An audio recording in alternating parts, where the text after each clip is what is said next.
Buckle up. It is day 3 of our Barrett-Jackson coverage on FYI, and the cars are better and the bids are bigger.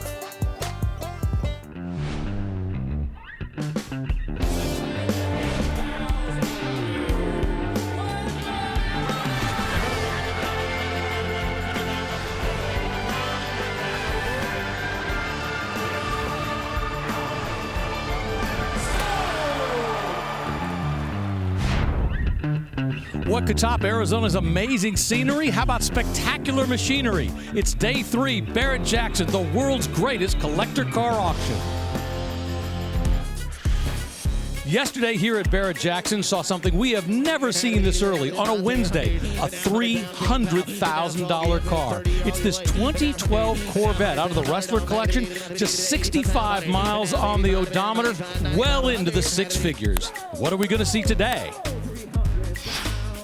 It's Thriller Thursday here at Barrett-Jackson, and just like any thrill ride, today is going to grab you. It's going to shake you around, and when it's over, you're going to feel exhilarated. We have more than 2,000 cars on site here, every single one of them selling at no reserve, and today is the day when the thrills and the prices are going to ramp up. And because we want to make sure you understand why these cars are better and why they bring more money, we've assembled the best team in the business to help guide you across the block. Let's introduce Mike Joy and Tyler Hoover. Well, hi, everybody. We'll be looking at 3 main pillars of value: quality of restoration or preservation, rarity, and desirability. And those last 2 don't always go hand in hand. Now, Barrett-Jackson's an auction, but it's also a time machine. I'm transported back to 1985, looking at this beautiful Porsche 930 Turbo that's been given a slant nose conversion to look like the Camel GT Porsche 935 racers of the day. Wow. Gleaming paint, nice restoration. Can't wait to see what that's going to bring, Tyler. Yeah, that upgraded turbo in there too. Once the boost hits, it's probably, jeez, yeah, pretty incredible. The one I'm watching that might surprise people is similar to that C6 Corvette, is a 1993 Ford Mustang Cobra R. They only made a little over 100 of these. A lot of performance upgrades directly from Ford to go racing, and you had to apply to buy one. Not just anybody could go into the showroom and get it. So a very special, very rare car, and that one only 2,000 miles on the odometer, so very low mileage. Well, it hits the rarity, but how desirable is it? The bidders will decide, Rick. All right, thanks a lot, Mike. Thanks a lot, Tyler. Yeah, as always, the people with the bidding pass is the ones who know. Let's join the last member of our broadcast team, the host of April's Garage on YouTube, April Rose. Hey, Rick, I'm out here in the pre-staging lanes. This is where it's at. We're all having a great time checking out these beautiful machines right before they go across the block, like this one right here, 1956 Chevy Nomad Custom. Do I need to say custom? Probably not. You see that beautiful gleaming hot pink pearl paint over black. Love the smoked glass, and back here custom bumpers, split tailgate, and this is a really cool touch with that blue jeweled tail light, which the cops, they don't like that, but you know what? We don't care. It looks good.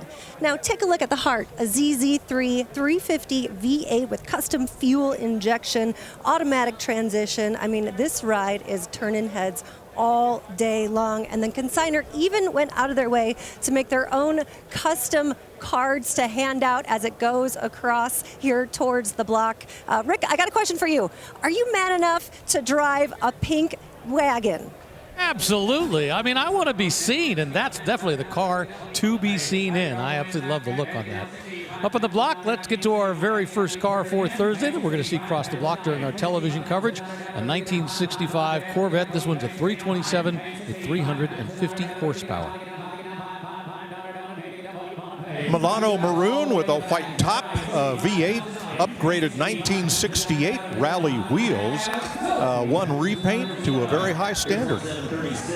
And just that fast, it's sold at $60,000. Congratulations to those folks right there. By the way, we've already had 8 cars cross the block and sell for 6 figures. The most expensive, a 62 Impala at $150,000. Who knows where we will end up today.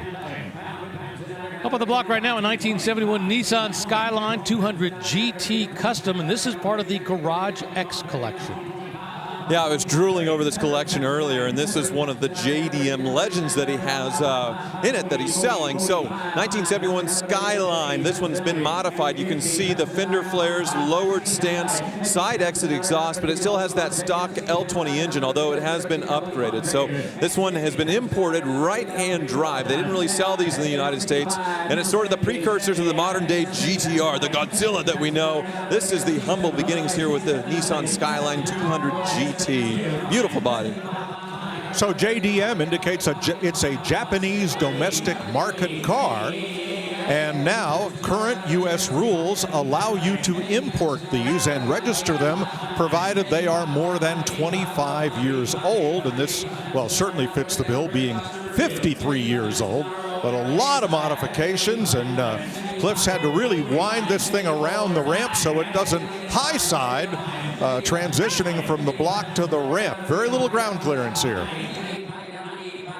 You can see the rear wheels, they have it stanced to the max as far as it to being lowered. Also, one thing that is close, you come around to the driver's side, it has a side exit exhaust just behind the driver. Well, I guess this is right-hand drive, so it is the passenger. I'm already mixing it up here, but right down low, you can see that's maybe an inch off the ground, so you have to be careful with the speed bumps. Yeah, just a beautiful Japanese body there, nicely upgraded.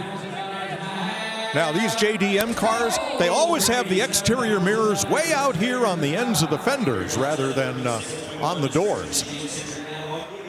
Well, congratulations to those folks, and the Summit Racing Soul sticker goes on, and away it goes for $87,000.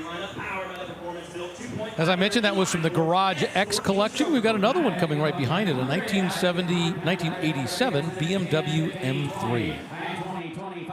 So this is the first generation of a legend here, the M3, which they took the E30 chassis and gave it this incredible wide body look and hopped up the performance of the four-cylinder to incredible levels at the time. It's one of those 80s icons, and there were two in the Garage X collection. One a very stock Evo 2 that sold earlier for well over $100,000. This one isn't a homologation special like that earlier one, but it has been modified quite a bit. The S14's given sort of a stroker treatment and upgraded performance there. Lower stance, larger wheels, so not stock, but all the custom modifications you would want to do if you were modifying one. I like that other than the rocker and bumper cover extensions and the wheels and tires, that's a stock body. That's how they came when BMW took their 3 Series E30 and modified it into the M3, and what a great run that brand has had. So this hits the rarity, it hits the desirability, and we're at $60,000. And this one's showing a little over 100,000 kilometers, so about 60,000 miles, and also means it probably didn't start its life in the United States. We're seeing a lot of these being imported under that 25-year-old that Mike was talking about, and yeah, this one you can see why, very, very clean. Well, $65,000 is the desirability of that one, to that gentleman right there for that 1987 BMW M3. We have 6 hours of coverage coming your way today on FYI. Hopefully you'll be here for every single minute of it. And tomorrow we come back. We've got 9 hours total, 3 p.m. until 8 p.m. on the History Channel, 8 p.m. until midnight live on FYI. Then Saturday, 2 p.m. to 12 midnight, 10 full hours live on the History Channel. Coming up in just a little bit, we're going to see a 1941 Ford 1.5-ton tanker truck. It's got a 221 cubic inch engine underneath the hood, only 85 horsepower, very original. It'll be up in the block before long.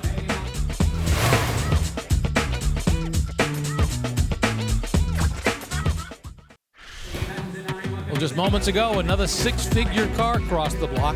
This time it was a 2007 Lamborghini Gallardo Spider, $125,000 to buy yourself 512 horsepower. Up on the block right now, we got a 1983 Mercedes-Benz G-Wagon Custom. So the Mercedes Landwagen, or the G-Wagon as it's abbreviated, was only available through the gray market or special order for many, many years. But the demand was so great, especially in those, great off-road enclaves like Beverly Hills, that Mercedes decided to import them, and they do. They've done a great job with this. This was earlier, 1983. Sharp yellow. You'll be a star wherever you drive this. You'll be noticed. Let's not call it school bus yellow, though. Don't forget Barrett-Jackson.com. That's the place to go for all of the information about the cars that are crossing the block. You get the full docket, as we call it, both of the cars that have already been sold as well as the ones that are yet to come. Right now, we got a 1972 Chevy K10 Custom. Well, this one's a mild custom. Under the hood, you have a 383 upgrade on the engine. But whoa, I said mild custom, but then come look inside. There's a supercharger on top of it. So some pretty serious old school performance there with the Edelbrock carburetor. That's really nice. Air conditioning I can see as well, power brakes. But as far as the lift, this being a K10, it's not as high as we normally see. Still that BFG all-terrains in there, and yeah, very nice underneath. All red, no two-tone on this one, and it's looking laser straight. Also the long bed, which detracts a little bit compared to the short beds as far as value, but the build quality on this one, very, very nice. Yeah, and swapping out that bed, not a complicated thing to do. By the way, this has an off-road transmission as well, so it's a little sturdier, and well, it should be, because once again, it is four-wheel drive, and I love the color, that cardinal red. It shows really well up here on the block, and it just sold for $37,000. Now, let's check in with Mike Joy, who's standing by with a couple of guests. Well, Craig Jackson, we're very early into Thursday, and already the top 10 are $100,000 and up cars. I guess Thursday is the new Friday, or how do we portray this? That's what we said yesterday. Today's going to seem used to be a Friday. So the price poker tomorrow goes way up. But I thought the GM cars did very well. You've got a great diverse docket. That Gallardo did very well a little bit ago. So a little bit of something for everybody. The excitement, the enthusiasm in here. Look at the crowds. You would think it's a Friday or a Saturday. So, Steve, with so many cars and with the increased quality of many of these cars this year, what is now a Thursday car to you?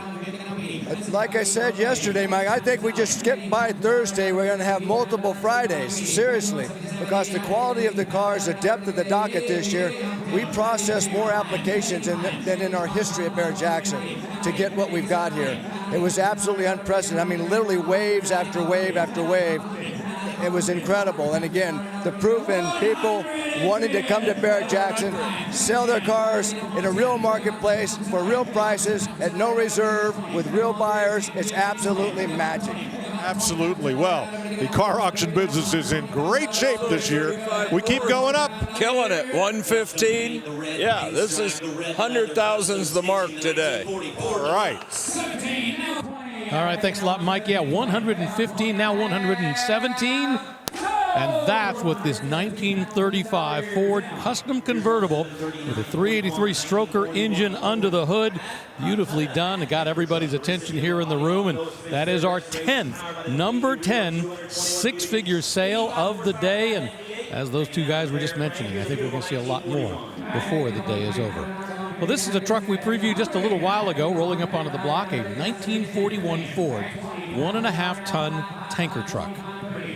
Well, before we start selling cars at Barrett-Jackson, we do sell a lot of automobilia, but here is a vehicle with automobilia basically included or bolted on. A beautiful 1941 Ford, flathead under the hood, a legend there, but as you can see, it is a tanker truck, and fuel would have been in the back, and then they could also deliver the fuel pumps on either side along with all the other accessories. So what a great piece of whimsy as far as automobilia and automobile all together. Look for the fuel coming out here with the beautiful brass fixtures there. Wow. This one wears a Minnesota license plate on the front. I've never seen the gas pumps transported this way. But you would pull up and the attendant would turn this crank. That would zero the meter. Oh boy, back when gas was 34 cents a gallon. Oh yeah.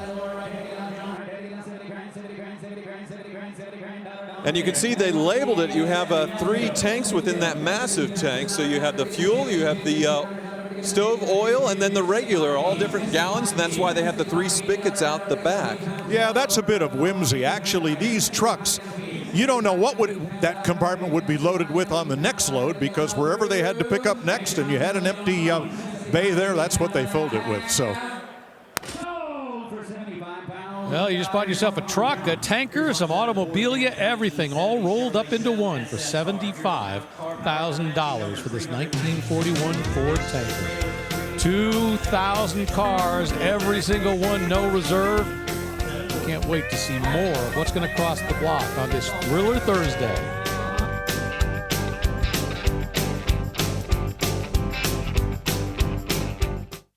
The all-new line of Barrett-Jackson merchandise and apparel is now available. From road rallies to the office, there are many stylish options for the car lover. Available year-round or online at shopbarrettjackson.com.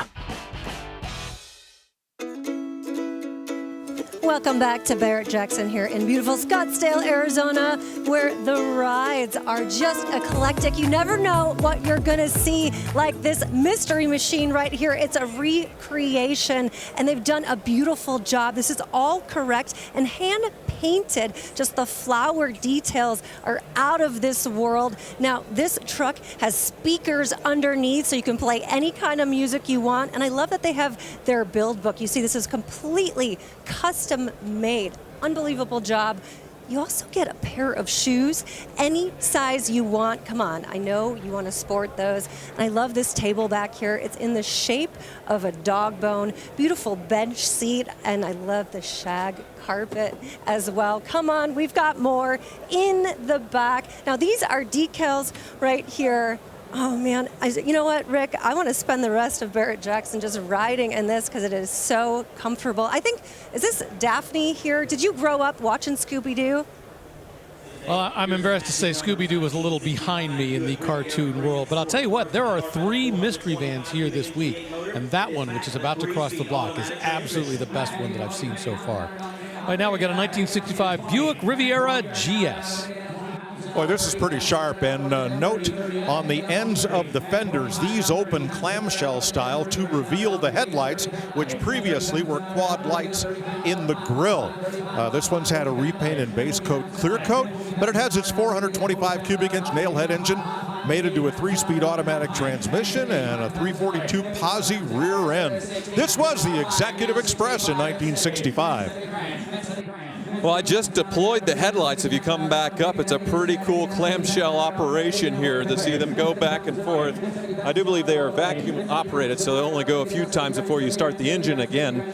But yeah, this one boasting only 2 owners from new. One long-time owner, and then, yeah, in a collection for a very long time. The quality of it certainly shows.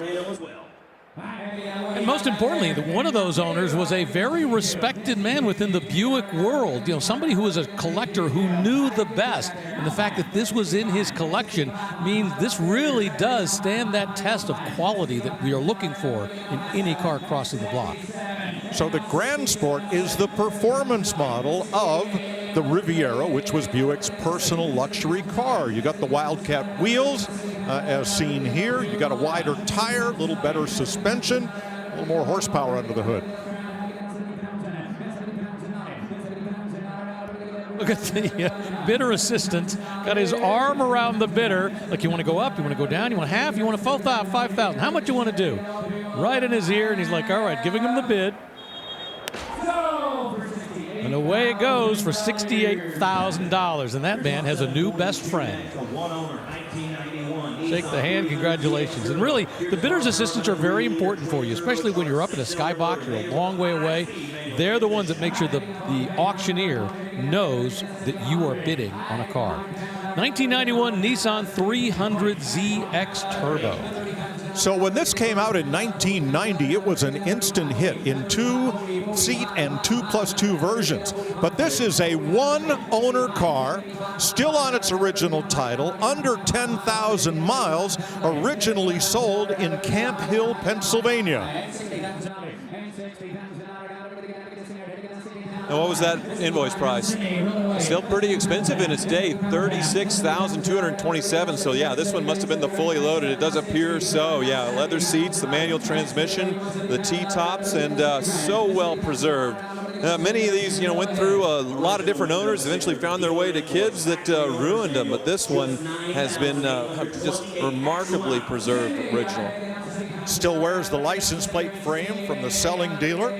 And it's had only one owner and a lot of love and not a lot of miles. So put this one high up in the rarity, desirability, and preserved category. And for $67,000, that showed that car has great value. Once again, less than 10,000 miles on the odometer. How about a Hudson Hornet? Doc Hudson, a 1952 Twin-H convertible Brougham.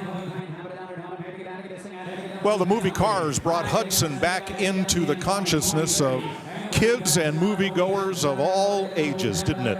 Yeah, and Mike Joyride's here with us from the film himself, right? From Cars 3, right? Yes.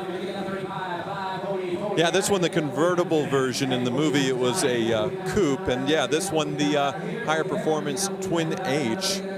But yeah, really cool aerodynamic design for its time, certainly ahead of its time in that sense. And yeah, you don't see these very often, so most certainly. Now, there is one Hudson dealership still open in the United States. It's in Ypsilanti, Michigan, Miller Motors, and it's the headquarters of the Hudson Essex Terraplane Club. And club members sell one car a year out of that museum to another member, of course, to keep that dealer license operating.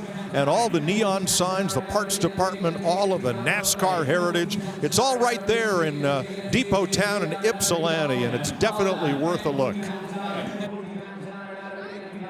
So the significance of this car and why it did so well was that it rode very low on its frame. As a result, it had a low center of gravity, giving it great cornering ability, and that's why the Hudson Hornet did such a great job when it got into NASCAR. Herb Thomas won a couple of championships driving these. So did the Flock's Twin-H power, as evidenced there on the trunk lid.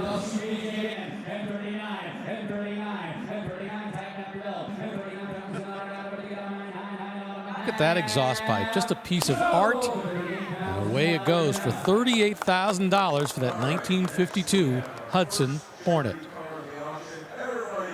Now it's time to raise some money and sell a car for a great cause. He's the owner and president of Foose Design. Give him a hand. All those years of overhauling on TV, he's brought us a spectacular truck here for a great cause.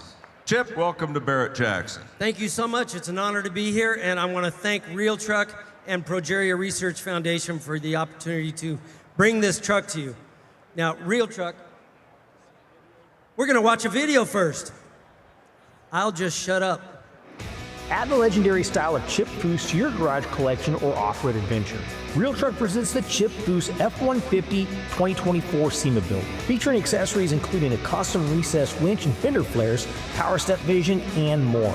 Proceeds go to Progeria Research Foundation to discover treatments and the cure for aging-related disorders, a charity near and dear to Chip's heart. This incredible truck could be yours, and all for a great cause. All right. Tell us about the charity and the truck, Chip. Well, when Real Truck asked me if I would build their truck for them, and that when we get it finished, we'll take it to the SEMA show, and using their extensive catalog, I could pick all the parts that I wanted to put on this truck. And after the SEMA show, we would bring it here to the Barrett-Jackson auction, and they would sell it, and all the proceeds would go to the charity of my choice.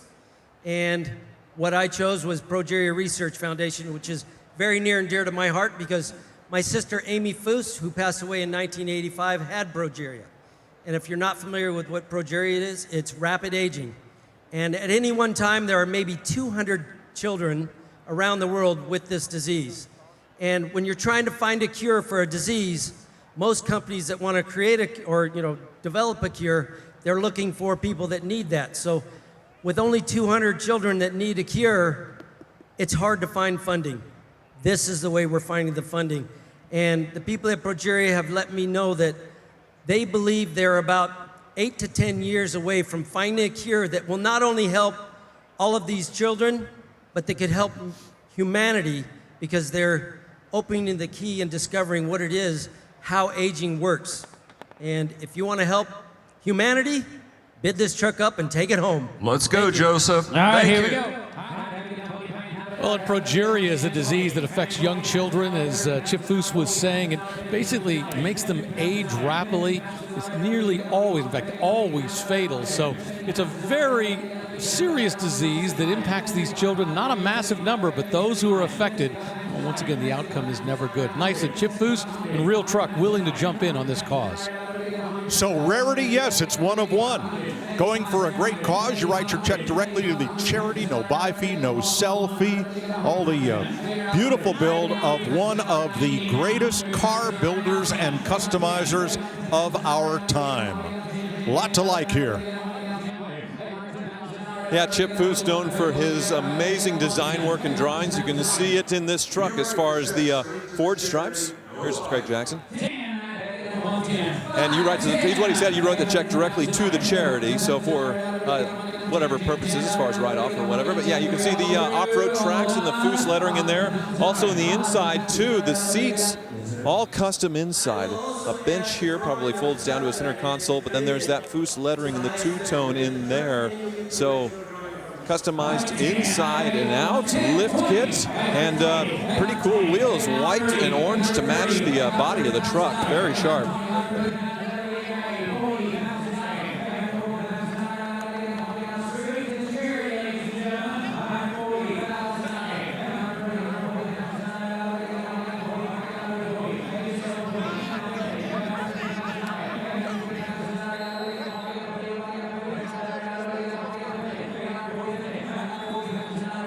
Boy, it's a perfect combination. It's a great truck, modified in a great way by Chip Foose. And all of the money going to go to a great cause. Once again, another example here at Barrett-Jackson of the organization taking the time to raise money for a cause that is near and dear to someone's heart. And as it rolls off the block, we are going to take a break here from our Barrett-Jackson coverage live on FYI, but we will come back with more.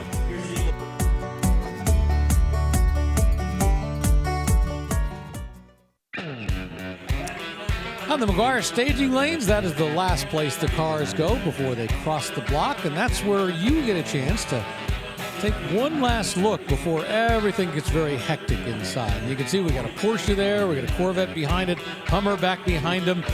Great place to look. You have to have a bidder's pass, though, to get into that area, so it's worth investing in the bidder's credential.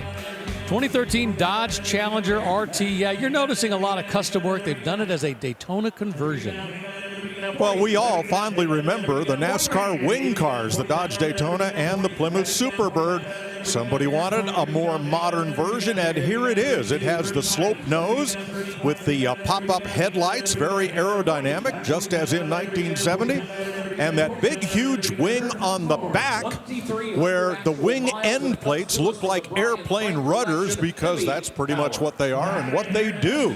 Give you stability going around the high banks of Daytona at 200+ miles an hour. Well, with the Daytona, it was a 1 year and done, but I guess, yeah, here's a what if they brought it back. And I imagine that wing is not reinforced to the frame like the original Daytonas and Superbirds, where you could actually stand on the thing. Yeah, what a look. Now, just sold here for $36,000. I should mention that is one of the cars that is in the Brian Frank collection.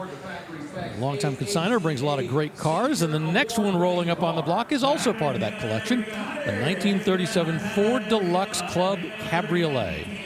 Yeah, the Franks have a family-owned restoration business in the Midwest, 3 generations.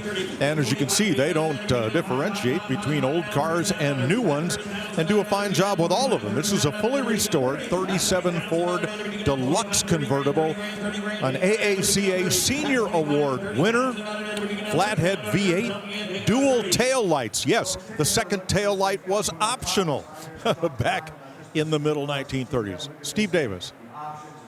Absolutely incredible. Something you don't see every day. This is not a resto mod. This is the real deal. AACA Senior Award winner, factory Ford options. You can't believe it. Pay attention. You want to build a collection around something special. This is the one to pay attention to. Don't miss it. 30. Well, I agree with Steve. You don't see many of these restored to original. Most of them are, custom hot rods or whatever. So let's take a look at the chassis cam on this one to see what a stock 37 Ford looks like. Yep, there is the flathead Ford underneath, and yeah, you can see why this is an AACA award winner. The sturdy frame there, the body underneath looking just as nice underneath and on top, and then there's that simple differential. Yep, very old school. So on every Ford, you got this tail light as standard. It also included a clear light to illuminate the license plate. Turn signals weren't quite a thing, so the second tail light would have been optional. It's amazing to think of the automotive journey and taking a look at the evolution. I mean, just a decade before this, Ford was building the Model T. That was the car that, once again, had been in production for a long time. But just 10 years later, look at how things had evolved. And this one just sold here at Barrett-Jackson for $50,000. A little while ago, April previewed a mystery machine, and it's time for that one to roll up onto the block, a 1985 Chevy van that's been transformed into Scooby-Doo land. Well, Scooby-Doo and the whole cartoon thing was created out of a show and a fictional band called the Archies, which had a big hit even though there was no such band. They had to create a band to go on tour after they had the hit song. Well, Scooby-Doo, where are you? And here's everybody, all the kids hopping out of the mystery machine. Yeah, we just got the clown car treatment here on the block with the mystery machine. So yeah, you can pile in all of your friends and go solve some crimes. I guess all you need is a Great Dane with some personality. But yeah, this is really cool based on the Chevy van platform, which actually I grew up doing cross-country trips in this as a little kid. My mom, they traded in their C4 Corvette for a van to do, not solve crimes, but travel the country. So very cool to see for me. This does have what the consignor describes as an Ooga horn, what we remember as the klaxon horn, as fitted to Model A Fords and others. Zoinks, says the front license plate. Yeah, I love that Ooga. Well, I always call it the Iuga because it goes Ooga. It's got that little grip right beforehand. But as I mentioned, we've got 3 of them crossing the block. One of them very wildly customized. It's already sold. And this one, beautifully done. I love the way they've done the interior, the attention to detail in the graphics, the lights. Everything is done really nicely. Well, this is either all paint or a wrap. This is not a vinyl decal on a painted car, although the caricatures are. There's the whole cast.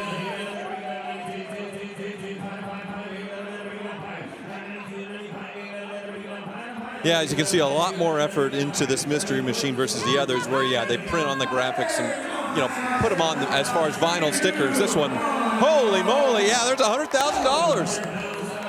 That's it. We've got $100,000 for a mystery van. This week we have seen a number of movie and TV cars crossing the block. And to tell you what, they're getting big numbers, and this is a perfect example of it.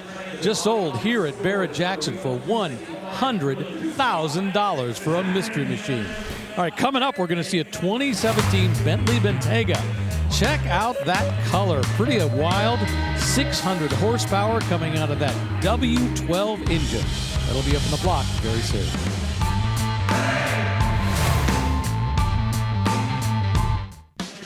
Back here in Scottsdale, up on the block, a Porsche that Mike Joy's been looking forward to watching. 1985 930 Turbo or 911 Turbo Cabriolet with a Lindsay Racing slant nose conversion. So when these Porsches raced in IMSA in the late 1970s, they had a silhouette rule. You had a template that went right down the center line of the car, and as long as it matched that, you could do whatever you wanted. Flaring fenders, getting rid of the headlights. So this wears like a 924 style headlight. Air extractors here, the slant nose conversion with boxed rockers, very popular. This particular red metallic I don't think you'll find in Rainbow, the internet database of all Porsche colors.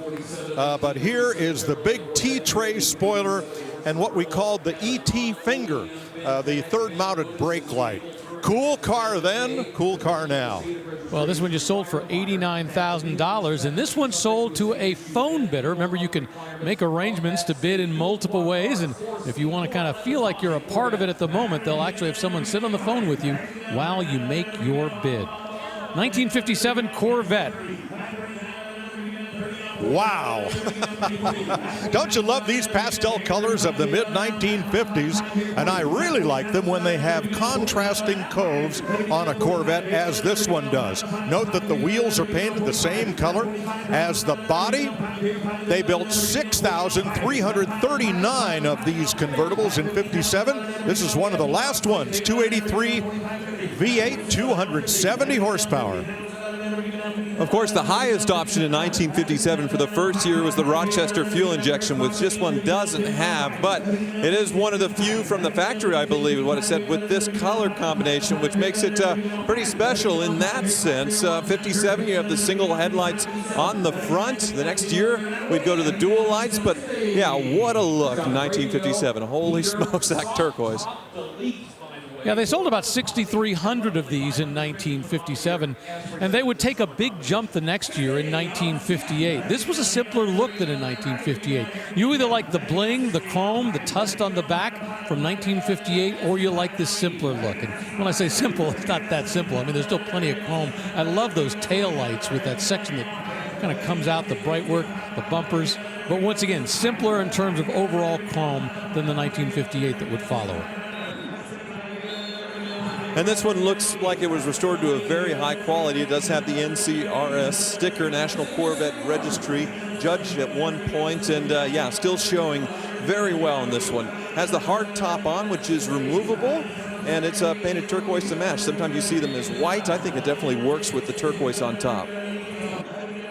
Love the color for the mid-50s. This is just perfect, done to a high standard, beautiful paint, gleaming chrome. We're closing in on $100,000. Not sure if we'll get there, but somebody is about to get a beautiful 57 Corvette. Well, it just sold $82,000 for that 1957 Corvette. Now, Craig Jackson, of course, watches all the cars as they're crossing the block and before they get here, and he wants to talk about a Ferrari that we'll see coming up this week.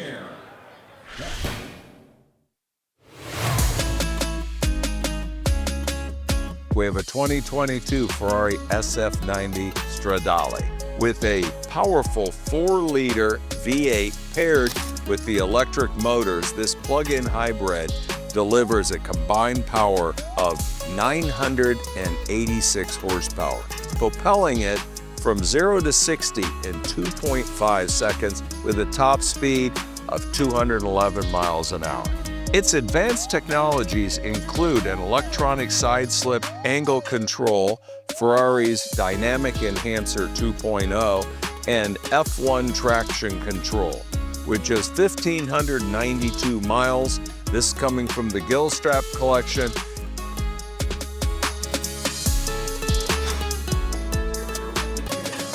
Yep, we will see that Ferrari coming up on Super Saturday during our coverage on the History Channel. 10 full hours of coverage on the History Channel, starting at 2 o'clock Eastern Time. $63,000, the current bid on this 1972 GMC Jimmy.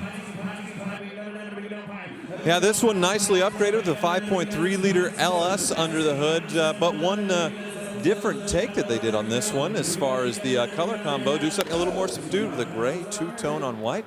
Looks fantastic. Well, those folks' thoughts, though, they thought it was worth $65,000. That's the hammer price. Congratulations. They'll sign the paperwork, pay a 10% buyer's commission, and off it will go.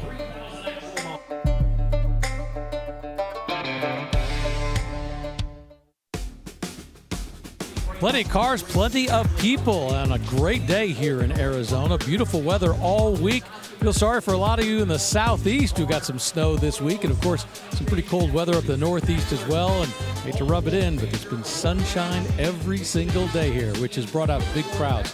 Plenty of people and plenty of great cars. This is the car that April Rose previewed just a little while ago, a 1956 Chevy Nomad Custom, although we don't really need to say custom when you look at it. Well, there's a company called House of Color, and they mix custom paints for the custom car industry. This is their hot pink pearl. Boy, howdy. Now look at that GM crate motor with the tune port injection and all kinds of chrome under the hood. Good luck keeping that all polished. This is a big award winner. Cadillac leather bucket seats, seating for 5, full-length console, modern gauges, big wheels and tires. Boy, a lot of effort has gone into this. Yeah, that deep pearl metallic into that pink. So let's see if that pink continues underneath with the chassis cam. So, oh, yep, there it is, most certainly. And then you have that performance crate engine. Yeah, even pink to match on the oil pan. 7R4 automatic transmission. Looks like the pan there. And, yeah, very clean underneath with that drive shaft going all the way back. Pretty thick exhaust as well, so probably a good rumble out of this one. And look at that. They even painted the 10-bolt GM Posi track there in the back pink as well. Just the fuel tank was not painted. That's the only thing. Pretty wild. The Nomad was a 2-door hardtop station wagon, top of the line for Chevrolet in 1956.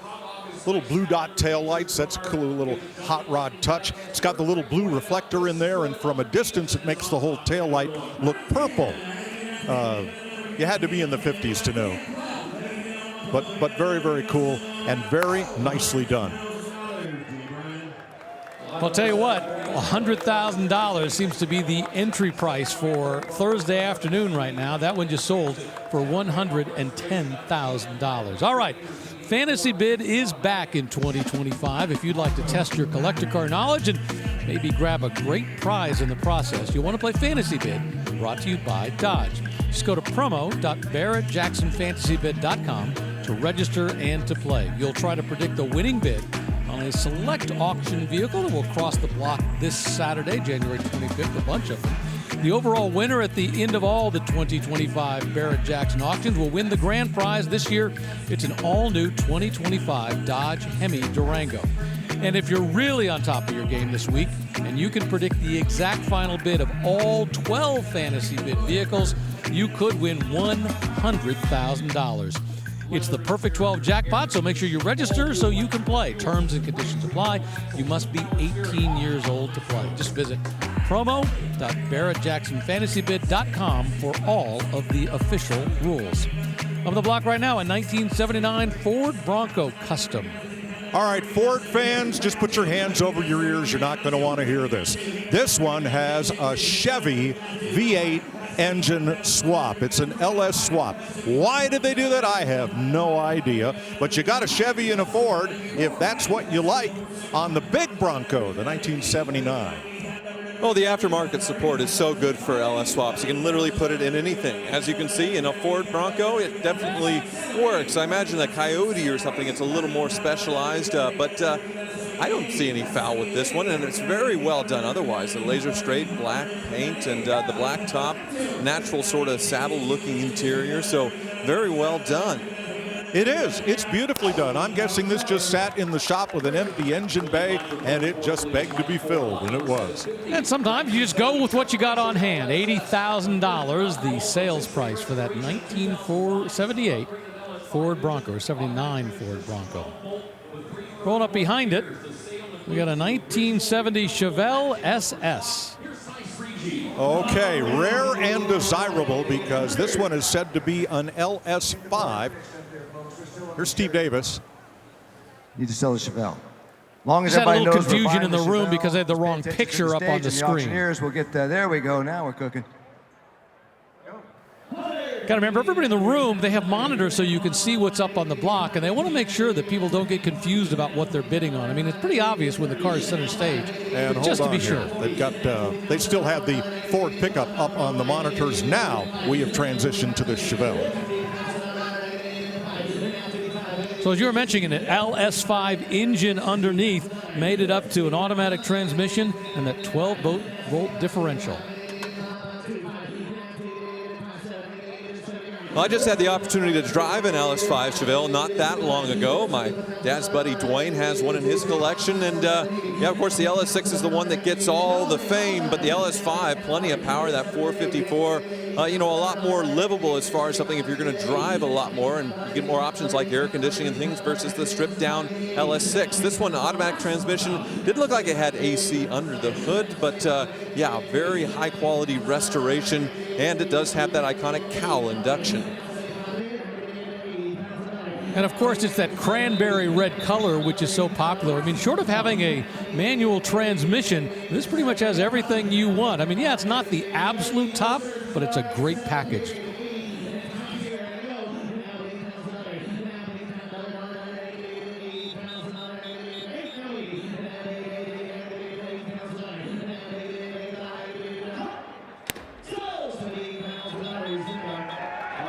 And the Summit Racing sold sticker will go on this one, and away it goes at $78,000. Those two folks up in the skybox.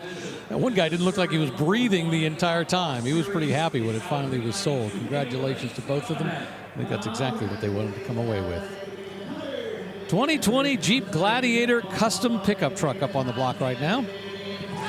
Movie director Hal Needham created the Smokey and the Bandit franchise, also owned a NASCAR race team, the Skull Bandit team, and we see evidence of both on this kind of continuation series. We've seen these here at Barrett-Jackson before for people that are fond of the movie and want a Jeep that's unlike anybody else's.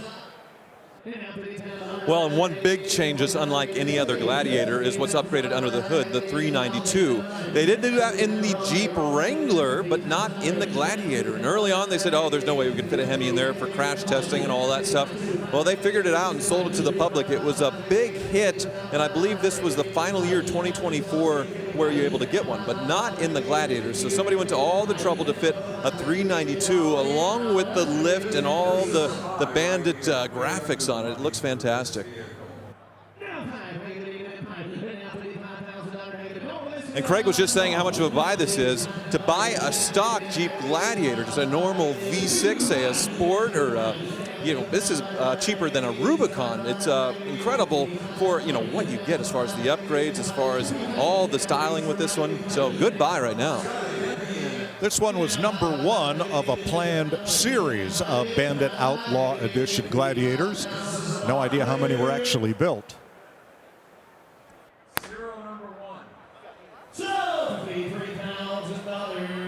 There goes $53,000. What a deal. Great performance, great looks, and away it goes to a brand new owner. Let's check in with April Rose. Hey, Rick, it's so much fun out here in the pre-staging lanes, just inspecting all of these cars. I love first-generation Broncos. These builds are exploding all over. They're so popular to work on. 1974 Bronco. Love that famous Hugger orange color. Even inside, they matched it with that diamond stitching in Hugger orange as well. These are just so fun to see. Now, let's take a look under the hood with our engine cam, brought to you by Blueprint Engines. This one's got a Blueprint 306 designed specifically for Broncos, which are known to run hot. Now, they're all dyno tested before they leave the factory and guaranteed for 50,000 miles. Just the perfect truck to ride in the Arizona mountains. Rick, what do you think? Hugger orange, the most famous color of all? Can't go wrong. Chevy product with Hugger orange. Wait a minute, that's not the way it's supposed to work. We're supposed to have a different color on that one, but still looks great. Can't go wrong. 1957 Chevy Bel Air custom up on the block right now. Very nice two-door hardtop, top-of-the-line Bel Air. This one came with a V8. There's the big V on the trunk. Nice restoration. $63,000 for a really nice 1957 Bel Air. That's the coupe version. Nice big wheels and everything. Rolling up behind it, a 2011 Dodge Challenger SRT8.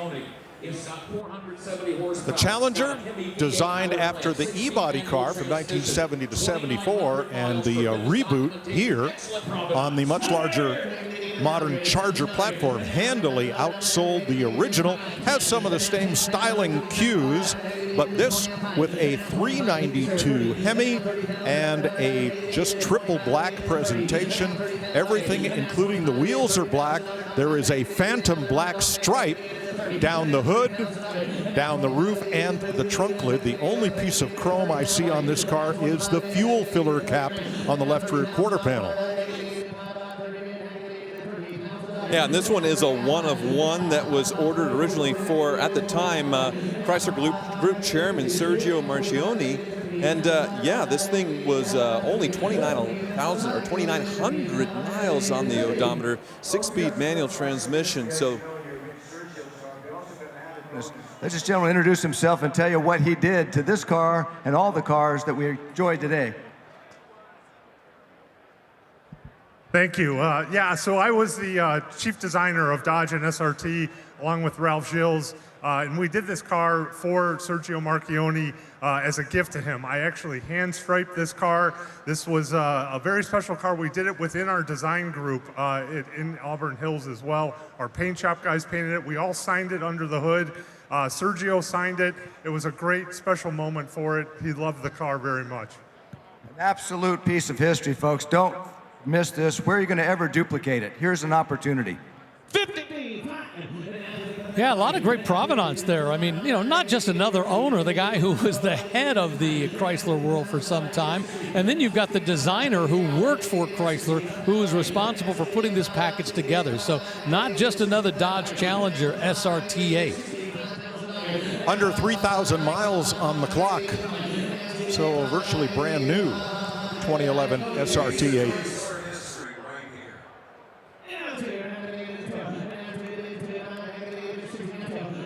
yeah, you can see on the dashboard, it does look like it was autographed by the departed CEO of Chrysler at the time.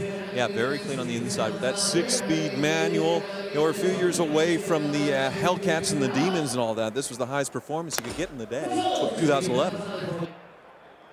Well, it just sold here at Barrett-Jackson for $60,000 for that 2011 Dodge Challenger SRT8, built for Sergio Marchionne.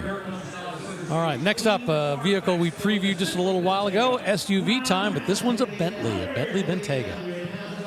Oh my goodness. Yes, this is a factory Bentley build. The Bentayga is their SUV. This is a 2017. It has the W12 engine, and the metallic black paint that it wore when new has now been wrapped in Momentum pink metallic gloss vinyl. Wherever you go in this, everybody will know. Only 39,000 on the odometer with this one, so low miles for the year 2017, which is the first year of the Bentley SUV, and it was a massive, massive hit when it came out. The price point, over $200,000, which sounds expensive, but in comparison to the Rolls-Royce Cullinan, which came out around the same time, this was about half. So they sold like hotcakes, and definitely some depreciation we're seeing here, but low mileage. I guess if you don't like the pink, peel it off and have a black Bentley Bentayga with that W12 engine. Another legend there under the hood as far as power plants. Well, a lot of sport, a lot of utility. I mean, it's a standard SUV inside with seating for 5 and a commodious luggage compartment. However, Bentley says this will top out at 187 miles per hour. Yeah, you think about it, 600 horsepower, 664 foot-pounds of torque, $70,000. Just bought it here at Barrett-Jackson.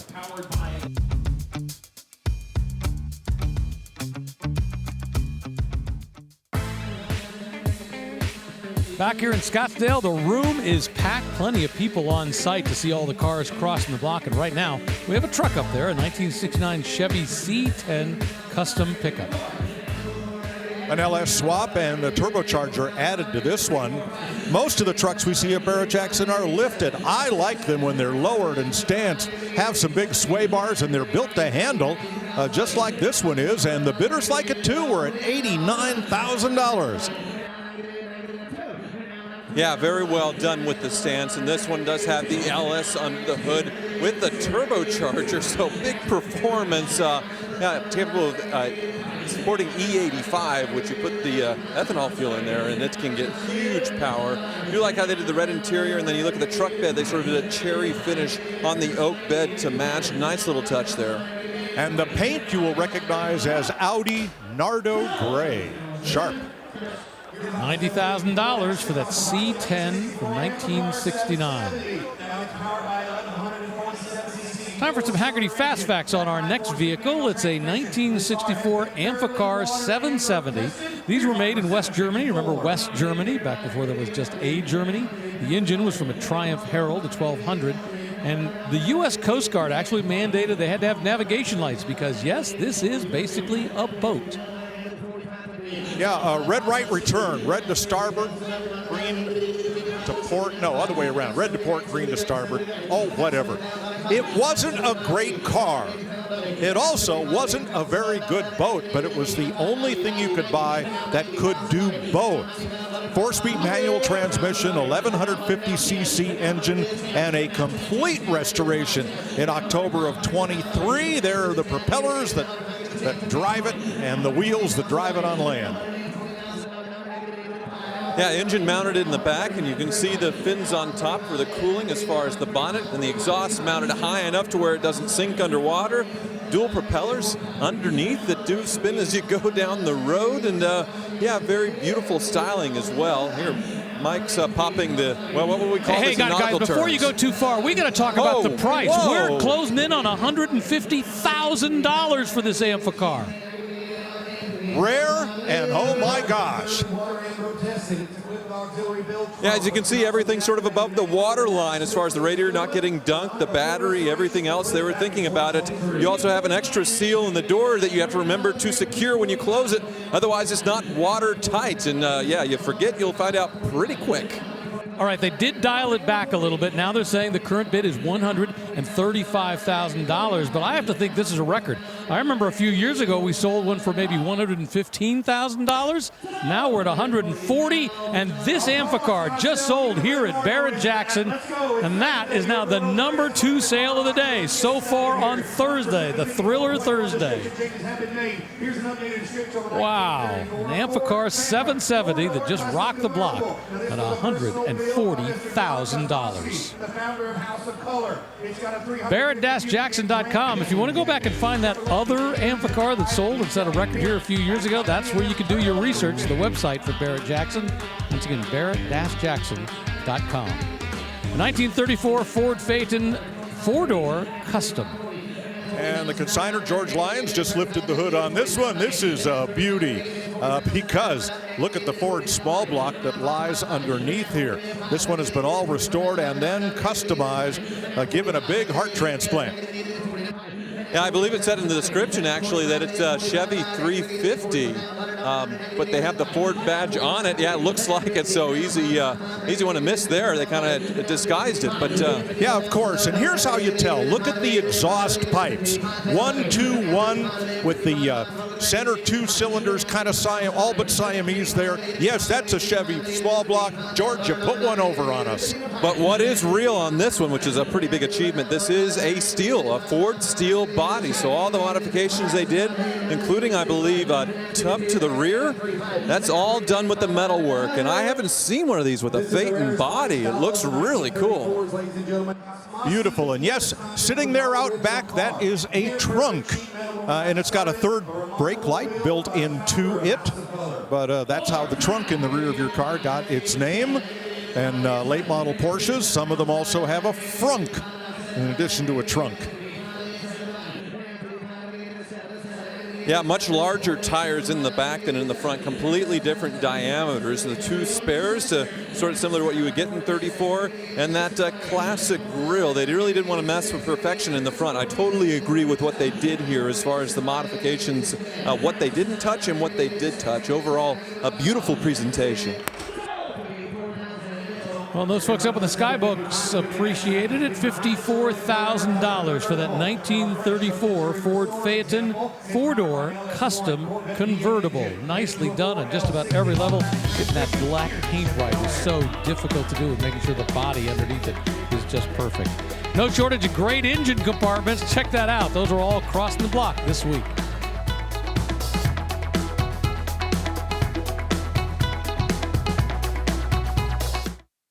The all-new line of Barrett-Jackson merchandise and apparel is now available. From road rallies to the office, there are many stylish options for the car lover. Available year-round or online at shopbarrettjackson.com. Well, here at Barrett-Jackson, you can buy just about anything that you want that lives in the automotive world. Want an old gas pump? Yeah, they got those. You want one of those Coke machines from a service station? Yep. You want the signs? How about a miniature checker taxi? Boy, it's all here. That's the automobilia that sells every day before the cars get up on the auction block. More than 1,000 pieces of memorabilia crossing the block this week. A 1971 Chevy C10. This is a Cheyenne Super Custom pickup. Boy, really nice GM two-tone in Hugger Orange and White. You got Hugger Orange. You want to look for that black and white Houndstooth interior, and it has been added and upgraded from the Cheyenne trim package. You get a little luxury, too, a little wood grain across the tailgate and down the side as part of that stainless trim. Very nice single cab short bed pickup, much larger wheels and tires than it was born with, and lowered a bit on its suspension. Looks factory fresh inside and out. I love it. There's a great big pause. He's looking around, see if anybody else is in. The bidder is like, come on, bring that hammer down. And indeed he did. $70,000. That's the price for that 1971 pickup. Well, moments ago, a 1955 Bel Air custom convertible came across the block. Nicely modified LS1 Corvette engine, Mustang 2 style front end. Guess what? It sold for $140,000, meaning it is now tied as the #3 sale of the day so far here at Barrett-Jackson. A 1957 Ford Skyliner, a retractable hardtop up on the block. Well, very rare. They only built 39 of these with the E-Code engine. That is the Thunderbird V8 with 2 4-barrel carburetors. Bit of chrome added here, but that's the highest performing engine you could get in a Ford that year.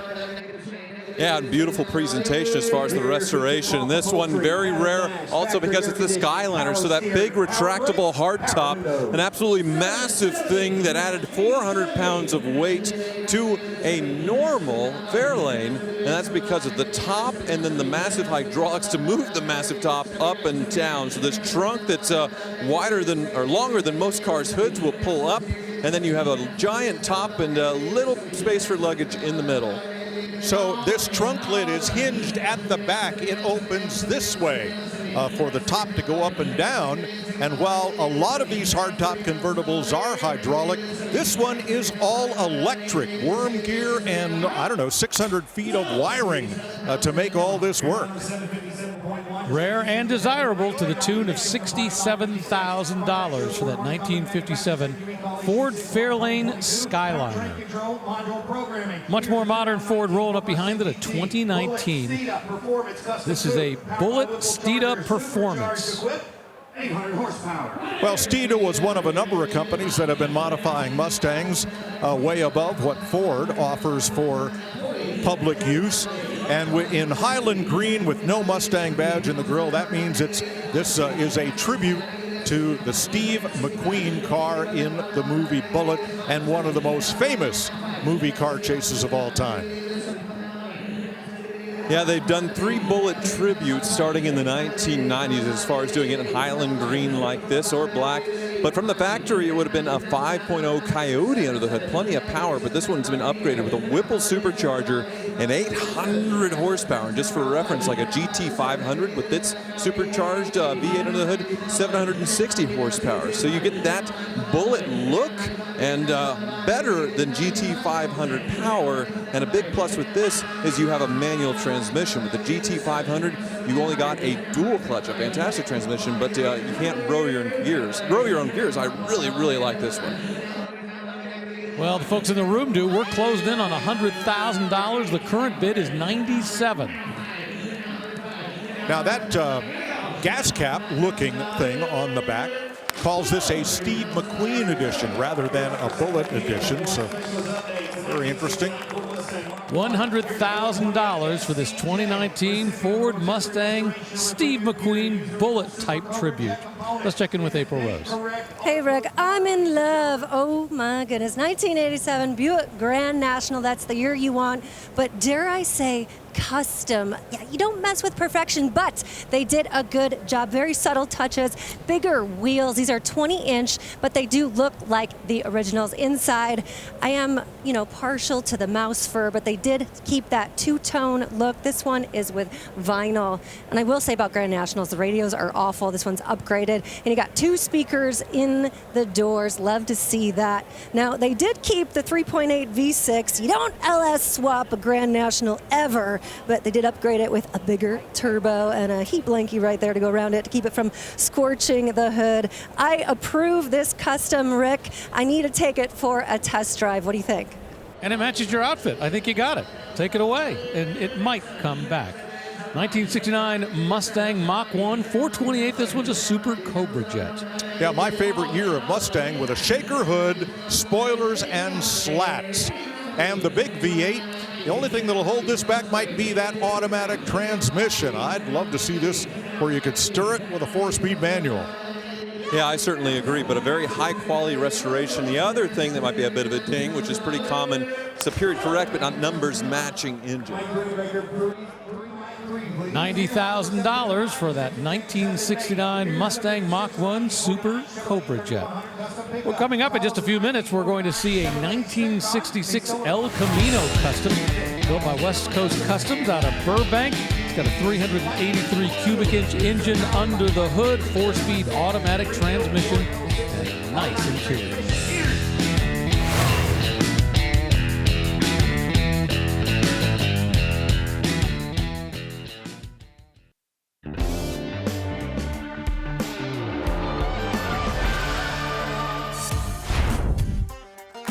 Boy, what a beautiful day out there. Plenty of sunshine and a great environment in the staging lanes. And check out the variety. I mean, looks like you got an Eleanor off to the right, a custom Mustang, and then look at that Snap-on tool truck, that recreation. All kinds of stuff crossing the block here on Thriller Thursday, because that's exactly what it's been so far. Plenty of 6-figure cars. Right now, we've got a 1974 Jaguar XK E-Type convertible. I'm in love, and what I love most about this V12 powered Jaguar E-Type is that it's a one-owner car with under 30,000 miles, and it wears its original paint and its original black leather interior. There has been a lot of work. The engine was taken out. All gaskets and seals were replaced. So was the battery, the fuel pump, and fuel tank. The radiator and cooling system were removed and resealed. But otherwise, it is as new. Yeah, and what a stunning example of the Series 3. The V12 was the big upgrade with these, and yeah, this one very well preserved. Well, and it just sold for $60,000 here at Barrett-Jackson. Really nice. Now, when we came on the air, we saw a couple of cars from the Garage X collection cross the block, and here's Tyler Hoover with a preview of the rest of them.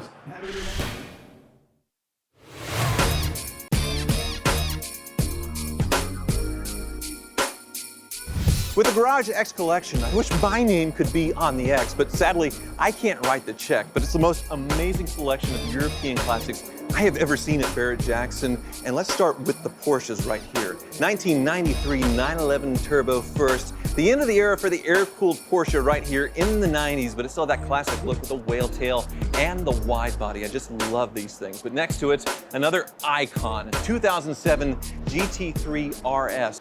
And this, the last generation of GT3 RS with a manual transmission. And speaking of manuals, look inside this one, another 997 911, and yes, this one, a manual transmission as well. The end of manuals on the 911 Turbo as well. So, continuing with that manual transmission theme, you have the 2000 Ferrari 360, beautiful gated manual transmission inside of there. But now we're gonna go classic with the BMWs. And you have a pair of E30 chassis BMW M3s. This one, a little bit of a custom, but still mint, beautiful condition. This one, very, very original. And an Evo 2 variant, the racing variant. Very, very special BMW right here. Continuing on, we're gonna go to the JDM and sort of the birth of a legend, the Nissan GT-R. This one, just a Skyline though, 2000 GT, but you can see the custom stuff done to this one. A little bit of a wide body, lowered, just perfect spec if you're gonna do a mild custom on an early Skyline. Now next to it, it's the only automatic transmission of the bunch, but there's a reason why it's here. This Mercedes 500e was built in cooperation with Porsche and Mercedes. Built at Porsche factories, you can see the wide body there. It has a performance 5-liter under the hood, and one of those rare relationships between two iconic brands. Next to it, though, Mercedes, once again, back to manuals. In this one, a racing variant, a homologation special. You have the 190 Evo 1, a 1989, and the Evo 2. 1 year apart, but you can see how much bigger the wings got from one year to another. So this is some of the cars in the Garage X collection, but the big heavy hitters are over in the salon, including the Lamborghini Murcielago SV and the Bugatti Huayra. Just an unbelievable group here.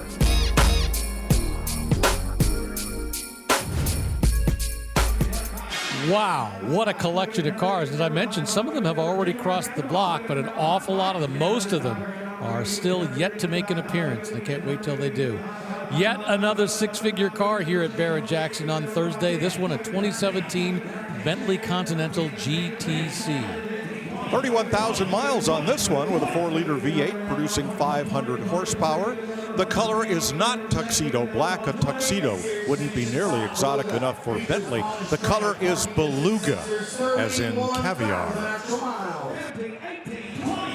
Yeah, and the styling refresh with the Bentley Continental GT, they made a different engine option, a smaller twin-turbo V8, still with tons of power, but a little bit easier on the maintenance. So a lot of people prefer the V8 for that reason. This one a great example, 120 grand, wow. Well, the way it goes, we're in the six figures, but well below what it would have cost new for that 2017 Bentley Continental GTC.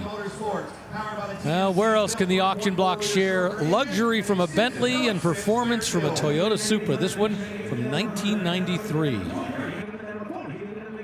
Well, here we have a JDM icon here with the Mark IV Supra, and you can see the ginormous intercooler there on the underneath on the front bumper, and that is to feed cool air through that.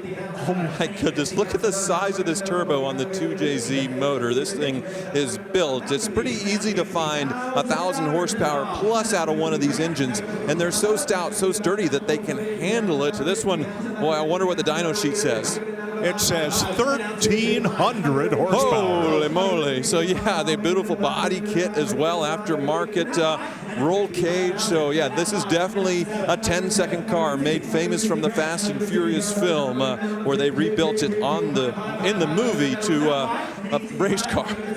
And the House of Color yellow is just amazing. It's a pearlescent hue.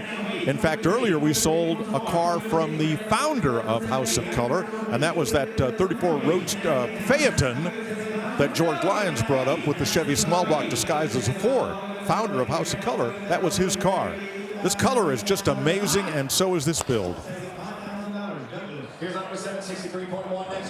And it just sold here at Barrett-Jackson, $75,000. Think of all that horsepower, all that performance, all that color.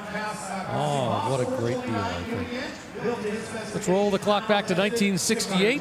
We got a Mustang, but this was a custom. Yeah, it doesn't take much to figure it out as you look at it.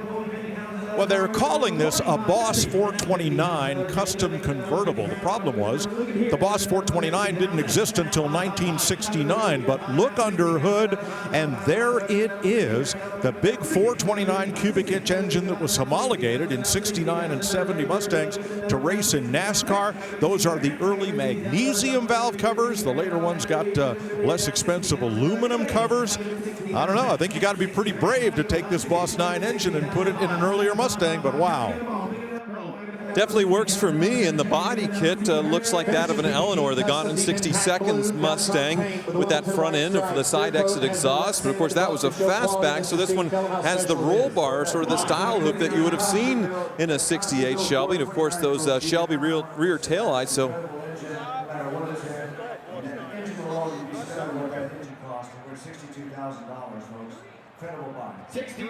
Yeah, great paint. Credit Amherst Classic Cars with that.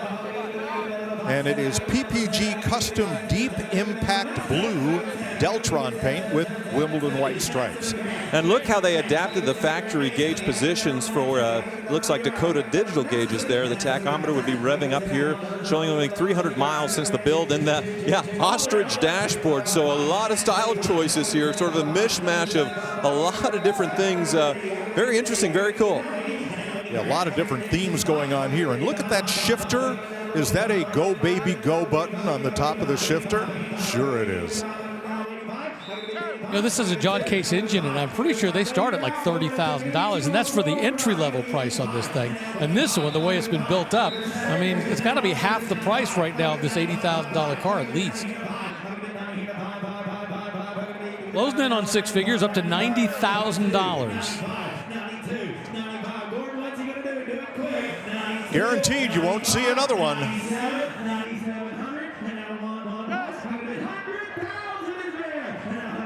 There we go. We got to six figures. One thing I am also noticing is sort of the baseball stitch on the roll bar, the style bar, to give the leather treatment to match the inside.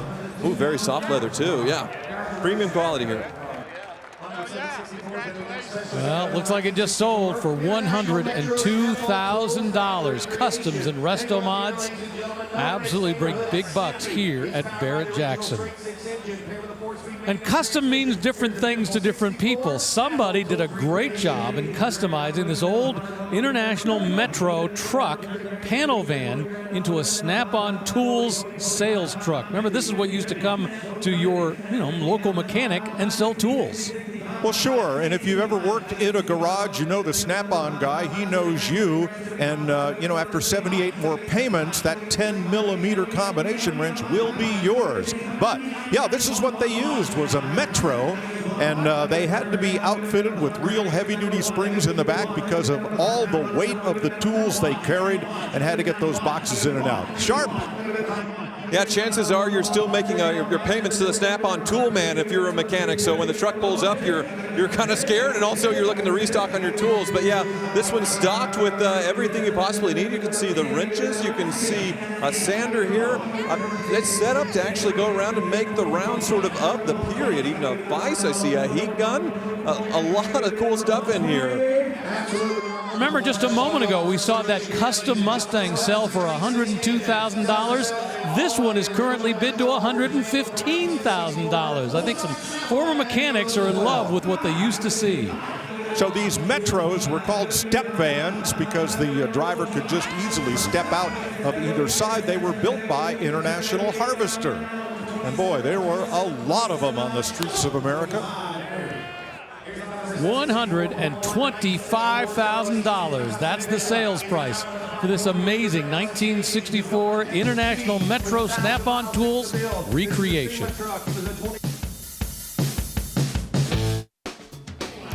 Welcome back to Scottsdale, the Barrett-Jackson Collector Car Auction. This is the one we wait 12 months for.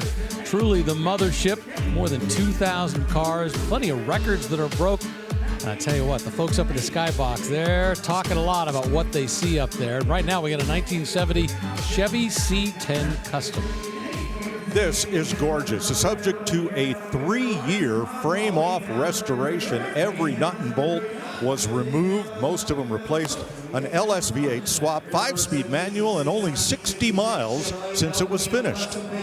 Very special custom pickup, formerly built for and owned by Hall of Fame NASCAR driver Rusty Wallace. It's finished in metallic blue over the tan. Yeah, it's got 20-inch Pro Street wheels, 20 by 15-inch rear wheels, and the great thing is they've added disc brakes all the way around. Everything's been done.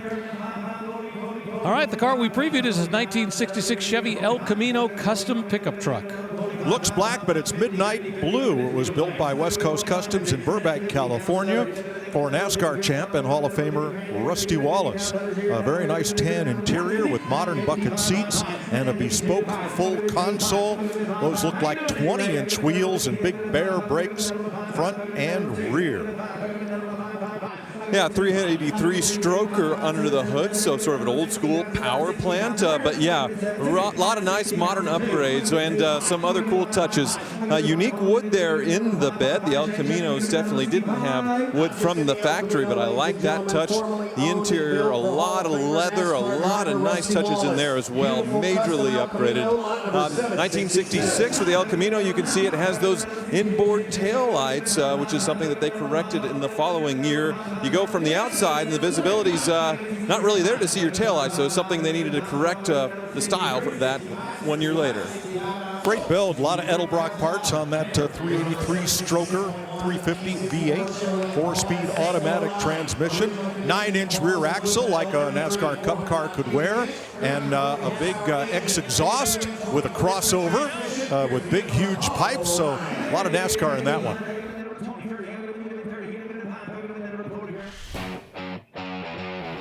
Earlier today, Shelby American unveiled the 2025 Shelby GT350 right here on the Barrett-Jackson stage. It's the most powerful GT350 in history with 810 horsepower. And it's almost 60 years to the day that Carroll Shelby revealed the very first GT350. Just add it to the list of amazing things that are happening here at Barrett-Jackson. Most powerful Shelby ever. How much is enough? Over 800 supercharged horsepower in that Mustang. Boy, will that be cool. 64 Chevy Impala SS409 up on the block right now. All right, this was sold new at Allen Green Chevrolet. They were Seattle's high-performance dealer. They raced Camaros in the Trans Am, Tony Hart's car. They raced the Cheetah in SCCA, and they sold a lot of high-performance cars like this one. And we have a bit of a musical crossover here because you had Eazy-E rapping about rolling down the street in my 6'4", which meant the Impala, and this one's a 409, so she's real fine, my 409. Never thought they'd tie together, right? Let's wrap it out. $110,000. That's the hammer price on that one. Yet another six-figure car here on Thursday. Up on the block right now, a 2011 Ferrari California. An interesting build, and the Ferrari needed an entry-level sports car, and hardtop convertibles were all the rage among luxury cars. So the California was created, and it does have a hardtop that drops down into this trunk, comes up three-piece style, much like the Mercedes SL. These all have paddle shifters. I see a lot of optional carbon fiber to go with the Cuoio, or natural leather interior, and the Tour de France blue paint. Yeah, a lot of innovations with the California. First for Ferrari, so first front engine V8 with one of these, a lot of V12s before. First rear mounted transaxle, a dual clutch with these, and yeah, that retractable hardtop. So a lot of firsts with this. Well, just that fast, they got to $100,000, and those folks get to drive it away. That Ferrari California. If you like that Ferrari, how about one just a little bit older, a Ferrari 430, an F430 Spider. I love the styling of these cars. The nose evokes the early 1960s Formula One cars with those oval intakes either side, and the grills here and the intakes for air into the engine compartment, reminiscent of the 275P and 330P prototypes that dominated Le Mans. This is the convertible. This is the one you want with the F1 paddle shift transmission. Yeah, you see that glass rear hatch to expose the V8, so the mid-engine V8 on the Ferrari. It has the Daytona Cease interior as well. F1 paddle shift transmission. This was the evolution from the 360. It got a lot more power, better styling in my opinion, and lower maintenance. They went with the timing chain rather than the timing belt, so you don't have to go every 5-7 years to do a major belt service on these. So a lot of great things about the Ferrari 430, including the price. I feel like this for around $100,000 is a great entry-level exotic. Of course, the designer for this was Frank Stevenson in America, who was an American who was working for Pininfarina at the time.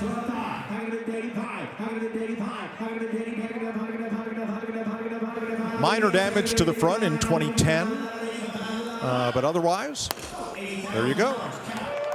Entry-level Ferrari price, $80,000 for that F430 with the great design by Frank Stevenson.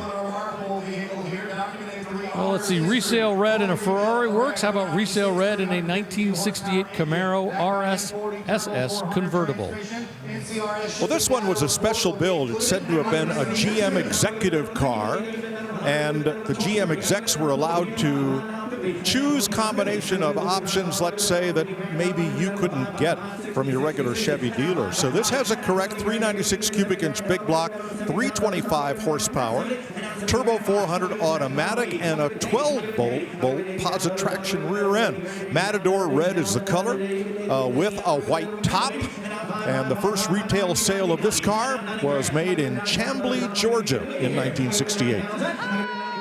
Yeah, great options with this one. They really did hit all the boxes. So you got the automatic transmission. You also have, hard to see in there with the top up, but the tick-tock tack. So the clock and the tachometer all in the same area. And yeah, this one a very high quality restoration to boot. We've seen so many customs crossing the block with the Camaros, no matter what year, mostly first generation. So it's nice to see one that's really beautifully restored.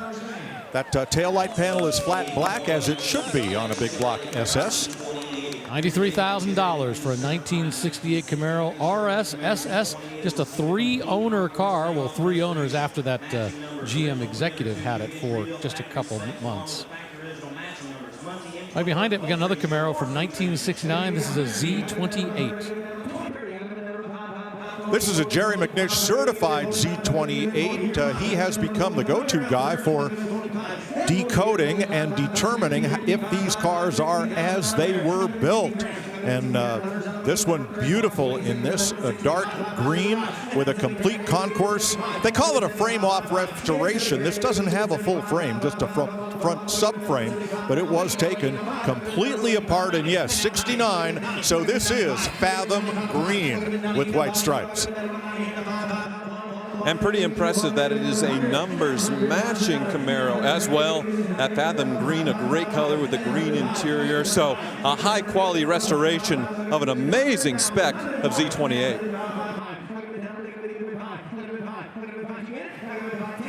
Well, 2 hours of live coverage is in the books on FYI, but we are just scratching the surface of what's to come here in Scottsdale. We still have 4 more action-packed hours to go here on Thursday.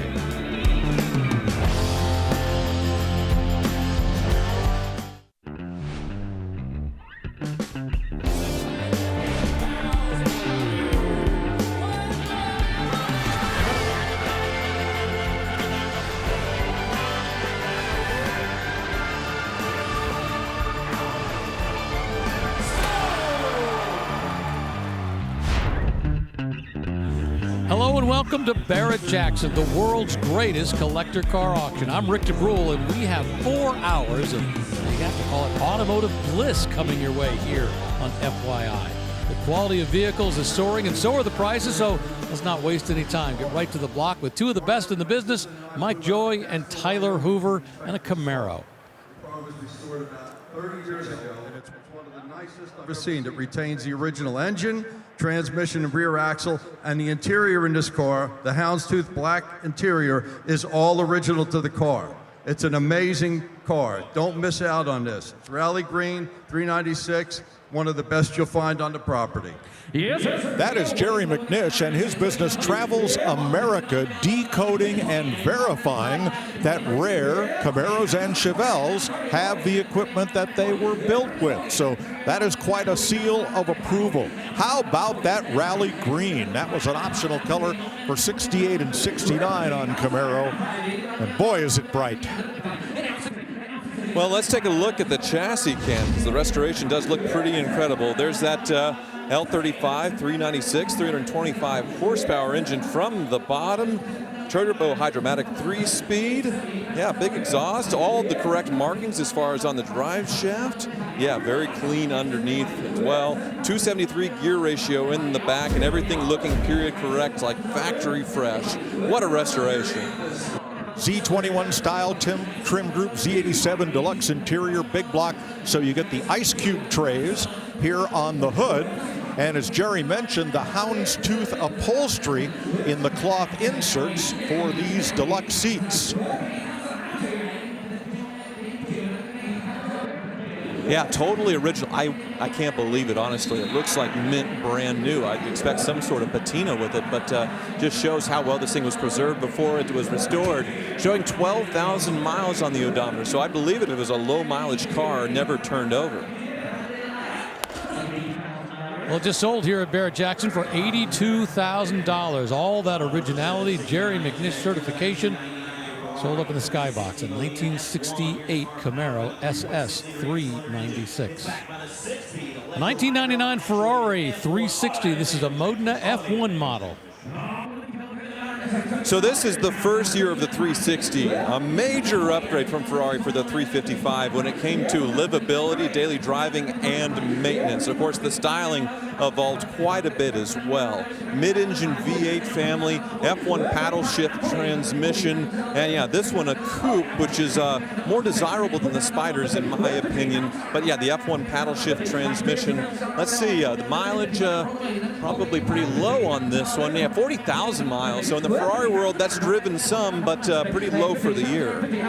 Aftermarket Alpine stereo and aftermarket alloy wheels, larger than it was born with. Here is the Challenge Grille. That black grille was used on the 360 Challenge race cars, and it offered improved engine bay cooling, so a lot of owners fitted it to their Ferraris, either ordered them that way or fitted them afterward, like this. It kind of gives you a little bit of a window, I mean, just barely, might be hard to see on camera, to the exhaust. This one, definitely an aftermarket exhaust. You can hear the upgrade there.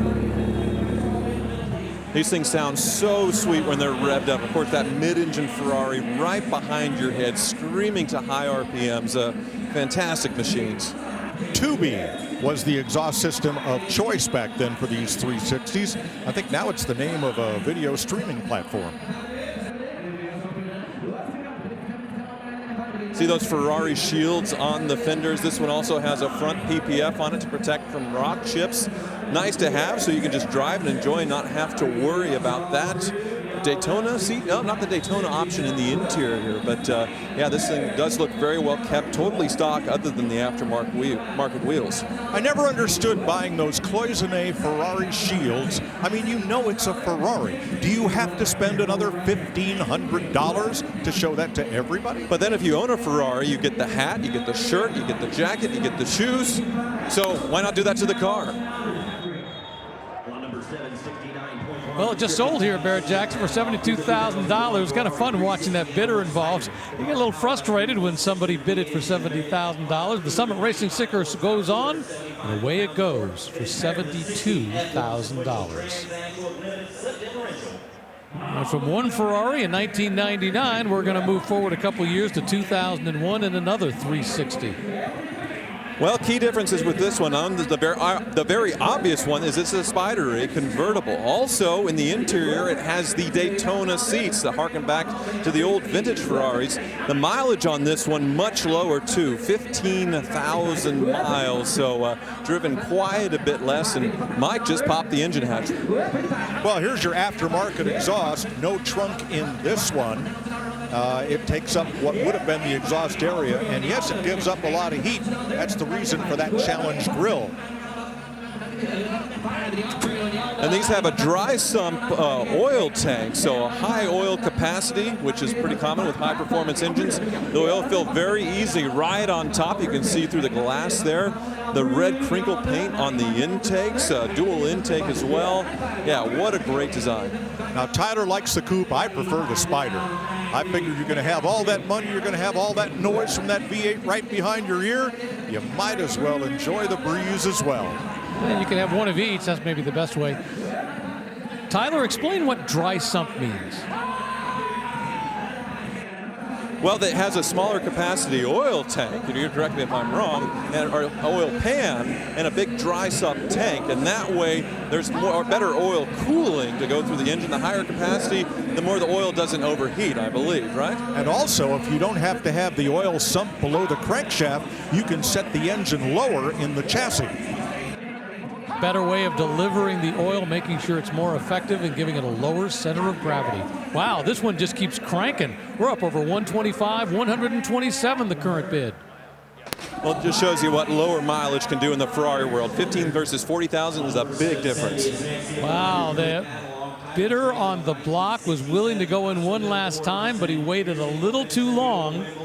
Nope, he was the high bidder. Yeah, he was the high bidder after all. I thought he was a little late, but he got it. $127,000. April Rose. Hey, Rick, check this out. 1939 custom Woody wagon. Beautiful restoration. Ford just knocked it out of the park with this body design. I love the hood. It almost looks like the hull of a boat. Right here you have the V8. That's the call out to the original flathead V8. That's a handle to get in there. It's got a 350 V8 right now. Beautiful teardrop headlights, sloping fenders. Now all the wood on here has been redone. It shows beautifully. The suicide doors open to that old school banjo steering wheel that has a kind of more modern, thicker rim on it. And of course, you always need a hula girl on your dash in one of these. This is just a work of art, beautiful craftsmanship with that finger groove right here. I mean, a lot of people don't know how to do that anymore. I love the surfboard details in the side. And it also comes with a cedar chest. That is time period correct, but it didn't originally come with it. Beautiful extra touch. Rick, I don't know if I'd want to drive it. I just want to park it in my living room because it's just so cool to look at. Well, and the ones that the Beach Boys used to sing about, they were pretty rough, you know, because down by the ocean, that salt water would really do a number on those Woodies. But the ones we see here on the auction block are really nice. 1967 Ford Mustang up on the block right now. Yeah, very interesting car. This one's been given a Coyote swap and a half roll cage. The wheels are way too modern for the 1960s. I love them, but on a modern Mustang, maybe not this one. So this one was built to taste. And the taste of someone who wanted to pay $42,000 for this 1967 Mustang Custom Coupe. Blazer time, a 1971 Chevy K5 Custom. Another lifted Blazer. This is about the 316th one we've seen. No, it's not. This is very nicely done in the two-tone red and white factory color scheme. CST trim, that Chevrolet sport truck. And how about this interior? We're not talking houndstooth here, folks. We're going fully plaid. How about that with Silverado trim? Yeah, I guess the next owner can buy a shirt to match their interior. As far as that look, I personally love it. The lift is just the right amount, say about 3 to 5 inches. You have the 35-inch tires as well, and a very high-quality truck. Now, for the big bucks, we usually see an LS swap under the hood. This one just has a nicely dressed-up 350 engine, but otherwise very high quality throughout.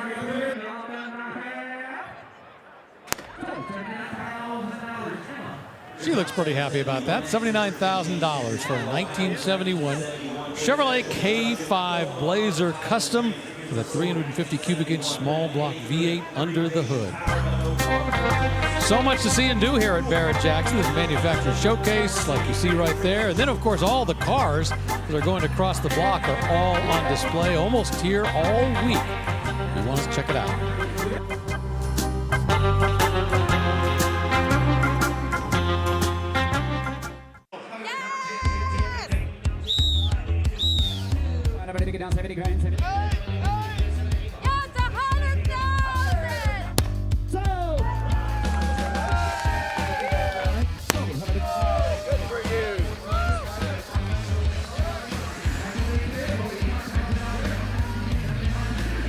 Plenty of excitement, plenty of fun here at Barrett-Jackson on Thursday. Remember, we've got Friday and Saturday yet to go on our television coverage. Up on the block now, we got a 1972 Dodge Challenger Custom. Sublime is the color. Came out in 1970, carried through here through the end of the E-body line, and then was brought back a couple of years ago for the current Challenger. A lot of customization to the interior. The outside looks pretty stock, and yes, those body color bumpers were available as an option. Yeah, pretty incredible interior treatment. Just look at that beautiful sort of wood inlay center console. Very custom in there, as well as the gauges, leather padded dashboards and seats. I don't see a single thing on the interior that's stock on this.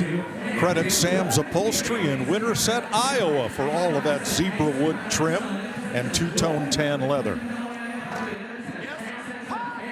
But yeah, otherwise outside looking pretty stock. The 440 Magnum badges on top of the hood. And yeah, what a great look. The graphics down the side as well to match the side gills. Yeah, I like everything about this. Yeah, 1970, the most popular year, but why not do a 1972? I mean, it really essentially has the exact same look almost. Well, and here we are closing into almost $100,000 on a 1972, something you probably never see on a stock 72 Challenger, but with the customs, well, the sky's the limit, but obviously the quality here certainly deserves it. Woo, 100 grand. Well, in this case, $100,000 was the limit. That's what those folks were willing to go for. Well, hopefully that little guy will get to inherit it one of these days. There were some very committed bidders. It looks like we've got twins involved. Grandpa is very, very proud. Congratulations to everybody in that sale. This is the car that April Rose said she was in love with. And of course, this is also from the Brian Frank collection, the 1987 Buick Grand National Custom. Yeah, I have to take a look under the hood because I have a stock Grand National at home. Take some notes here. That turbo is way bigger than stock. You can see the blanket over it for heat dissipation, mitigation. But yeah, the boost controller, a lot of aftermarket bits. You can boost these things to a lot on the 3.8 liter. And this one probably, 400s in the boost, which is as far as pound-feet of torque. But the other upgrades as far as the wheels, I like how they look stock, but they're oversized, and they went with that two-tone interior to match the stock Grand National, but it says quilted leather rather than the mouse fur. But otherwise, they didn't mess with perfection. They got the wide body rear on it, but yeah, they didn't do anything wrong. I feel like you're going to customize it. Those wheels are 20-inch Budniks, GNX-styled wheels. And GNX fender flares added, Ride Tech suspension, Eibach sway bars. Any color you wanted, as long as it was black. Well, that's what this one is, $85,000 to that gentleman right there for that 87 Buick Grand National Custom. Now, this Saturday, we have some great exotic supercars crossing the block, but Craig Jackson doesn't want you to forget, we have some killer American iron as well. We have a 1969 Pontiac Firebird Custom Coupe, lot number 1369. This Firebird is an award-winning custom BBT fabrication, multi-year, 10,000 man-hours to build this machine. All this is mated to the RS Gear T56 Tranzilla 6-speed transmission, which can take 1,200 horsepower, routing it through to the Ford 9-inch center section with 350 gears, spinning the Michelin Pilot Sport tires in the rear. Air conditioning vents, the door handles, the dash knobs, everything in this interior and dash are custom and one-off. This no-expense spare build from the ground up was crafted from top to bottom to safely run 200 plus miles an hour in the standing mile. It won the 23 Barrett Jackson Cup. And I remember the judging and going around this car, and it was tough. But the custom work and knowing the car had done 200 miles an hour, having those both together made it the ultimate best of show winner. This is just spectacular workmanship on this car. It's why it's won so many awards.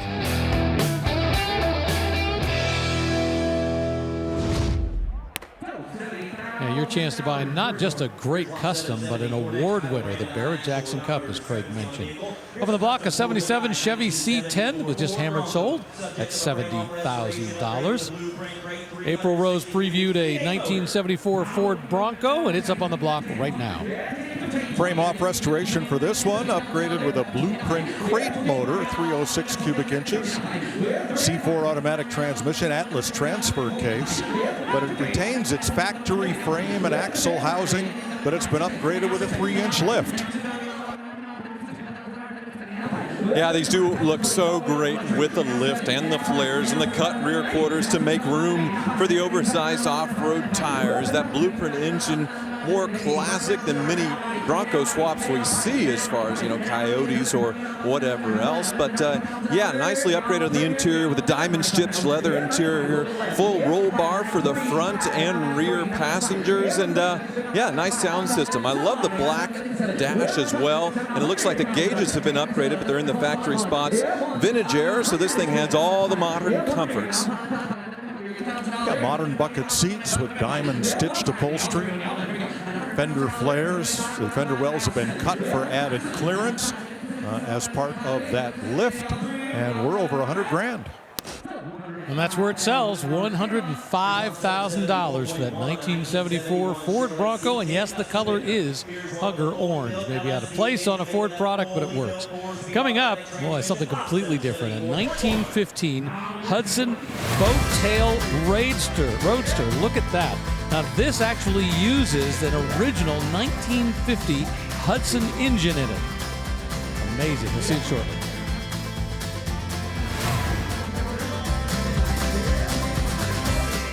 The all-new line of Barrett-Jackson merchandise and apparel is now available. From road rallies to the office, there are many stylish options for the car lover. Available year-round or online at shopbarrettjackson.com.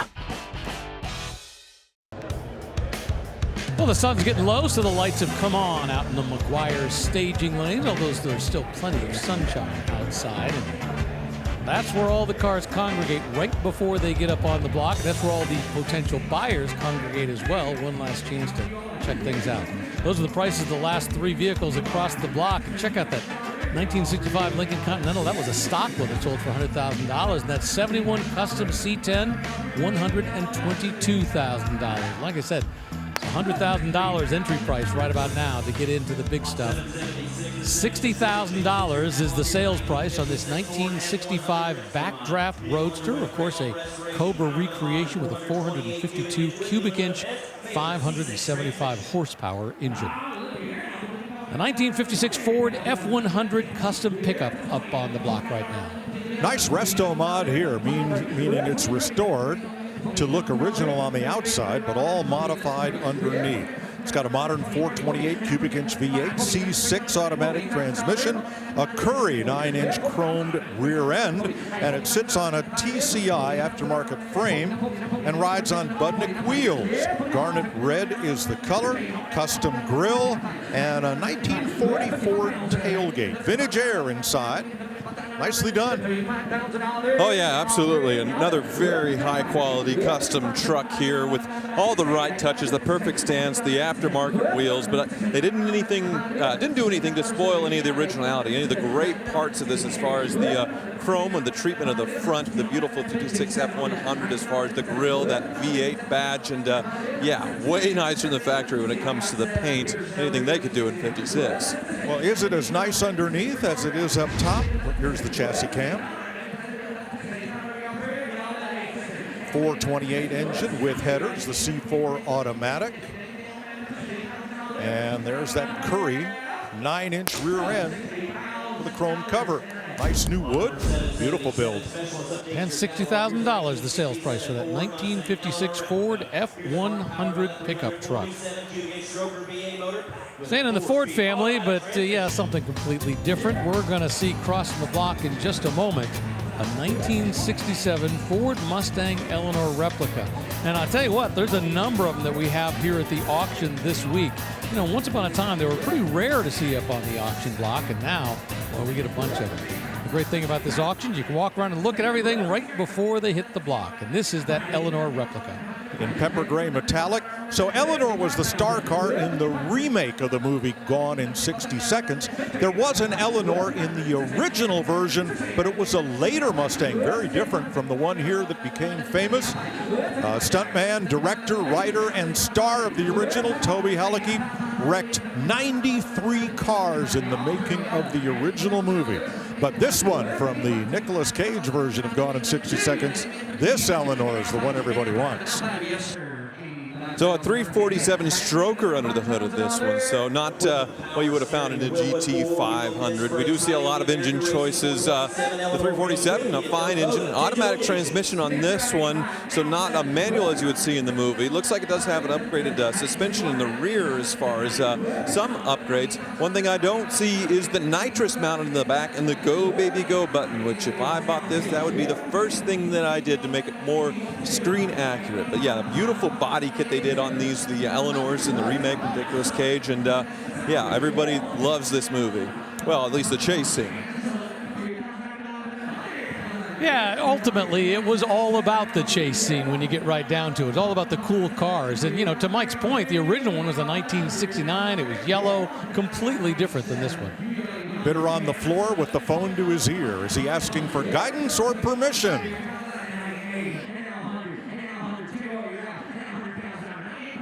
Sometimes they're getting advice. Sometimes they're talking to the actual bidder, who may be a friend, maybe a business acquaintance.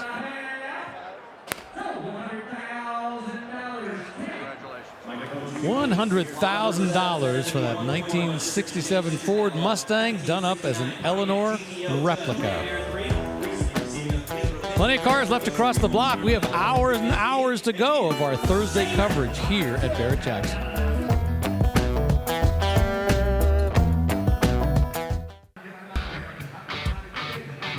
The Barrett-Jackson Cup, presented by Castrol, is back again this year, and you, the fans, once again get to vote for the People's Choice Award winner. All you have to do is go to cup.barrett-jackson.com, cast your vote for which of the world-class customs should win the award. And don't forget, voting does close this Friday, January 24th at 2 p.m. Eastern Time. So you want to make sure you get your vote in right now. Oh, the Ecto One or the Ectomobile is on the move, hunting for ghosts everywhere, or, in this case, heading to the auction block where it will no doubt be haunting someone's dreams. We'll see it very shortly. Just one of the Sturt Berkowitz collection cars that have been selling all this week. We've also seen a whole mess of 1977 International Scouts, and we've got another Scout 2 Custom up on the block. Yeah, probably a record number of Scouts here at Barrett-Jackson, all customs, and no two are the same. This one, full convertible lift, beautiful paint. Yeah, the other day we saw one top $100,000. This one just sold for $52,000. A 1939 Ford Custom Woody wagon. This is the one that was previewed by April Rose just a little while ago. Yeah, what a stunning Woody here. And of course, that iconic 39 Ford front just looks fantastic. They didn't touch it, they didn't want to mess with it, and I can see why, because it is stunning. The V8 logo just in the upper part with the hood going up. You see the cowl right here. You get fresh air into the cabin. And I love the rake of the roof with these Woodies. So it kind of goes low to high, and it's replicated in that wood frame for the doors and actually the body itself. And this was all redone. Of course, the upgraded engine there, definitely not a Ford flathead anymore. Looks like a Chevy 350. And yeah, the interior, as April showed, just absolutely stunning with that suicide door, all redone. And I love the little surf wave inlay in the back, the little custom treatment there. Yeah, that 350's been mated to an automatic transmission, big Ford 9-inch rear end. Everything's been done on this. You know, getting the wood right is not an easy thing to do, and keeping it right is even more complicated. And once again, that little detail, the surfboard with the wave, really nice. And look, they found a little antique, say, Badger sticker from the 1939 World's Fair in San Francisco Bay to add to that classic Woody motif. And there it goes. I'll tell you what, if you're looking for a custom Woody, I think it'd be pretty hard-pressed to find a better one than that. $110,000 to that gentleman right there. Barrett-Jackson.com, that's our website, the website for the auction, where you can go and find the complete list of cars that are crossing the block and all kinds of great information. It's stuff that's going on in the Barrett-Jackson world.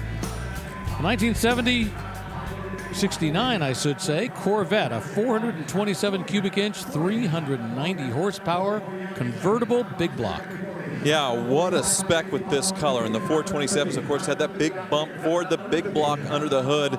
And this one is very clean. The lower horsepower 427, 390, but still the big block.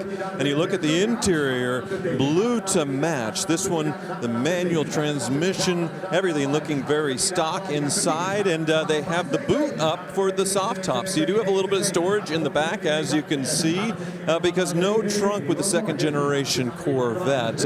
In the back, you have the fuel fill in the middle, sort of as a tribute to the racing. You can fill up from either side. And yeah, this one restored to a very, very high level. And of course, the color is a tribute to racing as well. Le Mans blue with a black top. It's also got a blue interior. Pretty much everything you're going to want is on this. That 4-speed manual transmission, the big block. It does have power brakes. And of course, Astro ventilation from back in Beau's days. Second year for what we call this Mako Shark body style that came out in 1968. And this was the next evolution of it. And you think about it, we were at the high water mark for performance, 1969, 1970. So this has that great styling. We got the great performance, and it looks like a great build as well. Yeah, and a big deal. This is a numbers matching engine. So you have all the performance, well, not quite with the 390 horse, but the big block and the pedigree with it and a high quality restoration. I think a good buy here. I would agree with you. $65,000. I think he's got himself a great car with that big block 427 matching numbers. Everything you want. Away it goes. 1970 Chevelle SS396. This is another one from the Brian Frank collection coming up onto the auction block. Boy, another high-quality restoration here with a numbers matching 396 under the hood. So the big block, not an LS5 or an LS6, but yeah, numbers matching 396 under the hood, and a very interesting choice as far as the color combination. Look at that with the tan and the green interior. Not what you normally see on a 70 Chevelle, but I definitely love it. Yeah, don't call that butternut yellow. That is Gobi beige. That's the name of that color. And they point out that this also, like the last one, has a matching numbers drivetrain, and it's been confirmed by Jerry McNish, who does the certification on this. So once again, a high watermark car, a 1970 Chevelle. This is an SS396 with its original engine and the certification coming from Jerry McNish. Boy, it's everything you really want. 2-5. I guess the only question is whether somebody's going to say, oh, I love this Gobi beige, or, well, I'd really rather have it in cranberry red. Well, if you want to stand out, this is definitely an unusual choice. It's something you would almost never see as far as this combination when somebody restores it. Nice option with the 4-speed manual as well. So many of these automatic, and it does have the Cal induction, that vacuum-controlled intake that pours in fresh air when you floor it. Very, very cool. Yeah, it's got power disc brakes, it's got power steering, so it's got performance, and it's got some of the pieces you want on there to make sure you can handle it and drive it just a little bit better. And Brian Frank, we've often talked about, you know, he and his family have brought great cars over the years, and this is just another example. It's a little cartoon picture of Brian right there. $90,000. That's the sales price on this 1970 Chevelle SS 396 with all that original parts, the original matching numbers engine, and the Jerry McNish certification. Completely different right behind it. A 1933 Pierce Arrow. This is an 836 Club Sedan. It's got a 366 cubic inch, an old L-head engine. It's an inline 8-cylinder. Yeah. Pierce Arrow, one of the luxury car makers, and that iconic hood ornament there, the bow and arrow.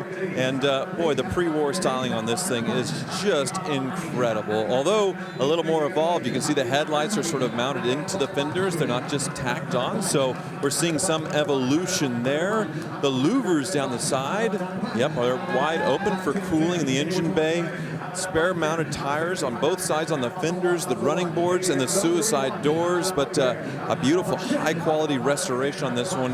A subtle two-tone, very subtle. The darker gray and the light silver, you can barely tell the difference, but it does set the thing off, most certainly. Yeah, in the early years of automobile production in the early 1900s, they used to talk about the 3 Ps of luxury. It was Packard, it was Peerless, and it was Pierce Arrow. Pierce Arrow, I think, started around 1901 or so and didn't make it to World War II. They couldn't survive after the Depression. I think they finally caved in about 1938. So this is 5 years before the end of that company. Well, I look at the quality of the interior on this thing. This is a serious luxury car. Beautiful sort of Art Deco gauges in there. You see the manual transmission and all the wood inside. It looks like, well, it does feel like real wood. Sometimes they'd be photon, but these are, serious luxury vehicles. So probably the real deal. And yeah, suicide doors. Wow, yeah, $140,000 the current bid. Which means it is now tied as the number 3 sale. Now it is officially the number 3 sale behind a couple of 150,000, and that is where it sells. It's great to see this 1933 Pierce Arrow, beautifully done, an award winner concours car selling for big money here at Barrett-Jackson. Man, that gentleman is ecstatic. He looks like he's ready to cry coming away with that 1933 Pierce Arrow for $145,000. And once again, we see so many of the older cars that don't have great restorations. That one is beautifully done. Up on the block right now, we got a 1915 Hudson Boat Tail Roadster. Now, we should point out this is ultimately a recreation, but they did use original Hudson parts to make this. Yeah, this was used in, racing most recently to do the Great Race, which is a very fun event as far as going cross-country, across America in vintage cars. And yeah, this one's designed to look like an old Hudson boat tail using a lot of the original parts and then, some upgraded things. So like a Jaguar XK120 brakes and a few other things to make it a little bit easier to drive. But yeah, there's that iconic boat tail shape of these very early vintage race cars. And a lot of cool details. All right, now think about this. This is designed to look like a racer from the, beginnings. Let's go back to the earliest of the Indy 500 days, 1911 through the teens. Think about driving this in a race back in its day. You didn't have a roll bar. You didn't have a helmet. You didn't have a fire suit. These things at the Indy 500, the very first year, they averaged 75 miles an hour. Now, this one is much more modern and much better. In fact, they said they were able to drive it at 70 miles an hour for long periods of time. But let's go back to the early years and think about what it would have been like to drive that. $40,000, that's the sales price for that 1915 Hudson Boat Tail Roadster. The Ghostbuster Ecto 1 is about to come into the room, and we're going to see if it's going to clear us out.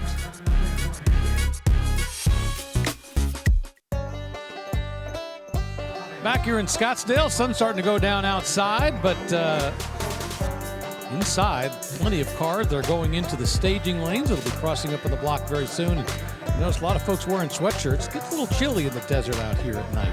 Up on the block, great price for a 1974 De Tomaso Pantera. It's bid right now at $87,000. Yeah, you have the Ford V8 as a mid-engine. You have Italian styling. These were sold in Ford showrooms. De Tomaso Panteras really were the American supercar of the 70s. Beautiful Italian styling.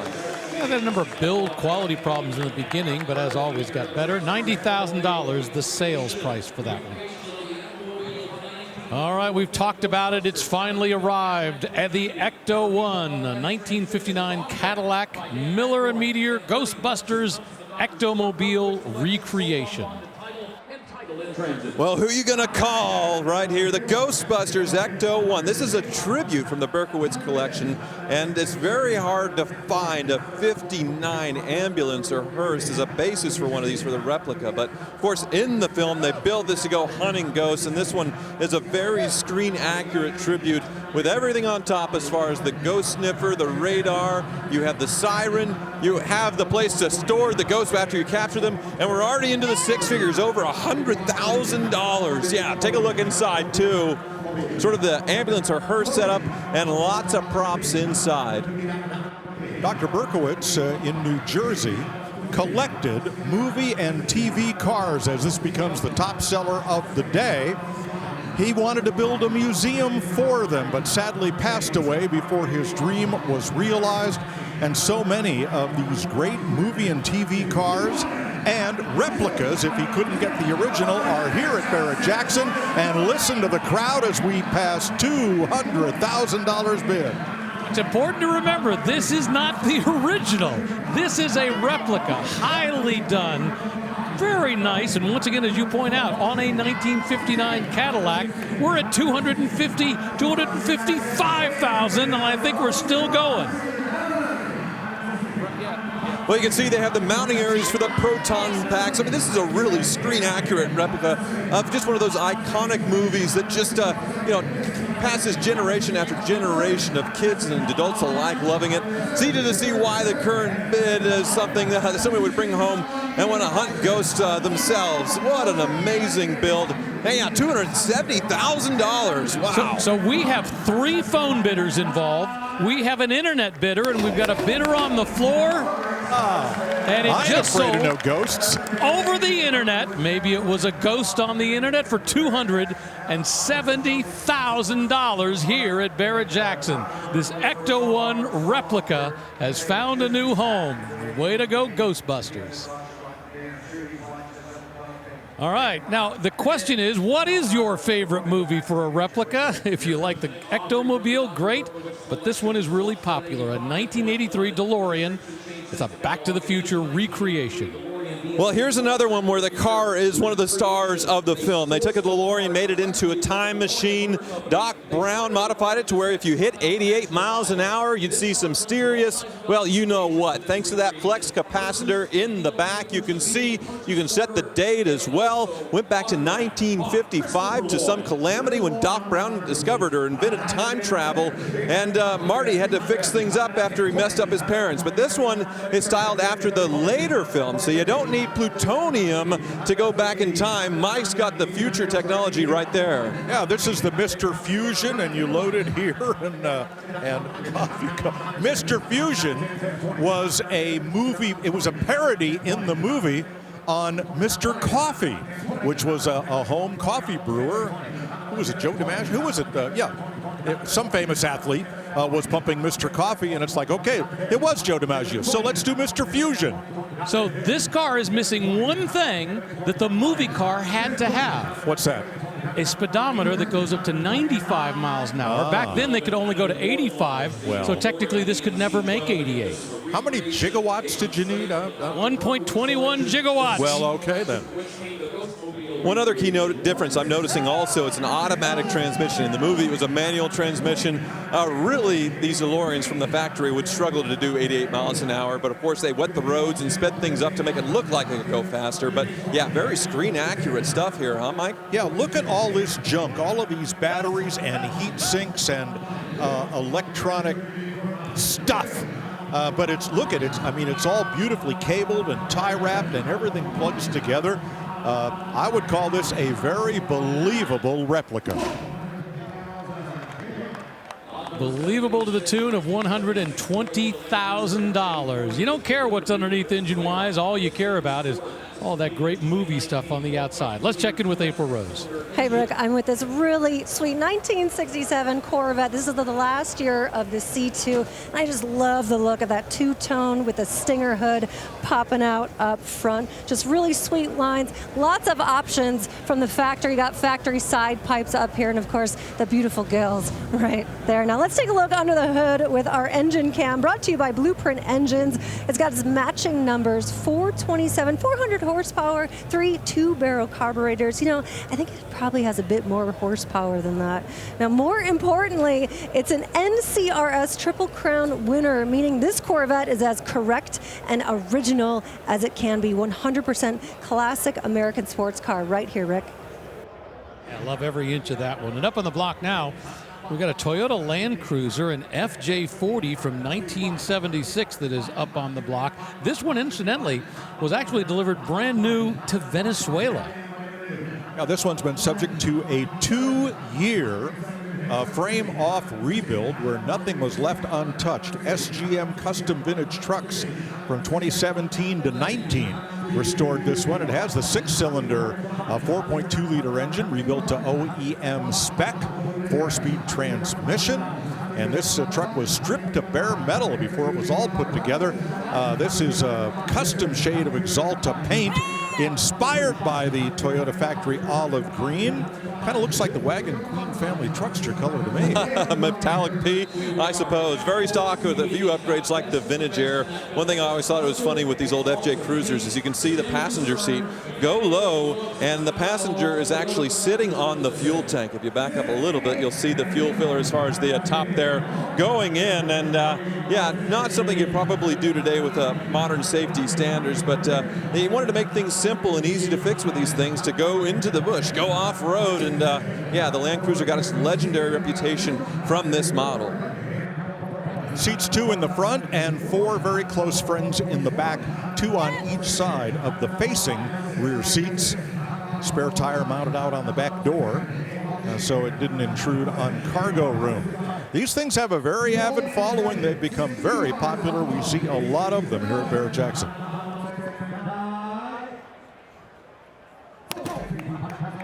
And away that one goes, $65,000 for a 1976 Toyota Land Cruiser, that FJ40. We see so many great ones crossing the block, and that's just another perfect example of what you'll see for those classic SUVs here at Barrett-Jackson. I'll tell you what, the vehicles just keep getting better and better here in Scottsdale. The good news is it's only Thursday. We have 22 hours of Barrett-Jackson auction still to come this week on FYI and the History Channel.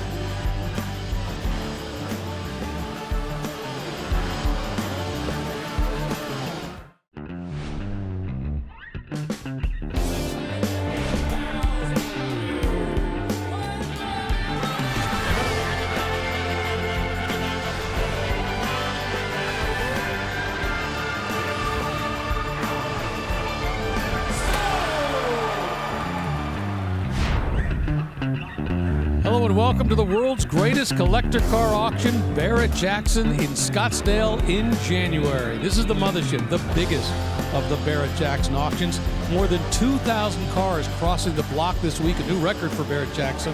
And of course, every single one of them doing it at no reserve. I'm Rick DeBrule along with Tyler Hoover, Mike Joy, and April Rose. And up on the block right now, we've got a very custom 1957 Bel Air. Yeah, radically custom, this thing. You can see the Bel Air part of the trim has been painted on in the rear fin, but the crazy part is under the hood with these ghost flames. Let me see if I can sneak it back up here, because it was a wild, wild build. Look at this big block V8 with a Vortex supercharger, and it's all painted orange to match under the hood. Full show quality finish with this, but some big power. And yeah, you can see the ghost flames on the fenders there. Very subtle and very, very nice on this one. The interior radically customized as well. Well, we've very quickly gotten up to $150,000, and that's exactly where it sells, meaning it is now tied as the #2 sale of the day. We have 3 different vehicles sold at $150,000 just a short time ago. We saw the Ecto 1 recreation, a Cadillac done up like a Ghostbusters recreation. That sold for $270,000. Up behind it, a 1968 Bronco Custom. Well, this one's received a frame-off restoration with a bikini top and a roll bar, no permanent top. 5-liter V8, 4-speed automatic. And the consignor points out $127,000 in restoration receipts. You can see one big difference is the door delete, but yeah, now it's got the hood up. It's the older 5.0, say from a Fox body Mustang is what you see under the hood there. So not a Coyote, modern 5.0. Nice upgrade though. But yeah, the doors, you can see the kit to have them be the soft style door inserts, the bikini top on this one, lifted just perfectly, fender flares, rear quarters cut. Well done, Bronco. Yeah, pretty standard in terms of what's being done these days. And to be in reality is it doesn't matter what you do, people are loving them. Doesn't matter whether they're stock, doesn't matter whether they're customized, doesn't matter if they're wildly customized. It just boils down to what are you looking for. But as Mike mentioned, $127,000 in receipts for this build. Yeah, it does look very high quality. Also looks like it has been enjoyed a little bit. The interior, though, they made it rhino lined to the floor, so easy to clean up if you did go off-road, have some fun, and just sold. Well, it just sold for $60,000 here at Barrett-Jackson on Thursday, Thriller Thursday, and it's been a thrill so far. Time for an Eleanor replica. This one is a 1968 Mustang. And this one with a 351 cubic inch engine and a lot of the very traditional Eleanor styling cues inside and out, including that little red Go Baby Go button on the shifter. I brought some friends with me to get a look at the engine here. Here, give me a close look at the Eleanor under the hood. Got some car guys in training right here looking at that beautiful Ford engine in this Eleanor. Wow, very stunning. Of course, based on the Gone in 60 Seconds film. And yeah, this one very well done. I think that's how Steve Magnante got started. And hopefully Steve's going to join us in Palm Beach here a couple of months. He and I texted back and forth yesterday. It's up in Massachusetts and doing well. Pepper gray metallic with black stripes. One of the hallmarks of the Eleanor look, along with all of the Shelby scoops and spoilers and taillights. Unmistakable. Once again, I'm looking for the nitrous. Of course, the big scene as far as the Go Baby Go hitting the button. You have the nitrous tank in the back. It might be in there in the trunk. I don't see it, but it does have the button on the shifter in the center console, which looks very custom. You have that Shelby wood rim steering wheel. Yeah, this one is very well done. Now, in all these fastbacks, the back seat does fold down to increase luggage space, but the trunk and the back seat area do not connect. Well, congratulations to that guy, and the Summit Racing Sold sticker goes on, and away it goes for an even $100,000. From a Mustang to a Corvette from 1968 back to 1959. Well, interesting. This one is said to be a 59, but yet it wears the body color headlight bezels of later C1 Corvettes, 1960 to 62. Nice black with silver coves and a red interior. I've seen this combination before, I think in Dale Earnhardt's museum. He bought one like it as a birth year Corvette for his wife in just these colors that were shared with his Richard Childress number 3 Goodwrench Chevrolet.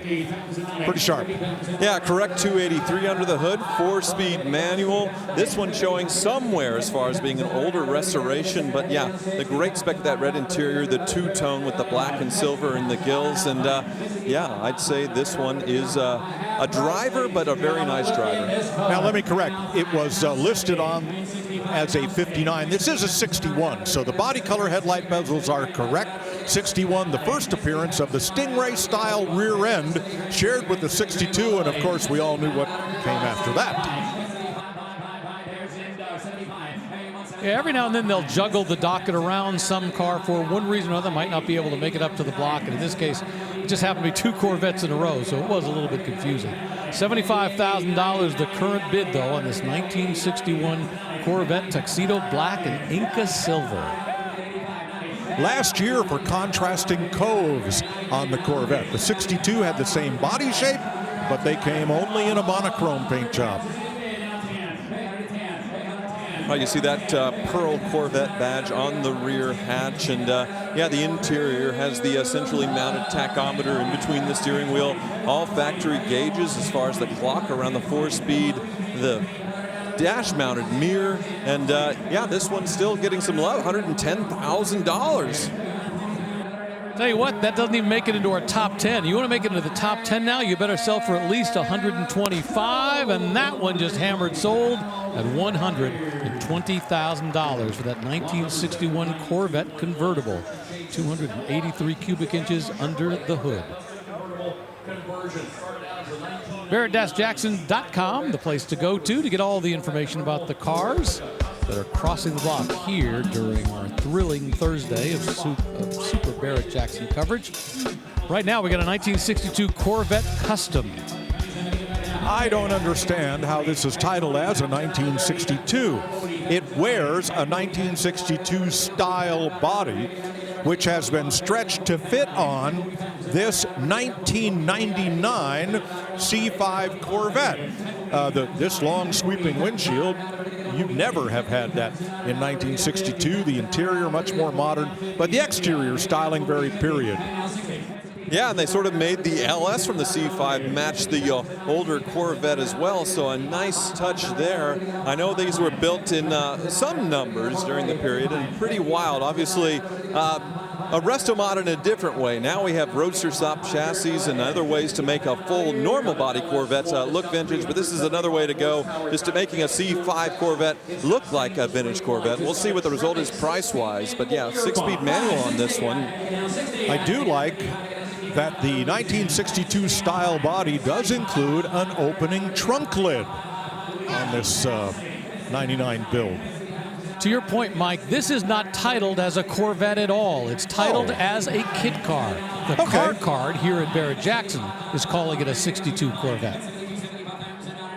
The one biggest difference is the width. The C5 Corvette so much wider than the original generation, and that's the only thing proportion-wise. You're not going to slice it down the middle and shrink it that way, but otherwise, yeah, pretty close. And this is a 6-speed manual. That will help the number. So if you like that 1962 styling, but you don't want to deal with the inconveniences of such an old car, your ride is here. Yeah, stock C5 dashboard and instruments as well, climate control, so modern conveniences too.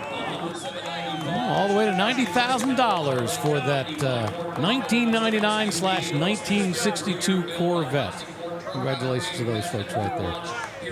1995 Ford Bronco Custom coming up on the block. We see a lot of the earlier generation, not quite as many of this later generation. Boy, I like this one, all presented in triple black here. 3-year build by Classic Ford Truck Fabricators and Fat Fender Garage in Gilbert, Arizona. Coyote engine, Ford truck, 5-speed automatic transmission. On the fly 4-wheel drive system, modern bucket seats.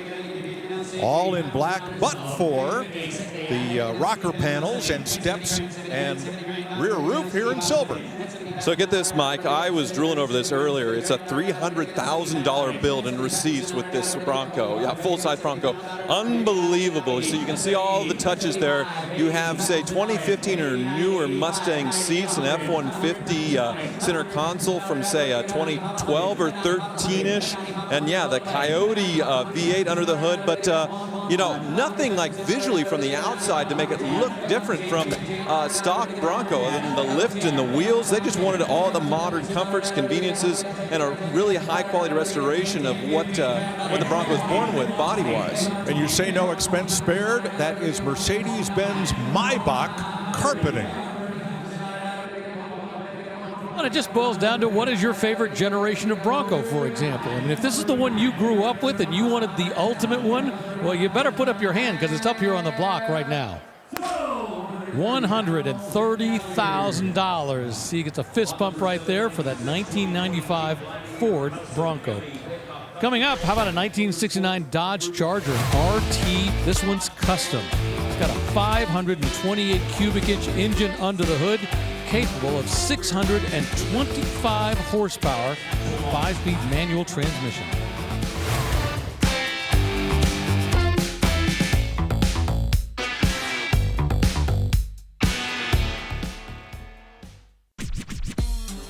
Oh, this is a thrilling day here on Thursday, and the prices have suddenly gone through the roof. We're in prime time here on our Thursday action at Barrett-Jackson. And this is the car that April Rose previewed a little while ago, a 1967 Corvette big block, 427 cubic inches under the hood. Well, the quality goes up and the provenance for this one. National Corvette Restorer Society winner, 427. 3 2-barrel carburetors, 400 horsepower, and a matching numbers 4-speed transmission. The color is Marlboro Maroon, which has nothing to do with the cigarette brand. Upper Marlboro, Maryland was the site of a great little oval track and road course that hosted Trans Am racing. And a lot of these Corvette colors were named for racetracks, including this one. Side pipe exhaust, black leather interior, vinyl top applied to the removable hardtop, power windows, telescoping steering wheel, headrests were optional, as was air conditioning. So a very highly optioned and correct Corvette. And correctly sold at $120,000. In that case, it was over the internet. Remember, you can bid multiple ways here at Barrett-Jackson. Well, just moments ago, while we were on our commercial break, a Jeep Gladiator. Now, this one was custom all the way. It had a Hemi engine, 448 cubic inches out of the Petty Garage, 8-speed transmission, big lift kit as well. This sold here at Barrett-Jackson for $200,000. Yeah, they're high-fiving. Congratulations to them. They love the fact that they were able to come away with that. With that, let's check our Haggerty top sellers of the day. Number one still belongs to the Ecto One recreation. That 1959 Cadillac ambulance done up like Ghostbusters, $270,000. You want to break into our top five, you better sell for at least $150,000 here on Thursday at Barrett-Jackson. Right now, we got a 1949 Cadillac Series 62 Custom. Oh, what a resto mod. Let's get a quick look under the hood before Cliff closes it at this 512 cubic inch Cadillac engine, blueprinted to 437 horsepower, 700 R4 automatic transmission with an external cooler, beautiful finish in wild berry pearl to this 49. Look at that sedanette body style, the two-door sedan. And wow, I think the bidders, this thing's almost stalled at $40,000, and then the bidders started paying attention. And here we go. Those rear fins inspired by the P-38 fighter plane. Just gorgeous styling, and what a resto mod build this is. And the amazing thing is that this build is 23 years old. That's when they did the customization work on this. Back then it was named one of the top 10 hot rods of the year. Probably had some refreshing since then, but boy, the work done even back then shows beautifully the way the headlights have been Frenched, all the work to go into making this a spectacular custom. And it's all Cadillac. We mentioned the 512 cubic inch engine. The bucket seats are 6-way adjustable buckets from a 96 Cadillac Eldorado. An amazing custom. $107,000. I love those second generation Cadillacs, the ones coming after World War II, with that little fin in the back. Love that hood ornament, that great cherry paint, wire wheels, everything you want in that post-war Cadillac look. A 1971 Chevy K5 Blazer custom up on the block right now. Well, the K means it's a four-wheel drive. The 5 means it's the quarter-ton or Blazer. A 10 would be a full-size pickup. Silver and white.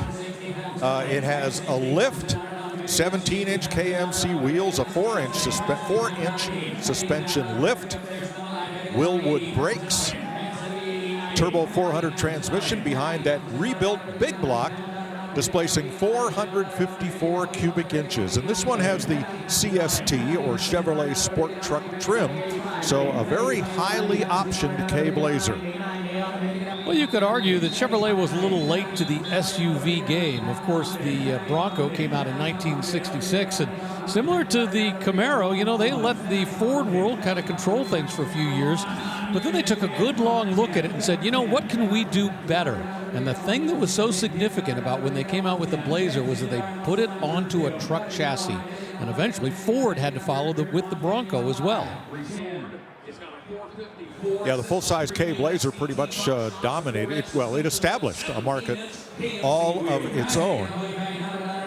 And we see a lot of them with a 3 to 5 inch lift such as this and four-wheel drive. I mean, it's a real stunner. That's going to be a choppy ride with that short wheelbase, but where you're going, you probably won't care.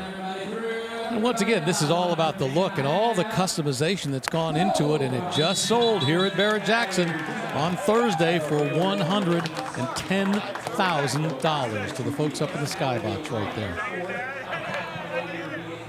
And his new best friend, of course, the bidder's assistant, They'll stick that sold sticker on, and out into the night it will go. All right, now that was a Blazer. Now it's time for a Bronco. This one from 1975, when they were still using the older style Bronco. Yeah, the mid-size or compact, if you will, as this was born.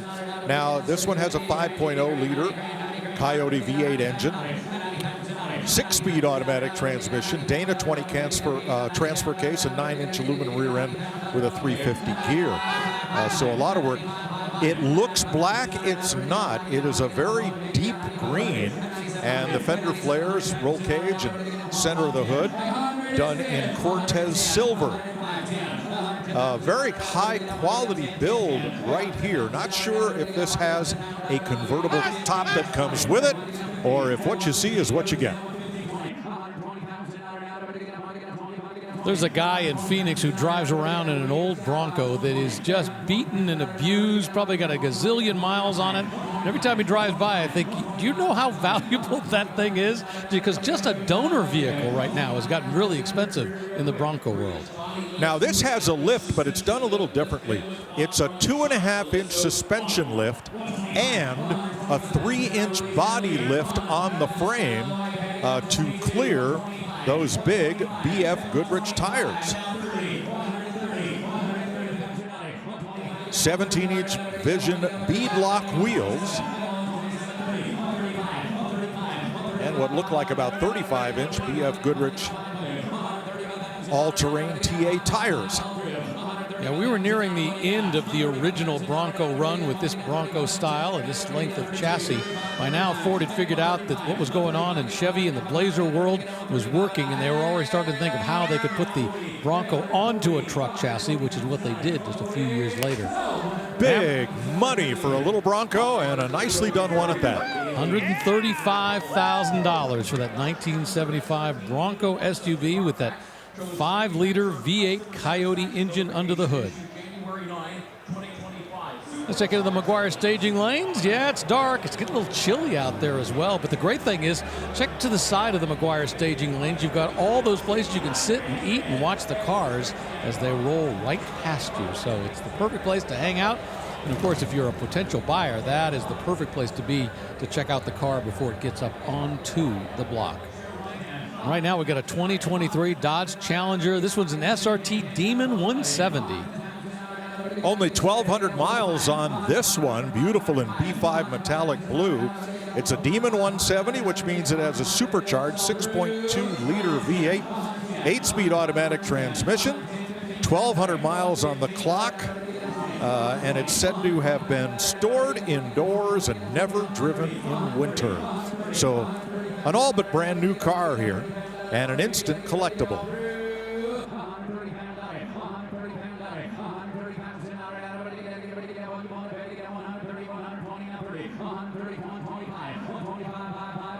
Of course, when they talk about the 170, in this case the Demon 170, what they're really referring to is the fact that it uses E85 fuel, and of course they're thinking it more from a drinking perspective, an alcohol perspective, so it's 170 proof. You double the number of the alcohol, and that's the proof number. And calling this a 170, which is kind of a fun way of talking about what it's capable of doing in terms of using fuel.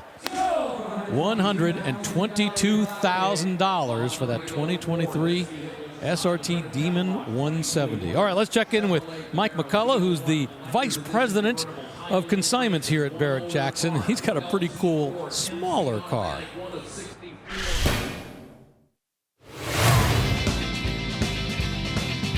We have this 1967 Chevrolet Nova Custom Coupe. It's powered by a 6.2-liter LS3 with velocity intake using a SpearTech fuel injection harness with a factory GM computer. The engine is backed by a TR6060 6-speed manual transmission and Ford 9-inch rear end with Detroit TrueTrack positive traction. The engine bay features show quality custom sheet metal and a flat one-piece firewall. This Nova rides on Art Morrison and Strange chassis components with adjustable coilover shocks and Art Morrison power rack and pinion steering. The custom interior is finished in remarkable black and Bordeaux red full leather by Riddler Award winner Lee Baxter Hot Rod Interiors.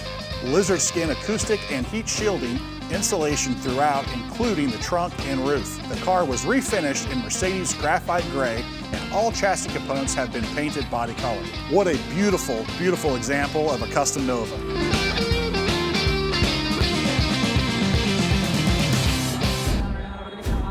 And that Nova will be crossing the block tomorrow here at Barrett-Jackson. Mike McCullough and Steve Davis have done an incredible job of building a great docket. How about this Camaro? Look at all the little Panther logos on it, Rick, because it is the collector edition of the Camaro ZL1, the 2024, the build-out edition. And back in 1966, when they were developing the Camaro, its code name at GM was the Panther. So that's been kind of resurrected here. They made 35 of these in these colors, Panther black matte over jet black. And this one has just 45 miles. Talk about an instant collectible. 650 horsepower, but you know, they were looking at the Panther name and then they thought, if we keep naming our cars C's, right? Corvettes, Corvairs, Chevelles, and so they wanted to stay in the C world. And, you know, where did Camaro come from? It's kind of a made-up word in many ways, but at the end of the day, it fit what they were trying to achieve. Limited slip differential, magnetic ride control, 20-inch rims, Brembo 6-piston brakes, and a 650 horsepower supercharged engine. Well, it just sold for $130,000, meaning it is now tied as the number 10 sale of the day here on Thursday at Barrett-Jackson. Behind it, a 1967 Mustang Shelby GT500 recreation. Underneath that hood, 428 cubic inches, and in this case, it's got a 3-speed automatic transmission that it's been mated to. Yeah, a lot of Shelby look here. Note the dual driving lights there in the center of the grille. That did not meet with a lot of approval from some state departments of motor vehicles, having those so close together inboard. So it was definitely a 1-year only styling feature for Shelby. You have the export brace there, tying the 2 strut towers together above the engine. All those great Cobra styling cues right there. So very nicely done recreation or replica or tribute, if you will, of a GT500, which would be worth multiples of the current bid price. And of course, 1967, big year of change for the Mustang. They specifically enlarged the engine compartment. I mean, it was a bigger vehicle on the outside, but they also wanted to significantly enlarge the engine compartment so they could put the bigger engines inside. And that's exactly what they began to do from that point on. Put big, huge engines which could produce more power.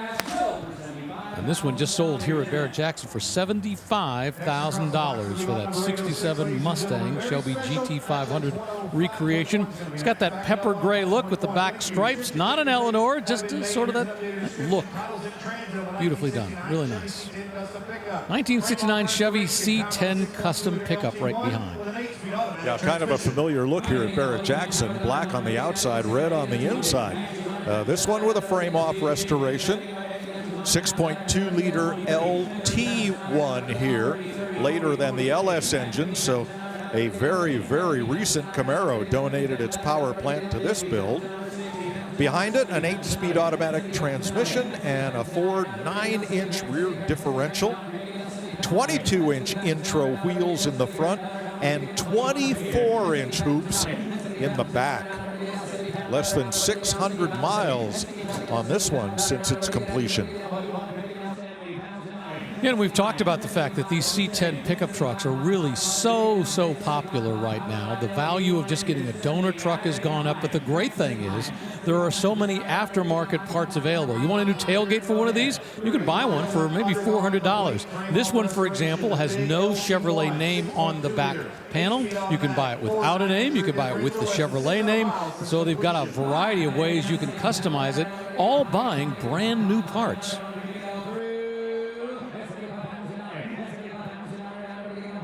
Beautiful new wood in the bed and a gas cap there. The tank lying underneath behind the rear end, and away it goes. $73,000 for that 1969 Chevy C10 pickup truck with a 6.2-liter LT1 engine under the hood. Yeah, it just seems like this is such a hectic place with so many cars, So much great stuff to see. Every time you come to Barrett-Jackson, it's always something new. It's always so spectacularly beautiful. The all-new line of Barrett-Jackson merchandise and apparel is now available. From road rallies to the office, there are many stylish options for the car lover. Available year-round or online at shopbarrettjackson.com.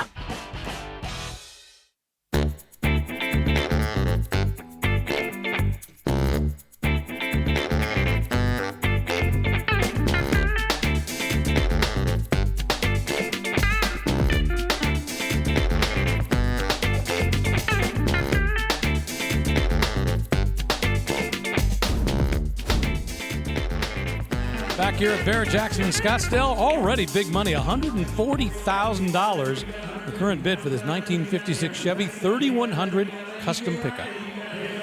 LSV8 swap with a supercharger, 5-speed automatic, Sikkens custom copper bronze paint, custom wood bed, 20-inch torque thrust wheels. What a Cadillac taillights, what a beautiful build. Yeah, absolutely. A monster engine under the hood, which I think is what you're seeing as far as the monster money. A little too late to pop the hood, though, but yeah, beautiful build. $145,000 firmly plants it into our top 10 of the day. Although we got some pretty great cars about ready to cross the block, so I'm curious what it's going to take to get into our top 10 before it's all said and done. This is a car we previewed a little while ago, a 1969 Dodge Charger RT Custom. 528 cubic inches, 625 horsepower from that Hemi crate engine. 5-speed manual with the obligatory pistol grip shifter. Welded frame connectors here. Upgraded suspension, radiator, new air conditioning system, and new exhaust. American Racing chrome 5-spoke wheels. A lot of work has been done here. Absolutely, that upgraded Hemi with over 600 horsepower looks right at home. Definitely love that, and the color. The Chargers from 68 to 70 are just iconic as far as their shape. The year-to-year differences, there's slight, but yeah, definitely the most popular body style of the Charger. Massive machines and massive power to the hood. No carburetor here. FAST Easy EFI. Like that, we're at 6 figures for this Charger RT. Yeah, kind of the Dukes of Hazzard orange, but without the full Dukes of Hazzard treatment. Instead, you have the RT stripe on the back, that vinyl top. So, you know, kind of a gussied up General Lee, if you will. Yeah, we'd call that a Bumblebee stripe around the tail when it's applied to a Dodge, or a Super Bee style stripe, if you will.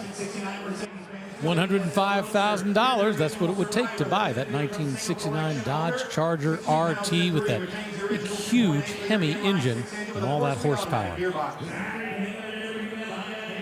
European this time, 1969 Mercedes-Benz 280 SL. One owner for the last 20 years of this one. The 280 is one of 8,000 built for that model year, half of which were exported to the U.S. Note the sag in the roof, if you will. That is by design. This is called the Pagoda roof on these cars. Hard top, soft top, and original pre-delivery and warranty certificates and owner's manual. So a lot of provenance goes along with this one. Well, I'm looking at this one closely, and I'm thinking it might be a mostly original paint survivor based on some of the patina I'm seeing on the hood. The interior, though, definitely original. You can see the well-worn leather interior, not abused, though, and the red hoop carpet is sort of faded, but, yeah, they are only original ones. The only thing not stock, obviously, are these knockoff wheels, but it looks like they are functional with that Mercedes crest there. Get a lead hammer, knock them off. Yeah, a little customizing. The wire wheels, the Nardi wood rim steering wheel is a definite upgrade. Might have come from Willem Hahn in LA or MG Minton, one of the other accessory shops back then. Of course, this line started in the early 60s with the 230 SL, the car that replaced the 190. Went all the way up through 1971. They had the 230, the 250 briefly, and then the 280, which really was what led into the car that everybody had to have in the 70s, that Mercedes 350 SL. If you were an executive, that's what you wanted. And this one does have upgraded AC in the period as well. So a lot of, so sort of period accessories and upgrades as far as the wire wheels, as far as the AC. But yeah, it looks like an original Survivor to me. These single stage paints, they can come back and buff up to a really nice high standard. But yeah, I'm wondering if that's the case here. $76,000 for that 1969 Mercedes-Benz 280 SL. It's had one owner since 2003. 1956 Nomad custom wagon rolling up on the block right behind it. Chevrolet made just under 8,000 of these in 1956, and I think every one has come across the Barrett-Jackson block at one time or another. Nassau Blue with Ivory is the factory two-tone, but boy, that engine bay is anything but stock. Yeah, modern LS under the hood with a cover to match, sort of with the trim to match the 56 going down the side in that vintage Chevrolet script. But yeah, what a beautiful presentation of the engine bay as far as wiring all tucked away with the second firewall and the inner fenders. And yeah, the paint just beautiful on this thing. But otherwise, the trim and everything else looks stock for a 56, nothing removed. Lowered at the perfect stance and aftermarket wheels. What a build, beautiful. Yeah, full-on Resto-Mod here with Global West suspension and QA1 shocks. Those wheels are US Mag chrome rims. They're 18 inches. And BF Goodrich tires, dark tinted windows. But from the outside, it looks like a stock, all but brand new Nomad. Very sharp. Yeah, so nice with those chrome stripes down the back. And of course has the ridges in the roof as well. Second year for the Nomad. Kind of the design coming off that Motorama show car they called the Nomad. Of course, that had a Corvette front. This was really based on the whole Chevrolet main lines. And this one just sold here at Barrett-Jackson for $115,000. He'll sign the paperwork, agree to pay the fee plus 10%, and away it will go. And we're going to take a quick break here at Barrett-Jackson. But we promise we are coming back because there's so many great cars left across the block.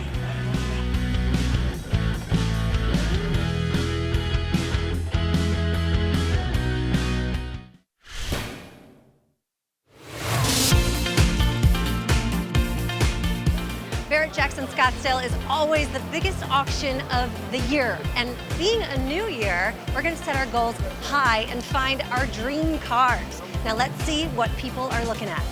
That 2020 Audi R8, the white one over there with the red stripe down it. Iron Man 1, Tony Stark drives a 2009 R8. So Tony Stark is your favorite superhero then, right? Yep, Iron Man, yes. These are very important questions. We're getting to the bottom of it here at Barrett-Jackson. Have to. It's got to be the Pagani, absolutely, April. Wait a minute, do you have a couple million laying around? They might take bad checks, so I got to work that out with Craig. Nicolas Cage, what is your dream car? No, don't tell me. Don't say a word. Shh. It's Eleanor. I knew it. Probably this beautiful 70 Boss 429. I would love for it to be in my driveway. I am a girl that likes to drive her hot rod, so I'm going to put some miles on it. Did you just become the girl of my dreams? The Ferrari is the next one I would love to get one day, but right now with the 4 kids, that day is not here. Right. How about putting the kids to work? Agreed. No college fun, we've got car fun. Have you ever thought about sneaking out in the middle of the night and taking your dad's keys and just peeling out of the garage? Nope. What? What's wrong with kids these days? Hands down, 87 Buick Grand National GNX. Wait a minute. That's my dream car too. What's your dream car? A 1969 Chevy Camaro. The rumble that you feel as you're driving down the road. Oh boy, where are you from? I'm from Minnesota. Ah, yeah, that's right. You betcha. Oh, you betcha. What do you want to put in your garage? Man, I'm trying to get that Code Red Mustang in there, man. That thing is insane. You know, I have a little inside scoop on how to get your hands on it. Do you want to know? Yeah, of course. Steal Craig Jackson's Bitters Pass. Oh, all right.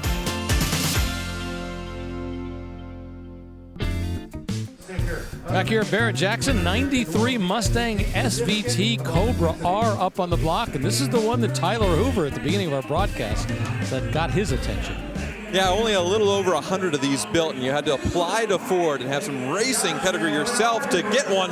Yeah, current bid $132,000. This one, not used to race probably. It's almost brand new in the wrapper with 2,000 miles. A lot of upgrades from Ford as far as the racing, the engine, the suspension, the brakes, and whoa, what a result. Wow.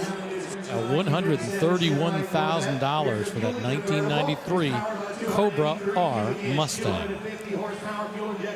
A 1957 Corvette, but this one's pretty special. Yeah, it's got the 283 cubic inch engine you would expect, but this one is a fuel injected.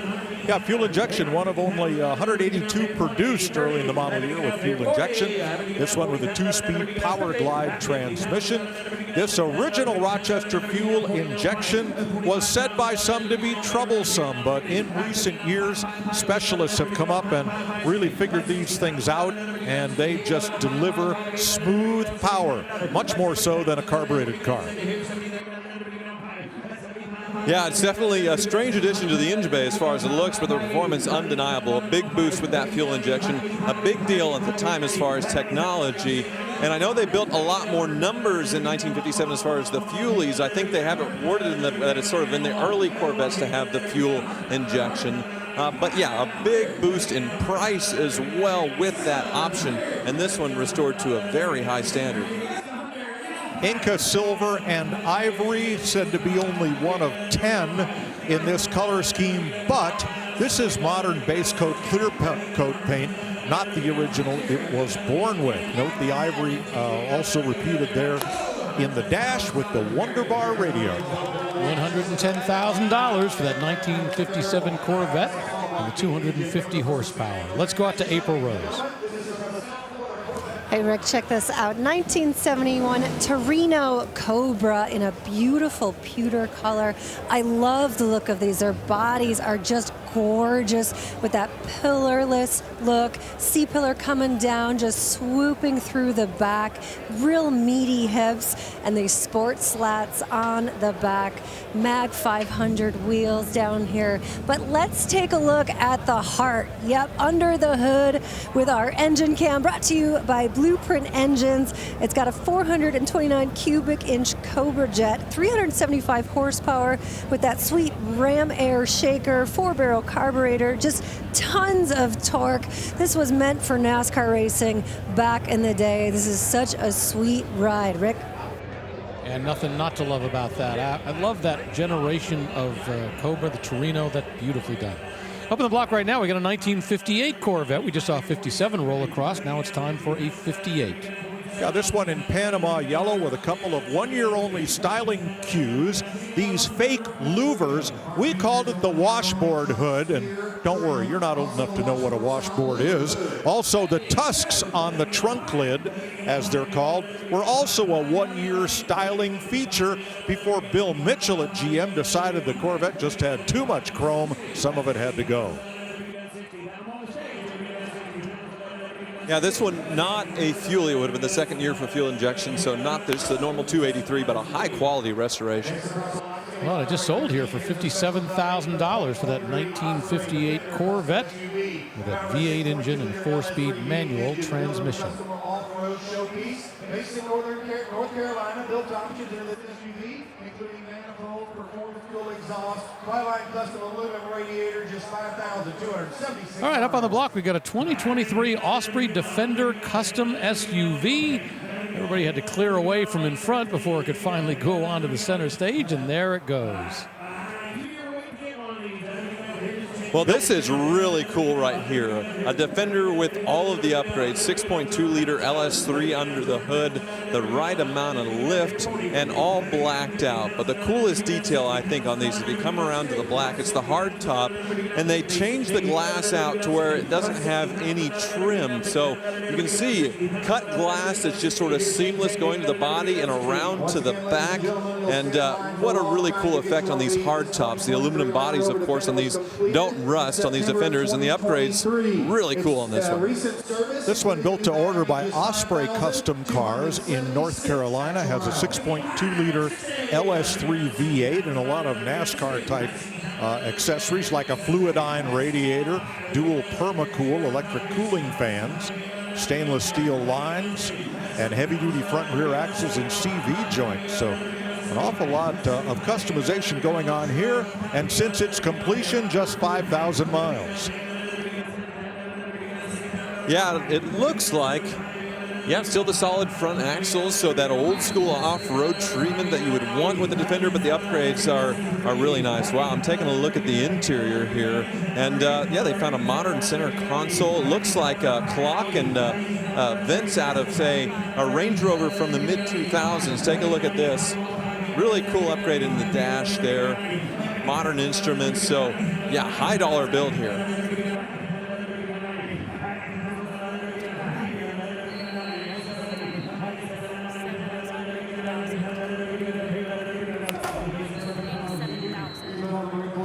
$87,000. That's what it would take if you wanted to buy a slightly used 2023 Osprey Defender built out of that Land Rover Defender. Coming up, we're going to see a Ferrari crossing the block. In this case, from 2011, it's a California Ferrari convertible. Got a 4.3-liter V8 engine, that 7-speed automatic transmission. The color, Bianco Avis. We'll see it very soon.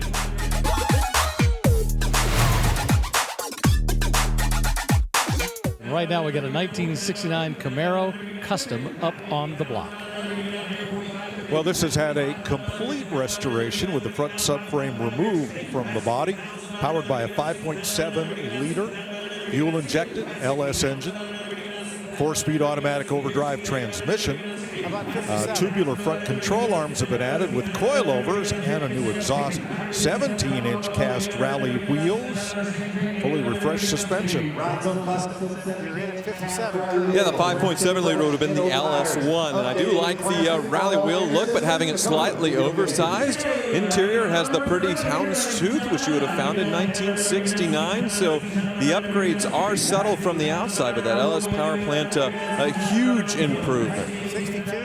So this is an RSSS build, meaning you had the Rally Sport front end with the Hideaway headlights and the SS Super Sport Performance package, in which case SS trumps RS as far as the badging.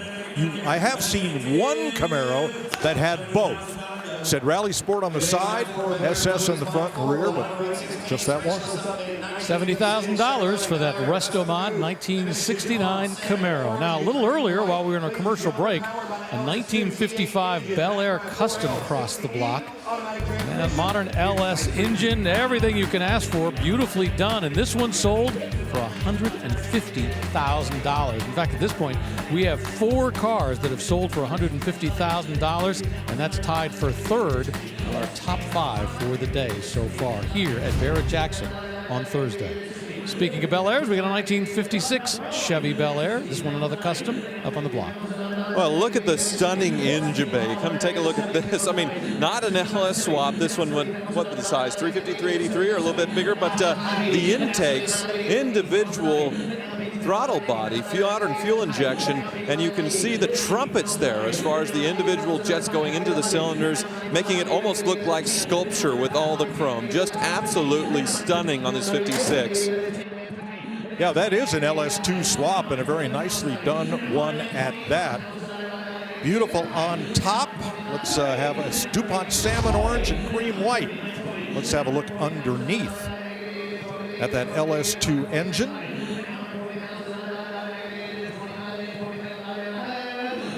.4L60 automatic transmission, all nicely polished. Wow, chromed drive shaft. And it has a 9-inch independent rear suspension that, sorry, we're not going to see because it's hammered sold. Wow, $125,000. Amazing attention to detail, even underneath the kind of stuff you're not going to see, well, unless you're working on it or have it up on a lift. A 1971 Pontiac Firebird Trans Am. This one is a 455 cubic inch HO, high output. Wow, beautiful restoration. 1,200 hours into this complete nut and bolt rotisserie restoration. Lucerne blue is the factory color with white stripes. There's the 455 HO engine in Pontiac blue. This body was stripped to bare metal and completely redone. Comes out of GM of Canada, Scarborough, Ontario, and GM Canada historical documentation is included. 50 miles on this beautiful build. Yeah, you saw they went to the extra detail as far as getting all the right marking stamps, stickers under the hood. Yeah, the graphics are really neat on this one. And then I see another great option on this one, the 4-speed manual transmission. So you can row your own gears on this one. And yeah, you have that iconic dashboard as well, that engine turn finish that went into the 70s with the Trans Am. So yeah, very nice build. Big bucks, wow, $140,000. Meaning that is now tied. Well, they just backed it off just an inch down to $135,000. That's exactly what it sells for here at Barrett-Jackson. All right, let's do it. Let's put that Summits Racing Sold sticker on there. And away it goes at $135,000. A Mustang behind it, a Boss 302 from 1969. The Boss 302 built to homologate a lot of the go-fast parts for the SCCA Trans Am Series, which it would win 1 year later in 1970. 48,000 miles on this one, restored in Acapulco blue, matching numbers engine that it was born with, close ratio 4-speed, 391 traction lock rear, interior decor group also in Acapulco blue. Yeah, so being so low mileage, not only is it numbers matching, but they're able to use a lot of the original sheet metal and restored the original wheels. So this thing, while it has been beautifully restored, it was probably a great survivor to begin with. They had a great car to start with. You see that Boss 302 fender mounted badge on the side going back. Yeah, what an icon here. The color is Acapulco blue. They weren't going after racetracks. It's interesting. I think they had Wimbledon white, Acapulco blue. They were just going for notable names and locations that people wanted to travel to. Little freelancing. I don't recognize the black painted trunk lid as being part of the Boss 302 group, although there is the rear spoiler, which would have been tilted at quite an angle for use by Dan Gurney, Parnelly Jones, George Fulmer, Peter Revson, who all drove factory-backed Mustangs in the Trans Am Series in '69.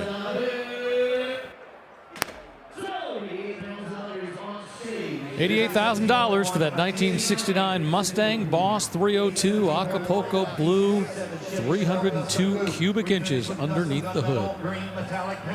Barrett-Jackson.com, the place to go to get all the information about the cars crossing the block here at Barrett-Jackson. Not just the ones today or the ones coming up, but you can also do some research on cars that have already crossed the block at previous auctions. 1967 Chevelle Custom.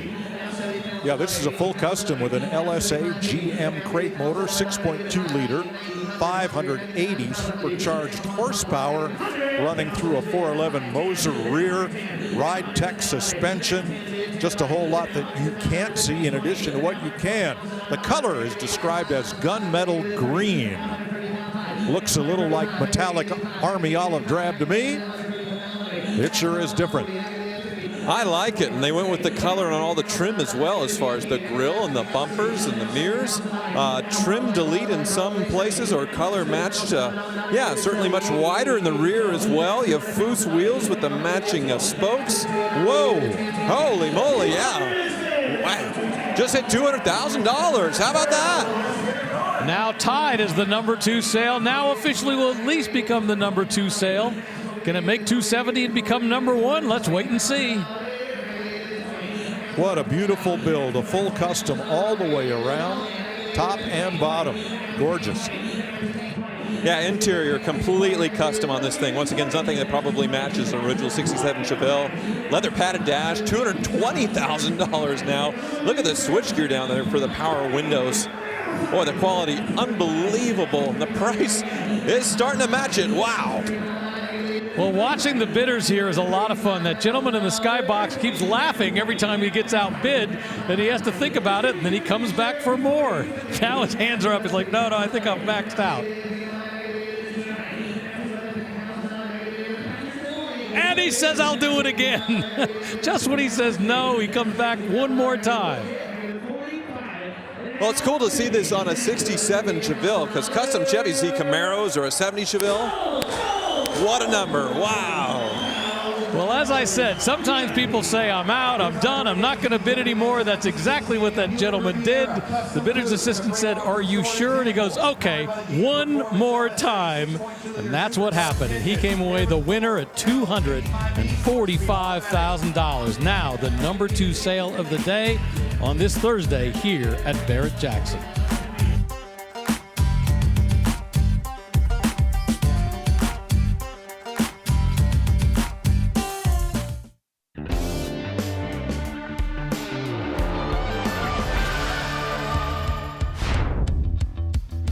Yep, the Beverly Hillbillies truck, the real one and a replica sold. That Jethro hot rod sold for $150,000. How about a Monkey Mobile, a Mach 5? These were all cars from the Stuart Berkowitz collection. All movie and TV, sometimes real deals. Most of the time, recreations like that Starsky and Hutch. And yeah, that is the Gilligan's Island golf cart. 1971 Ford Torino Cobra Jet 429. This is the one that April previewed for us. Yeah, very sharp car in the fastback body style with the slats and most importantly with the shaker hood. I had one of these. It did not have a shaker hood and it was very hard to get anywhere near half the $77,000 currently bid for it. Very nice restoration. Pewter over vermilion interior. And the blackout hood treatment is an option that this one did come with, along with the Ram era hood, that red interior, great spec. Sold up in the Skybox for $80,000 here on Thursday at Barrett-Jackson. 1969 Chevy Nova Custom up on the block. Well, this is said to be a pro street style build, a form of resto mod where both performance and handling are added to the capabilities of this car. 347 cubic inch LS1 Pro Series heads, quick fuel carburetor, adjustable boost controller. A lot of plumbing there, Tyler. Yeah, you can see it is a twin turbo, so this thing's probably making some crazy power. Each side had a turbo mounted way up front.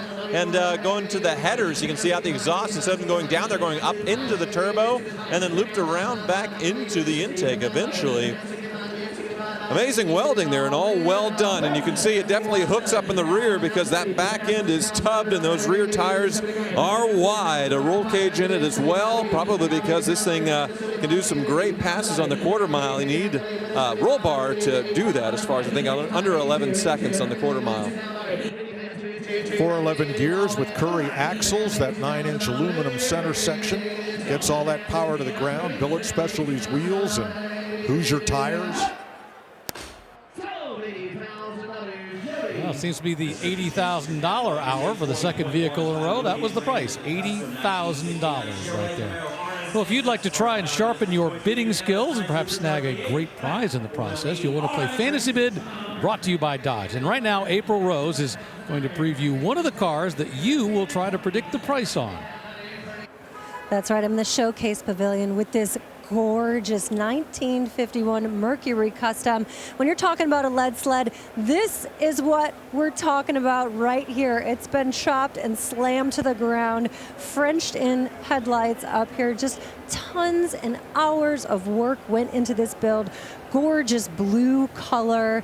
Man, it just keeps going on and on for days. And I love the intricacy of the color. You have this blue and then a metallic right in the center, that ice blue with a little bit of metal flake in it, and the pinstriping on the back. I wish I could do that. That is a skill I do not have.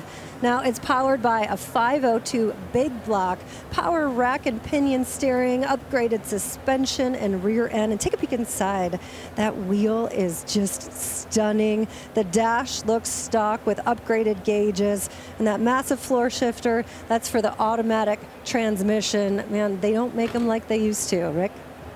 Somebody made that one beautifully. Thanks, April. And that lead sled will cross the block this Saturday, so register to play. Terms and conditions apply.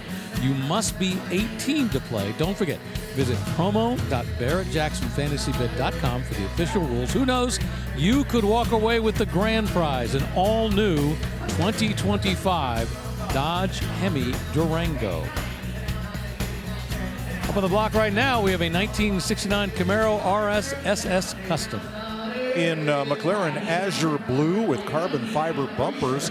This 69 looks like the Blue Maxi, a car built by Car and Driver magazine with Penske Racing help and the new LT1 engine. It is not a replica of that, but very sharp in its own right. $100,000 for that 1969 Custom.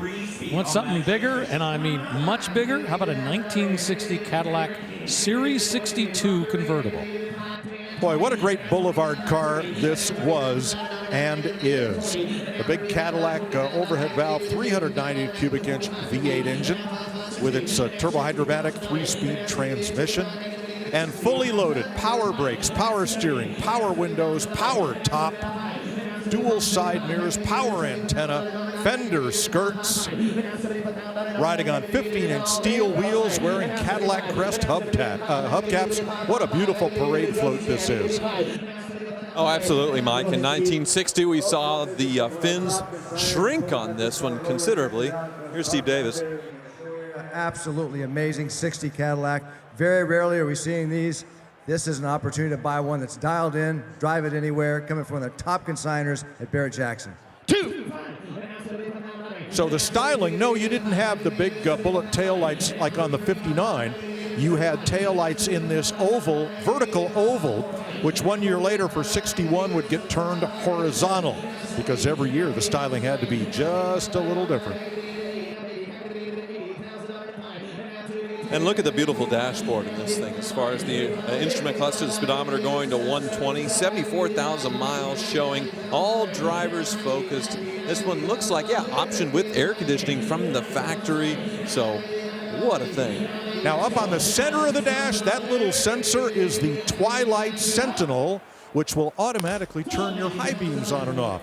Something we kind of take for granted today. $90,000 is what it took to walk away with that 1960 Cadillac Series 62. Coming up on Saturday, a lot of exotics. One Lamborghini has attracted Craig Jackson's attention.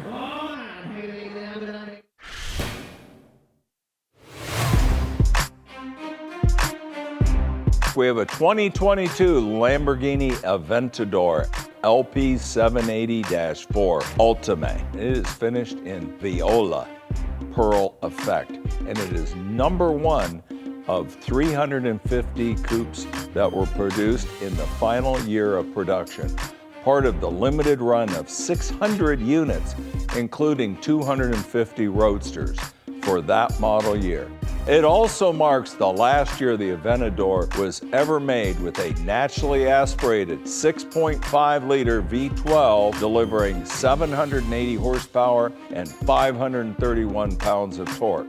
With an all-wheel drive system and ultra-lightweight materials, this Ultimate accelerates from 0 to 60 in 2.8 seconds, reaching a top speed of 221 miles an hour. And it has just 1,065 miles on it from new, part of the Gilstrap collection. Drive this beauty home.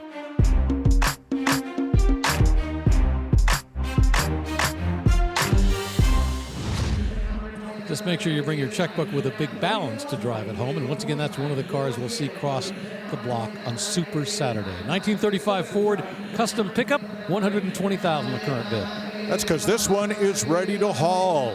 This has a supercharged twin 4-barrel 427 big block V8 with a Y-end 871 blower, turbo 400 transmission, Ford 9-inch rear, Mustang 2 rack and pinion steering, 11-inch Corvette discs, Budnik Pinnacle wheels, and so much more. Yeah, you can see the door handles were shaved, the stance absolutely perfect. What a build. Great money. Yeah, Monarch orange with gold pearl. $110,000. Really just boils down to what generation pickup truck do you like. Well, it doesn't matter whether it's from the 30s, the 40s, the 50s, or even much more modern. They sell it here at Barrett-Jackson. A while ago, we previewed this 2011 Ferrari California convertible, and now it's up on the block. Bianco Avis, or not Avis, the rental car company, but Avis, the famed European racetrack, over Cioccolato, or chocolate.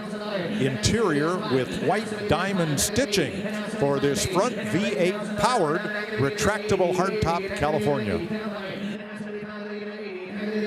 Yeah, Pininfarina styling on these. These were the entry-level Ferraris, and one difference that you can see in the rear boot, since it is a retractable hardtop and all this folds up. Watch as he drives away, and then watch as he hits the brakes as he comes to a stop. You'll notice that the brake lights aren't what you think. I'll hit the brakes at some point. Come on, come on, come on. Maybe not, but no, they're on. Here they are. Those are the brake lights down there below the trunk lid. Correct. Right? Yeah. So if something is movable on the trunk, the brake lights have to be down here. Now, that's a federal regulation. That's why you can't have the brake lights on the tailgate, for example. $90,000 for the entry-level Ferrari 2011, that California convertible. We'll be back to Barrett-Jackson Scottsdale right after this. The all-new line of Barrett-Jackson merchandise and apparel is now available. From road rallies to the office, there are many stylish options for the car lover. Available year-round or online at shopbarrettjackson.com. The Barrett-Jackson Cup, presented by Castrol, is back again this year. And on Saturday, 45 vehicles paraded across the auction block, displaying the talent and craftsmanship of custom car and truck builders from across the country. 5 finalists are being chosen from this amazing collection of vehicles, with the Barrett-Jackson Cup Best in Show winner being announced during our live Super Saturday coverage on the History Channel.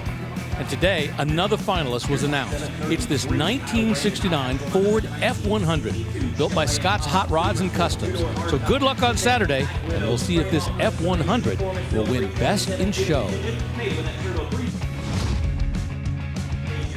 Welcome back to Scottsdale, where center stage is a 66 Chevrolet Chevelle SS convertible just rolling off, and in its place comes a 1970 Chevelle SS Custom Coupe, formerly owned by Las Vegas entertainer Danny Gans. Yeah, Danny Gans was a big automotive fan. He was a regular when we were doing our Barrett-Jackson auctions up in Las Vegas.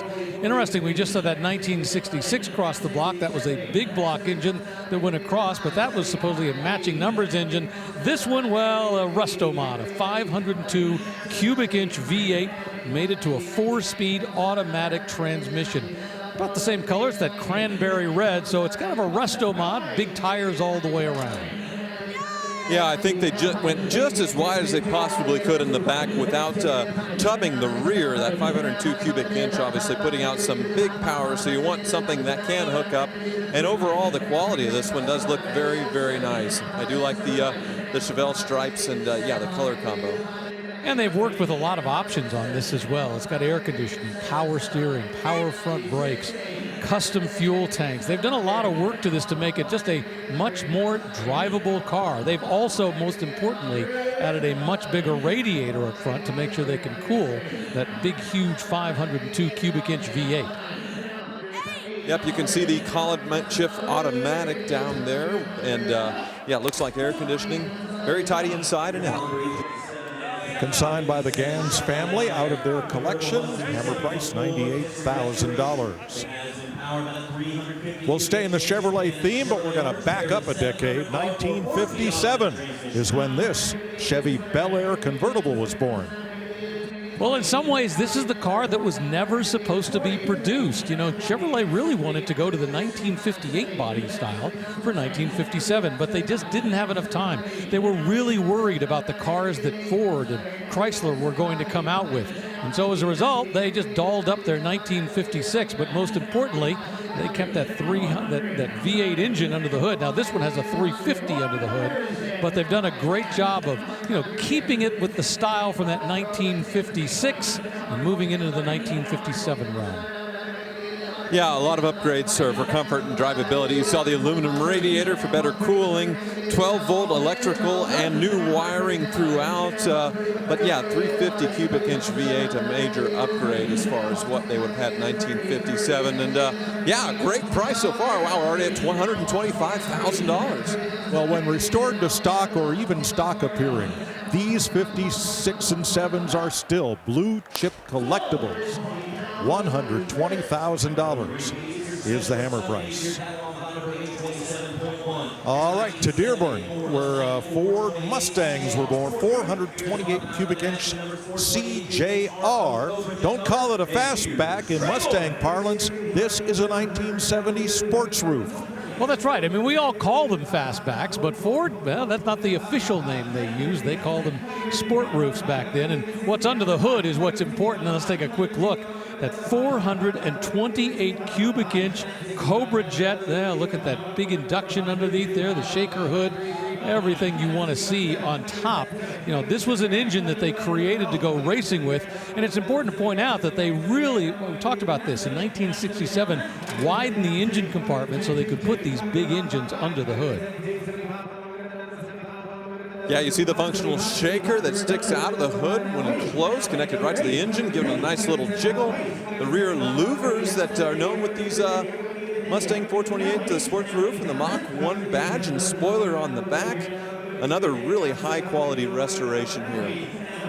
Yeah, and I love the stuff they're including with this. They've got an original owner's manual. They have 4 volumes of the 1970 Ford shop manual. They've got the Ford wiring diagram. They've got a Shelby supplement. They've got a vacuum schematic. And trust you, if you've had problems with the vacuum, you want to make sure you know how it works. And that one just hammered sold here at Barrett-Jackson for $80,000. And it's a perfect example of one of the muscle cars that you'll see here this week. And Mike Joy's been out looking at some of the others.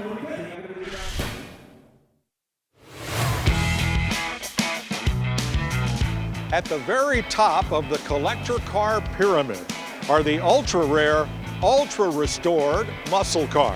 Take this Yenko 427 Camaro.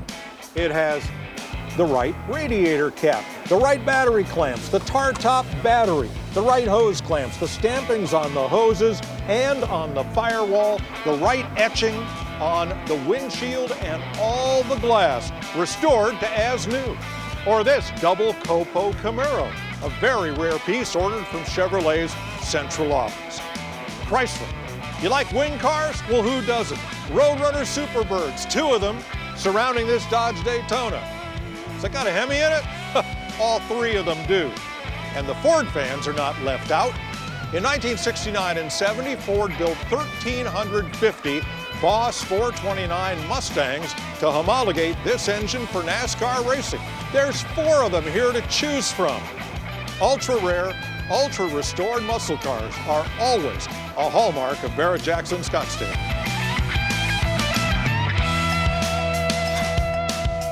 And we will be watching those cars that Mike just showed us cross the block over the course of the next couple days here on our live coverage of the Barrett-Jackson Collector Car Auction from Scottsdale in January. And speaking of muscle cars, that's exactly what we have on the block now, a 1968 Plymouth GTX convertible. And this one even more special with the 440. So great engine from the factory and some good options, including air conditioning and quite a color here. Yeah, the color is frost blue, and I love the fact that they've got a matching interior. So it's blue on the outside, blue inside, and of course that white top sets it off so beautifully. They got factory air conditioning, the chrome bumpers. They also have the original fender tag that goes with this as well. It's still on here to make sure that you know exactly what the trim level was when you bought this. $73,000 is the hammer price for that Plymouth GTX.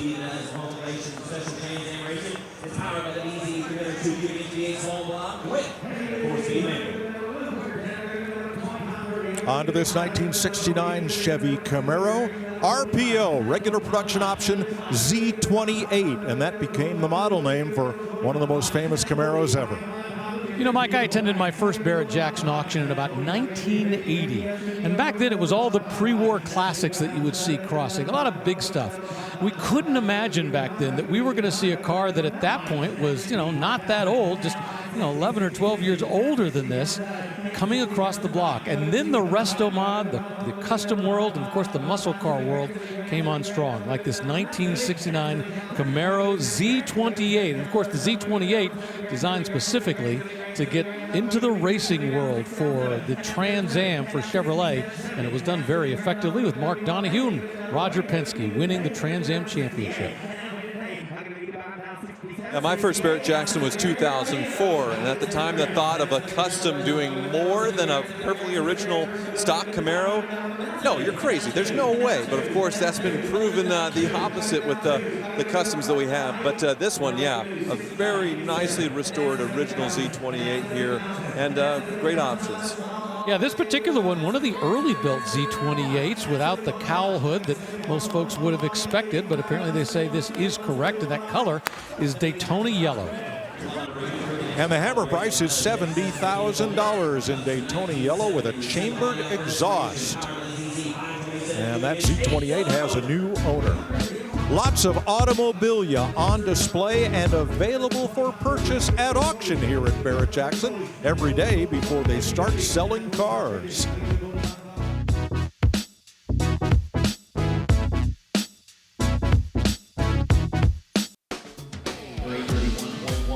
Welcome back to Scottsdale. Lots of dream rides at the ready waiting to cross the block here at Barrett-Jackson. In Detroit, sometimes just one model year could represent a whole sea change. Here's Rick with a great example of that. Just looking at this 1969 Camaro sitting right next to this 1970 Camaro, it's pretty obvious these two cars are completely different. But building the second generation Camaro was more than just about changing the looks. The design team wanted something completely different. Only thing that is truly the same from a design standpoint is the fact that both the 69 and the 70 Camaros have the same 108-inch wheelbase. After that, the changes are everywhere. The 1970 is 2 inches longer than the car it replaced. It's also about half an inch wider, but the 1969 is 1 inch taller. Instead of having a full-width grille across the front of the car, the designers wanted a European-inspired smaller grille with the headlights flanking on either side. One small but significant change is the rear side window. There in 1969, gone in 1970. And then there's the windshield. The cowl is much lower on the 1970, which makes the windshield longer than the one you'll see on the 69. Chevy sold more than 2 million second-generation Camaros, so you could say that design team knew what they were doing. Well, the 70 car, this one, was the better car in almost every way, but the 69 remains more popular to this day. We'll see them both crossing the block shortly. Here's a 2002 Dodge Viper GTS. Well, and you have to think about how much more refined this was than the original Dodge Viper RT10 that came out about a decade sooner. That was a pretty rough around the edges car. By the time they'd come out with this one, it was much more refined, not as refined as it would get later on. And of course, the GTS, personally, I always think was the most beautiful of the Vipers. It really kind of, to me, evoked the look of the Shelby Cobra Daytona, the car that Pete Brock designed. I love the double bubble over the hood or over the roof, whether it was there for just style or there because, you could get a slightly taller person inside. It worked either way. Just 9,600 actual miles on this one. Yeah, it definitely shows as far as the quality. A rare color on these. Of course, the press color would have been the blue with the white stripe. This one, yeah, really fun in yellow. V10 under the hood, over 400 horsepower, 6-speed manual, no traction control or any nannies to keep you on the road. So a lot of these didn't stay in this nice of condition. And one thing they changed with the GTS is they had the rear exit exhaust rather than the side exhaust, so you didn't get that Viper bite. But then, yeah, the body got even more wild as well with these GTSs. Beautiful car. One of 120 in Viper race yellow. Oh my gosh, is she crying? Is she happy? I hope it's both. $96,000 is the hammer price for that Viper GTS. Here's a 94 customized Toyota Supra Turbo Targa. So this one has a very stock-looking body, but you can see under the hood a very upgraded 2JZ. You can see the intercooler in the bumper, but then come up and look at the gigantic turbo on the 2JZ. And this one, the desirable Targa roof option on this one. So power will be way more than stock. It looks like on pump gas, 490 horsepower, which, probably 200 more than stock. Leather interior. This one looks like a really nicely preserved example to the boot with the right amount of customizations. Not too extreme to where it'd be tough to drive on the road, but still enough to have a lot of fun. Well, and what's interesting about this, it was actually driven quite a bit. It's got 88,000, well, more than 88,000 miles, because they were talking about servicing that was done at 88,000 miles. $75,000 is the hammer price for that Supra. We'll be right back.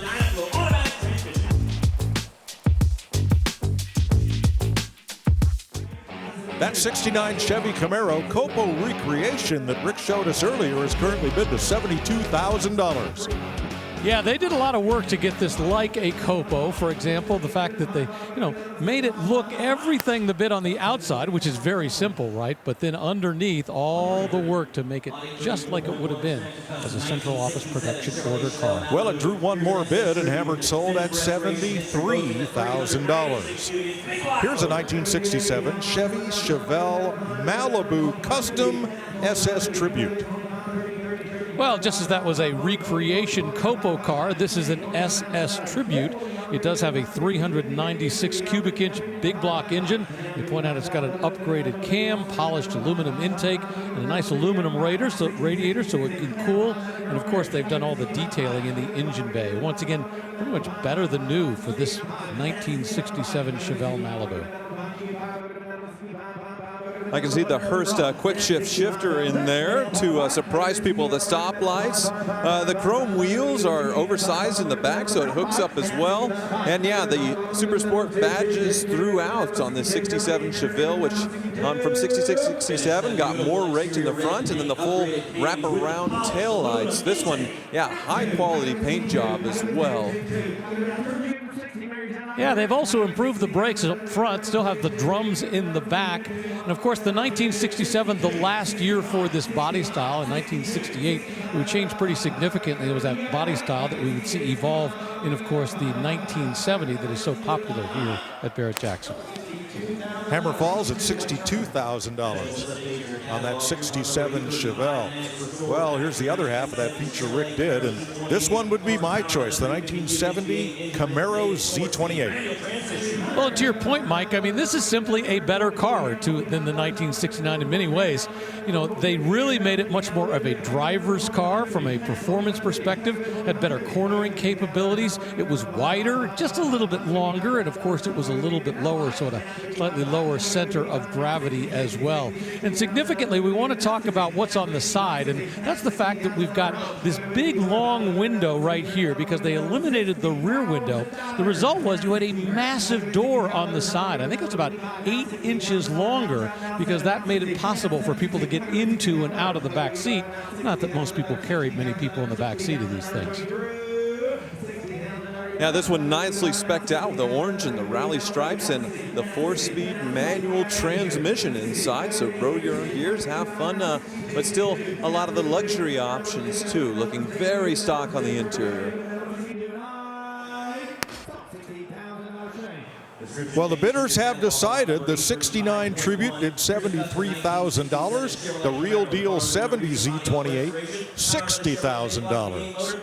April? Hey, Mike. I am with this stunning 1966 K-Code Mustang. It had a full rotisserie restoration, upgraded with that parchment interior and the ponies running across the back. Sorry, I should say the Mustangs running across. Full center console sweeps right through the bucket seats. Love the wood-rimmed wheel. Just very, very sweet. Now, let's take a look under the hood with our engine cam, brought to you by Blueprint Engines. It's got a 289 hypo, which means high power. Now, this was the base motor used in the Cobra and the GT350 as well. It's more aggressive camshaft and larger valves, giving it more power, better performance, and that's what we like to see, right, Mike? Well, absolutely. You know, the only substitute for more horsepower is even more horsepower, right? Here's lot 835.1. This is a customized 67 Camaro.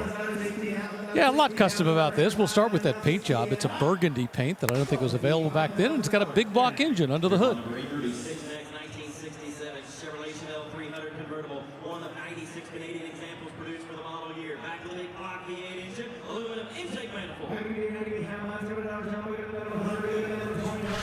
All right, coming up shortly, how about this little Bossa Nova, a 66 Nova SS?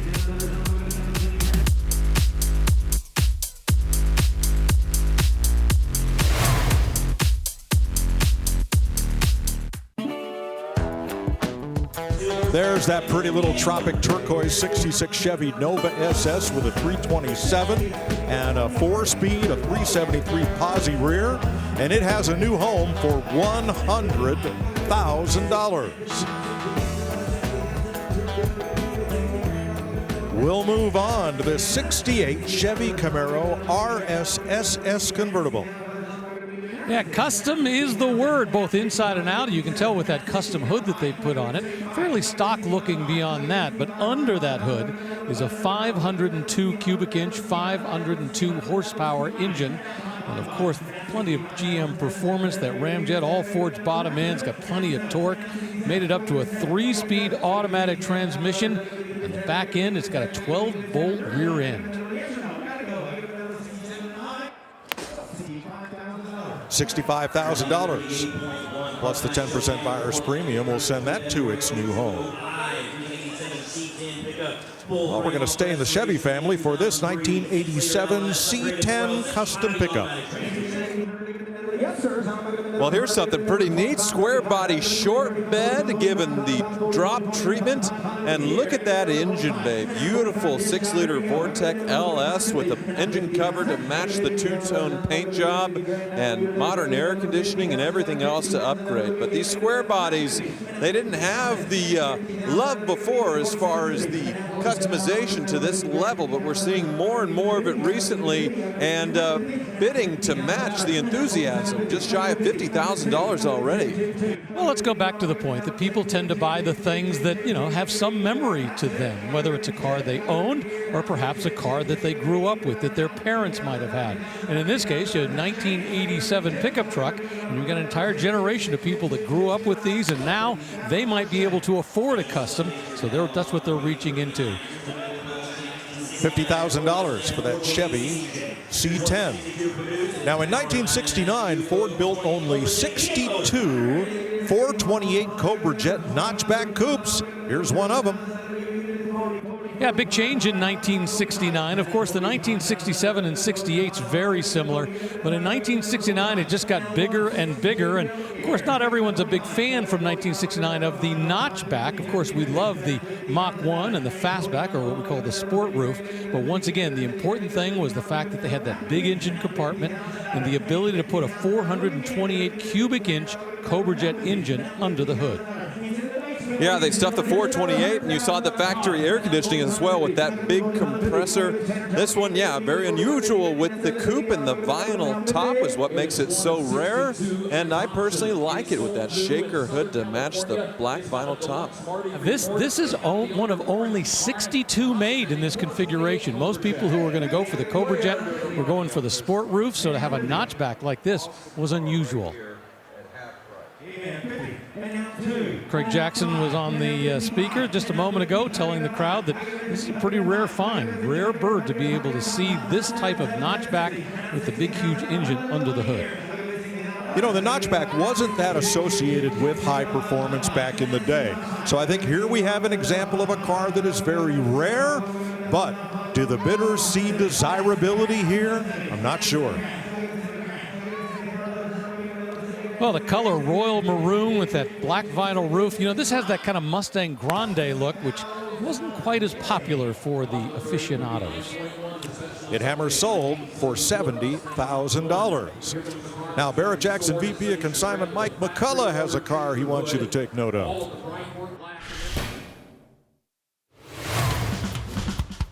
We have a 2023 Dodge Challenger SRT Demon 170. This Demon 170 is number 346 of 3,300 produced for the model year and is powered by the 6.2-liter supercharged V8 capable of producing 1,025 horsepower. It's paired with an 8-speed automatic transmission. It's finished in plum crazy exterior paint with an optional satin black hood, roof, and deck lid. And it rides on forged aluminum wheels wrapped in Mickey Thompson tires. The interior features black Alcantara seats wrapped in Laguna leather, an Alcantara wrapped steering wheel with red LED logo and real carbon fiber accents. Driven just 1,000 miles from new, this Demon 170 is selling with no reserve. Take this Demon 170 home with you. We will see that cross the block here tomorrow. Here's a 1970 Mustang Mach 1, just 4,000 miles since the restoration.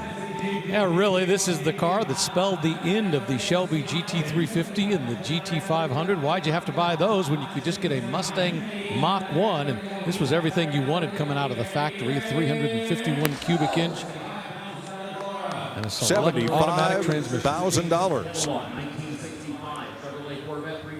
1965, first year for disc brakes on the Chevrolet Corvette. Here's a 327, 365 horse convertible.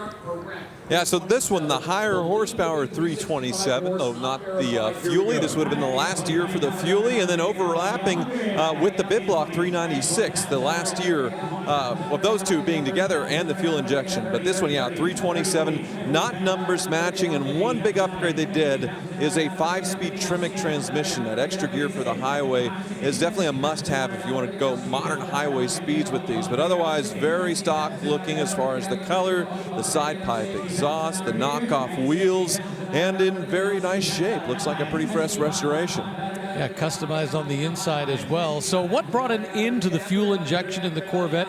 Really, it was two things. Number one, they were a little bit difficult to work on, and an awful lot of the mechanics didn't have the skill to keep it right. But significantly, they figured out how to get high horsepower out of carburation. Why worry about the fuel injection when the carburetors would do just as well and get you high performance? I mean, think about this, 365 horsepower out of this thing. Now, as Tyler said, this includes, this has the 5-speed, but it includes the original Muncie 4-speed with it. Bidding continues, and yeah, air conditioning, another add-on to this one too. So highway gearing with that 5-speed and modern AC comfort. No foul there adding those. $65,000 is the hammer price for that sharp small block Corvette. The McGuire staging lanes is where cars get their last little fluff and buff before they come to the auction block. And it's your last chance to look them over carefully with the hood up, the doors open, and maybe talk to the consignor and get some details on this car's history before it arrived here at Barrett-Jackson. On the block now, a 2019 Dodge Challenger SRT Hellcat Red Eye wide body. Yeah, you look on the front fender and the Hellcat badge has that red eye, and that meant more horsepower, just shy of 800 horsepower in these versus the 707 for the normal Hellcat. And this one also a factory wide body. One of the big knocks of the Challenger where they would make fun of it is say it's kind of a boat, it doesn't handle all that well. Well, this is what the wide body is supposed to address, where you get bigger wheels and better handling in the turns, more of a track tune to these. Still big old boats, and yeah, the ZL1 was more track focused as well as the Mustangs, as far as Camaro and Mustangs. Yeah, significantly, it's not just horsepower. This one has plenty of torque as well, more than 700 pound-foot. Less than 9,000 miles on that Challenger, sold for $72,000. Next up, a 1969 Chevrolet C10 custom pickup. So C10 would have meant that it wasn't a four-wheel drive, and usually with the C10s versus the K10s, which meant four-wheel drive, they get the drop, as you see right here.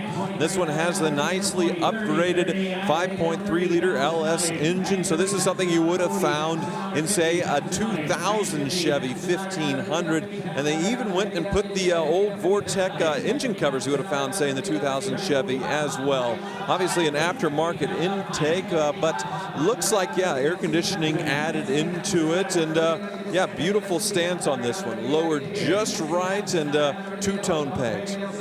Yeah, the question is always, do you raise it, do you lower it? I love the stance on this. They've got staggered wheel sizes, bigger wheels in the rear, and I can really appreciate the fact that they have also put on disc brakes all the way around, so it will perform just a little better. Of course, it's got bed liner inside the back, and now they've got it stuck in gear. They're trying to push it, move it forward just a little bit, and the poor guys behind are having a difficult time doing that, but eventually they'll figure it out and move it forward. There we go. Now we just started it and moved it on. And you saw that bench, the houndstooth interior, say, to match a 1969 Camaro, so a nice touch in there, and rhino line bed, so you can actually use this to haul stuff if you wanted to, and not hurt the paint or the finish or anything at all. So I love this build. Yeah, vintage air inside. It's got a retro radio designed to look exactly like the original and fit in there with a little more modern ability to Bluetooth and everything else. So you got everything you want here. I mean, the rhino liner in the bed, the disc brakes, the stance, and of course that very modern engine under the hood. $64,000 is the hammer price. Now, a K-code Mustang means a Mustang that was born with the high-performance 289 cubic inch V8, 271 horsepower with solid lifters, and that's what's in this 1966 convertible. Second year for the Mustang, and it first came out in 1965. Of course, we call the original one 64.5, but technically they were all 1965s, and this body style carried through for a second year. Very difficult to tell the difference.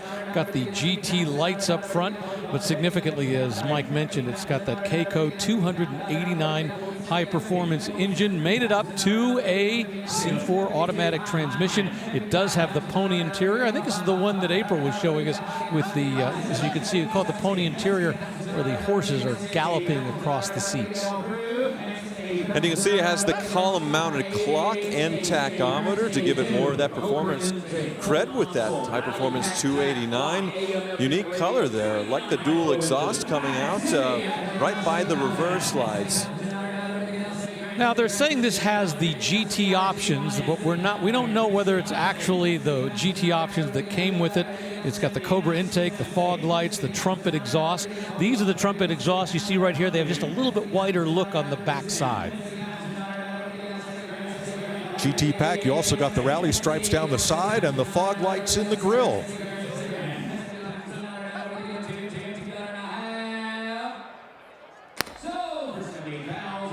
$70,000 sends that Mustang to its new home.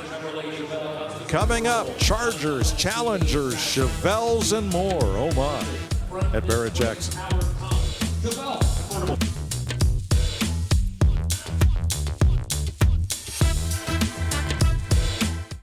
The all-new line of Barrett-Jackson merchandise and apparel is now available. From road rallies to the office, there are many stylish options for the car lover. Available year-round or online at shopbarrettjackson.com.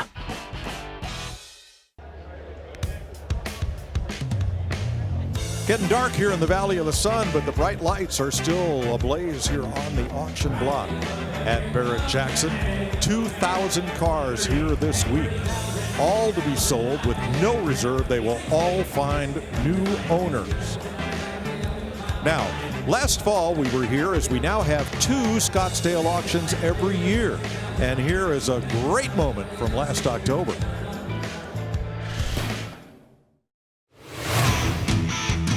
Are you ready for this house to rock? He is the former frontman for Van Halen, the Red Rocker himself, Mr. Sammy Hagar. It's not a LaFerrari, it's the Ferrari. And yeah, I don't know how I'm gonna feel about this, but let's see what happens. 3 million is bid. Here is your chance. We're $3.5 million bid. Closing in on $4 million for this LaFerrari. Here we are, 4.1 million. Sammy and Craig are talking it over. Sammy's running, saying up, up. Kind of like William Shatner the other day goes, not yet, not yet. Sold, sold, sold. Congratulations. $250,000. Muchas gracias, amigo. Happy birthday, Sammy. Thank you, Craig. You're a wonderful man. You people are wonderful. We love you. God bless you. Let's have some fun now. Woo! What a great moment here at Barrett-Jackson. Well, Sammy had such a great time here in October. He came back and played a concert here last Friday night, and his 62 Thunderbird is going to sell here at Barrett-Jackson Scottsdale tomorrow. What a history that car has. All right, back to the block for lot 844, a 65 Chevelle Malibu SS Custom. Yeah, this one is the full murdered treatment. It is black everywhere. In fact, I'm looking under the engine compartment, and it has a black valve covers as well. You see the chrome has all been taken off. It does have a red interior, so it fits perfectly into the Barrett-Jackson world. But boy, just about everything that can be has been customized on this. And under that hood, by the way, is a 454 cubic inch engine, and of course, modern fuel injection. Yeah, you can see the upgraded LED taillights as well, but everything blacked out. All that trim that would have been chrome or a metal finish, completely murdered out. And we're a few years away from the 454 coming in the Chevelle, quite a few years away. So this is sort of a what if, but also Darth Vader's 65 Chevelle.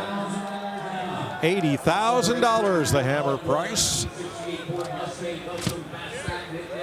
April, where are you? Right now, I'm in the pre-staging lanes, and it's not too often we have an incredible story like I do right here with David and Jan Vandervoort. You have owned this 1954 Studebaker Commander for quite some time, 69 years. Tell me how you acquired it. I bought it when I was 19 at Rasmussen Studebaker Cars and Trucks in 1956. And that's quite a long time, of course. Now, Jan, tell me, this car brought you guys together, is that correct? Most absolutely. It was one day past my 18th birthday at a burger joint. Dave drives in this car. I looked at my girlfriend. I said, what kind of car is that? She said, I don't know. I got up the nerve, walked over to a group of strange men, tapped him on the shoulder. What kind of car is that? Studebaker. I said, get out of here. You just made that one up. He says, give me your hand. And he walks me right to the front of the car, points at the grill and says, read that. Right. I love that story. And you had a photograph right here of you when you met back there. This is 50 years. No, 50 years this is 50 years ago, but it's close. Very close. It's close. I love that. What is your best memory in this car? Absolutely going to the 50th anniversary of the Concours d'Elegance in Forest Grove, where Dave took Best in Show. Oh, I love that. Absolutely love that. Now, why sell it now? It's been part of your family for so long. Well, we knew the day was going to come where we couldn't handle it anymore. Dave just turned 88. I'll be 80 next month. And as you can see, I'm in a wheelchair now. So physically, I can't crawl under and put the straps underneath it anymore. Right. We just knew the day was coming, and we put it off as long as we could.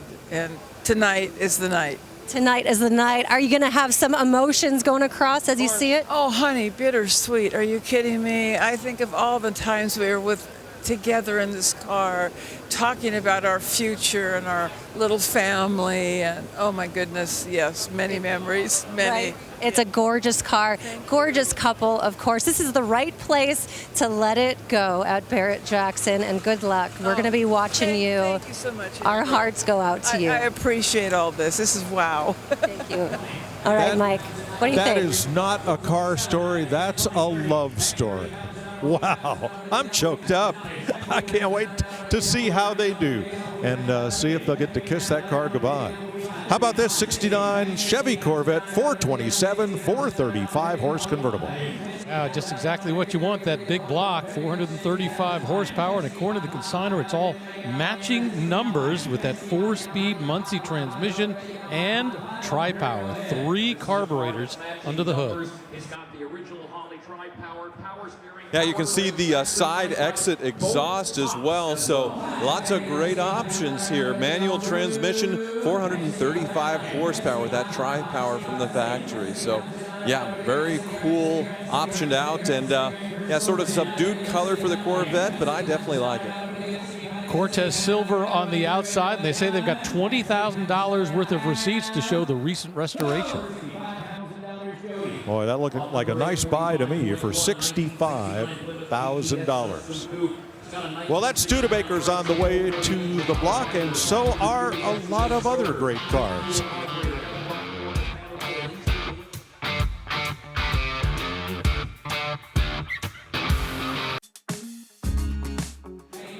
Ooh, look at that Pagani sitting up there. That's going to cross the block on Saturday. And if you want to see the full list of cars that will be crossing the block on Saturday, just go to Barrett-Jackson.com. Boy, what a list of cars. It is truly going to be a super Saturday. Probably the best we've ever had here at Barrett-Jackson. Up on the block right now, we got a 1967 Mustang convertible. I don't recall any GT350 convertibles in 1967, but this one has been given pretty much the full Shelby treatment, probably to the level where you kind of wish they had built them like that back then. Yeah, I agree, and they did a great job as far as doing the tribute. The right wheels that sort of have the right age to them, almost like this is an original GT350, 302 cubic inch under the hood. They have that roll bar or style bar, and then the taillights that you would have seen in, I guess, a 68 on the back. Here, let me come back and look. Looks like it from my angle. You know, those wheels, they're an aluminum alloy, but they do have the look of having quite a bit of magnesium content, and companies like American Racing Equipment would do that. They'd make the same wheel in aluminum for the street and with a lot of magnesium for racing, and those have that look.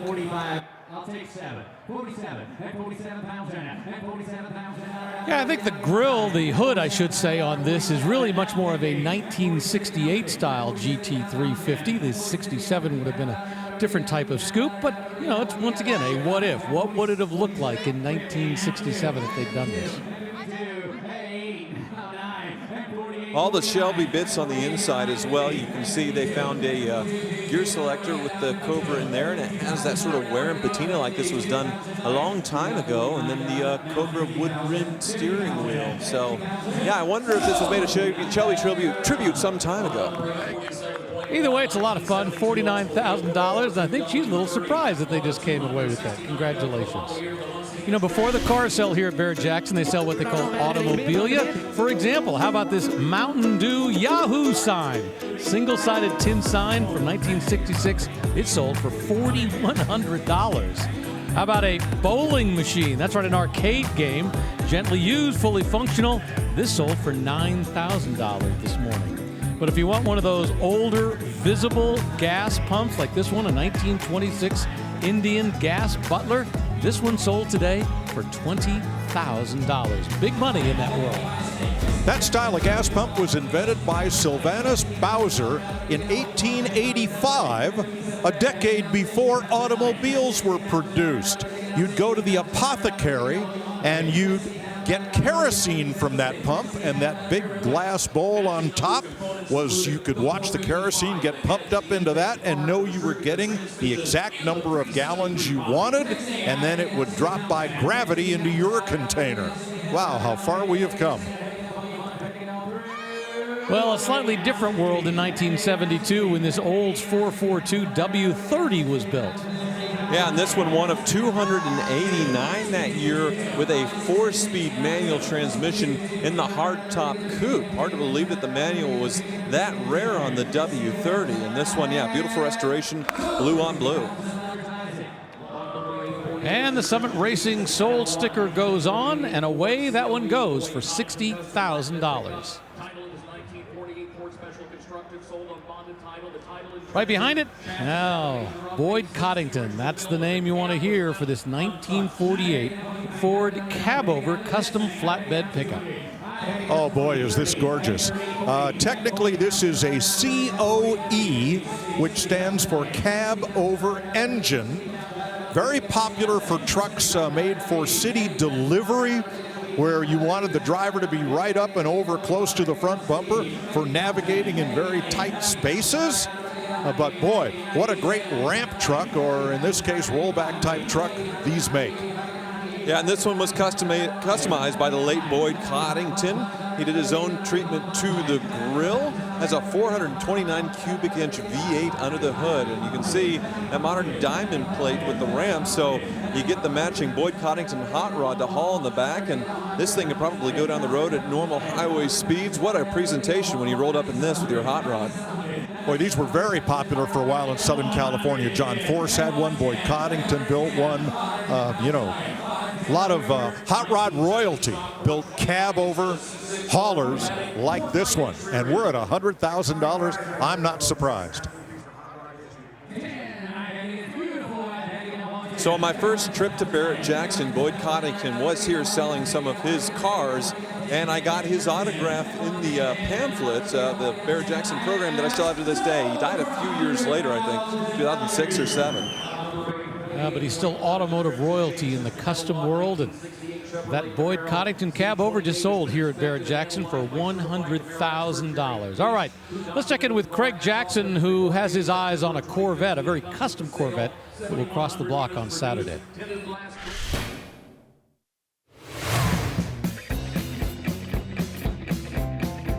Built by Joe Clevenger, this 1958 Chevrolet Corvette Custom Convertible showcases a Pro Touring style resto mod professionally transformed into a fusion of classic aesthetics and modern performance. It is powered by a 2023 Chevrolet LT1 6.2-liter V8 engine producing 460 horsepower and 465 foot-pounds of torque, paired to a 4L70E 4-speed automatic transmission. Inside, the restored Corvette top in oyster stay-fast material complements the luxurious bourbon leather interior.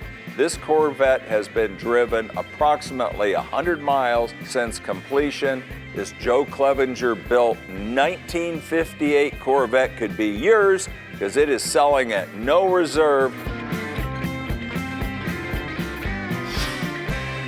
Boy, just one of the amazing Corvette customs that will be crossing the block on Saturday. Right now, we got a 1968 Camaro Z28 up on the block, and it just hammered sold for $68,000. Let's dial the clock back to 1949 and a Mercury Woody wagon. Wow. The Mercury, the Ford, was all new for 1949 in the sedans, and so was the Merc. But the 49 Mercury retained the earlier body style to go along with all of that wood. A lot of these found their way to the beach as surf wagons. This does have a flathead V8, 255-inch, 110 horsepower. I'd love to see the Fenton headers and dual exhaust that go with this one, because I just love period speed equipment like that. Absolutely, and this one's showing only 37,000 miles. Apparently that is original. And these Mercuries, they are way, way bigger than the Schubach Fords that they kind of look like. Completely different body, 3 rows of seating. Boy, that hood needs to go. Can it happen? Yay, we did it. There we go. There is that flathead. Look at those headers made by Fenton, one of the great speed equipment companies of that era. And love to see that. Thank you, Cliff. 37,000 actual miles, and look at the quality and the cabinet work of that wood. Ash and maple usually used on these Woodies. Now, note the tail lights and those brackets. That's so that when the tailgate folds down, the headlights tilt up so they still shine in the right direction when the tailgate is lowered. $50,000 for that Mercury Woody from 1949. Coming up, we're going to see that 1954 Studebaker Commander. You heard the story with April. She interviewed the couple that have owned this for 69 years. The family spent $100,000 on the restoration. Now, after all those decades, it's moving on to a new home.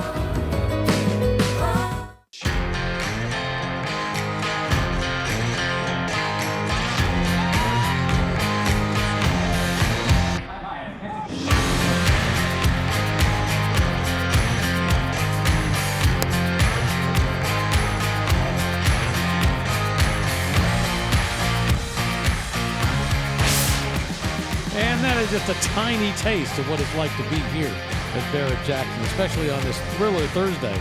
We've had some really big money go across the block.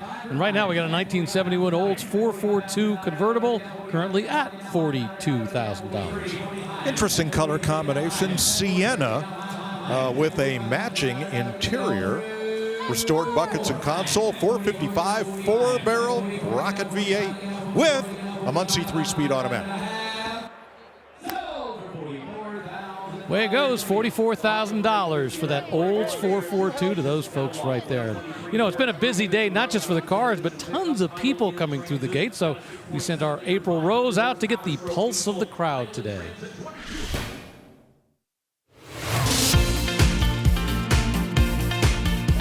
Barrett-Jackson Scottsdale is always the biggest auction of the year. And being a new year, we're going to set our goals high and find our dream cars. Now let's see what people are looking at. That 2020 Audi R8, the white one over there with the red stripe down it. Iron Man 1, Tony Stark drives a 2009 R8. So Tony Stark is your favorite superhero then, right? Yep, Iron Man, yes. These are very important questions. We're getting to the bottom of it here at Barrett-Jackson. Have to. It's got to be the Pagani, absolutely, April. Wait a minute, do you have a couple million laying around? They might take bad checks, so I got to work that out with Craig. Nicolas Cage, what is your dream car? No, don't tell me. Don't say a word. Shh. It's Eleanor. I knew it. Probably this beautiful 70 Boss 429. I would love for it to be in my driveway. I am a girl that likes to drive her hot rod, so I'm going to put some miles on it. Did you just become the girl of my dreams? The Ferrari is the next one I would love to get one day. But right now with the 4 kids, that day is not here. Right. How about putting the kids to work? Agreed. No college fun, we've got car fun. Have you ever thought about sneaking out in the middle of the night and taking your dad's keys and just peeling out of the garage? Nope. What? What's wrong with kids these days? Hands down, 87 Buick Grand National GNX. Wait a minute. That's my dream car too. What's your dream car? A 1969 Chevy Camaro. The rumble that you feel as you're driving down the road. Oh boy, where are you from? I'm from Minnesota. Ah, yeah, that's right. You betcha. Oh, you betcha. What do you want to put in your garage? Man, I'm trying to get that code red Mustang in there, man. That thing is insane. You know, I have a little inside scoop on how to get your hands on it. Do you want to know? Yeah, of course. Steal Craig Jackson's Bitters Pass. Oh, all right. Fun in the crowd and fun on the block. This 2023 Ford F-350 Harley Davidson edition just sold for $170,000. The night's almost over, but there's still money in the room for the right vehicles. Wow, 1969 GMC Custom is up there right now. Well, Rick, I think we both share our ultimate dream car, the 300 SL Gullwing. Is that right? Tubular chassis. Maybe you and I could go in together and buy the one that's crossing the block on Saturday. That sounds like a good idea. Mike, what's yours? We'll keep it in Arizona. Custom gray interior, air conditioning, power steering, and power. Mike's getting ready to meet up with Craig Jackson and Steve Davis. But yeah, here is a beautiful custom pickup truck. You can see they went with the dish wheels and the hubcaps on this one. White walls, beautiful blue paint, and yeah, well done. Yeah, white walls. Remember when those were the thing? I worked at Sears Automotive my way through college, and I started off as a tire buster. And back then, there were a lot of white walls being sold, although these big white walls were pretty rare. $50,000 for that one, and let's check in with Mike Joy.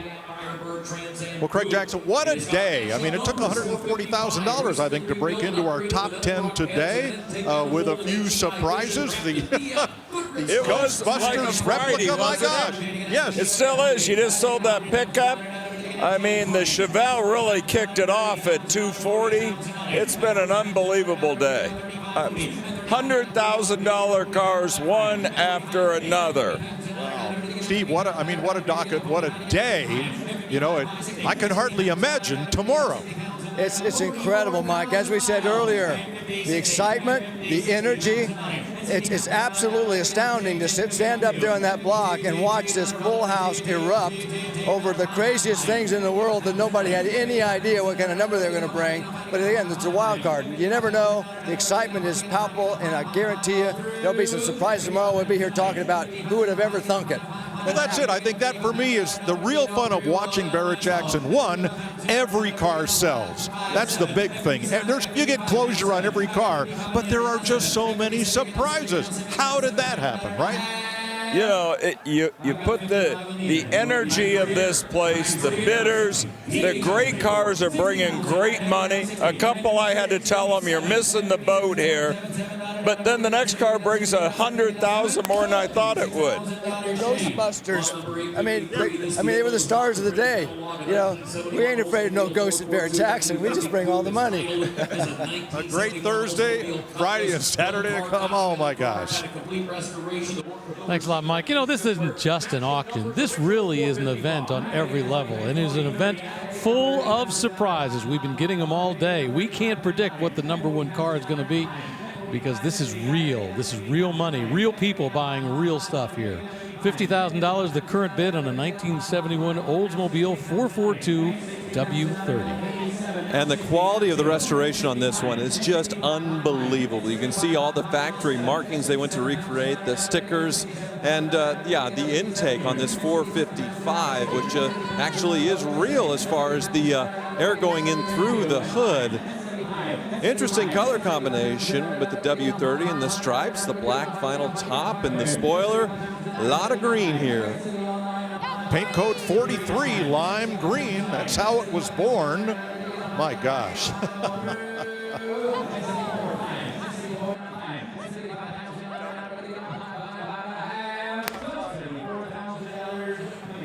Well, $74,000. That's what it took. He's shaking the hands because he's happy to come away.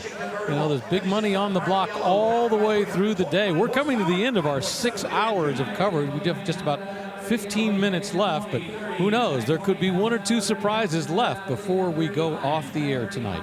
2002 Pontiac Firebird Trans Am. This is a WS6, what they call the Collector's Edition convertible. Well, this was the end of the line. This could be one of those surprises. Only 25 actual miles, only 2,400 of these produced. Sunfire yellow over ebony leather, 325 horsepower V8, 6-speed manual gearbox. Yeah, this would be the last year of the Pontiac Trans Am. This is a 4th generation body style, and they wanted to go out with a bang. Had the LS1 under the hood, and yeah, the 6-speed manual transmission, a great option, but somebody bought this, put it away, never drove it. Pretty incredible. 17-inch wheels and its original Goodyear tires, which I'd say great for show, but due to their age, you want to replace those to drive this. $43,000, bit of a bargain here for a brand new 22-year-old Firebird. $43,000 for that last year Pontiac Firebird, that WS6, the Collector's Edition. It's Corvette time, a 1967 Corvette, the 327 cubic inches with 350 horsepower. Refinished in its original color, Sunfire yellow, kind of pleasing pastel shade in what looks like original single stage paint. I like this, 327, 350 horse, 4-speed manual transmission, bolt-on aluminum wheels, which appear to be replicas, redline tires, black bucket seats, just kind of your average basic final year of the Stingray Corvette. Which is strange to see now, because most of them will get taken and restored, accustomed to insane levels. That Stinger hood will get put on, an LS under the hood. Rarely do you see a 327 in sort of not one of the more popular colors restored to this level, and actually I really like it personally. From the back, you know it's a 67 because of that backup light above the license plate, only seen on the 1967 Stingray. $62,000 for that 1967 Corvette. Rolling up onto the block is that 1954 Studebaker Commander that had such a great story. April introduced us to the couple that owns it, David and Jan Vandervoot, who have owned this car for 69 years. They are sitting in the front row, getting ready to watch their memories get sold. So he bought this car at the age of 19 when he was on leave from the Coast Guard. He was a flight engineer in Port Angeles, Washington. And then he pulled into Jim Dandy Burgers, and you heard the story of how they met. They and the car have been together ever since. Yeah, I feel like if a woman's walking up to you and asking what kind of car it is and wants to learn all about it, you should probably lock her in, which is what he's done for the last 70 years. And at some point, they did an incredible restoration on this Studebaker, and it has won many Concours d'Elegance and made the show circuit for them. The car was parked under a purple bedspread in their garage for 33 years. And then in 2003, when Dave retired, he brought it out of the garage and spent $100,000 on this restoration.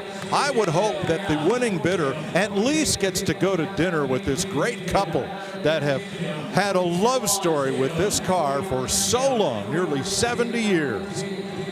The car brought them together. The car was with them for all these decades. 69 years from the moment he bought it. And remember, another 8 or 9 years before she met him with it. And as you mentioned, it was the car that brought them together.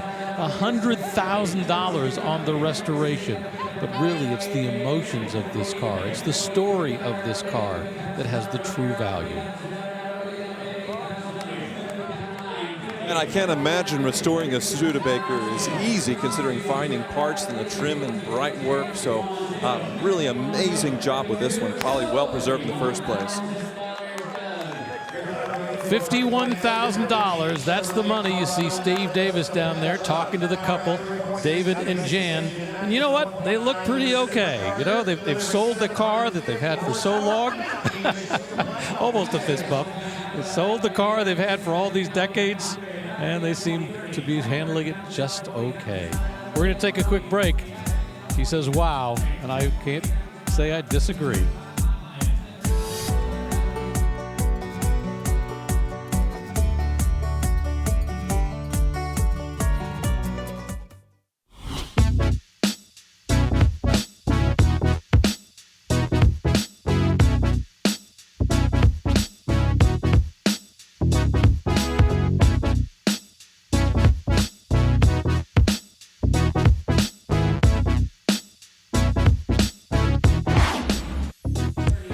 Coming to the end of our 6 hours of coverage here on FYI. It's been a great day so far. A few great cars left across the block, like this 1967 Pontiac GTO.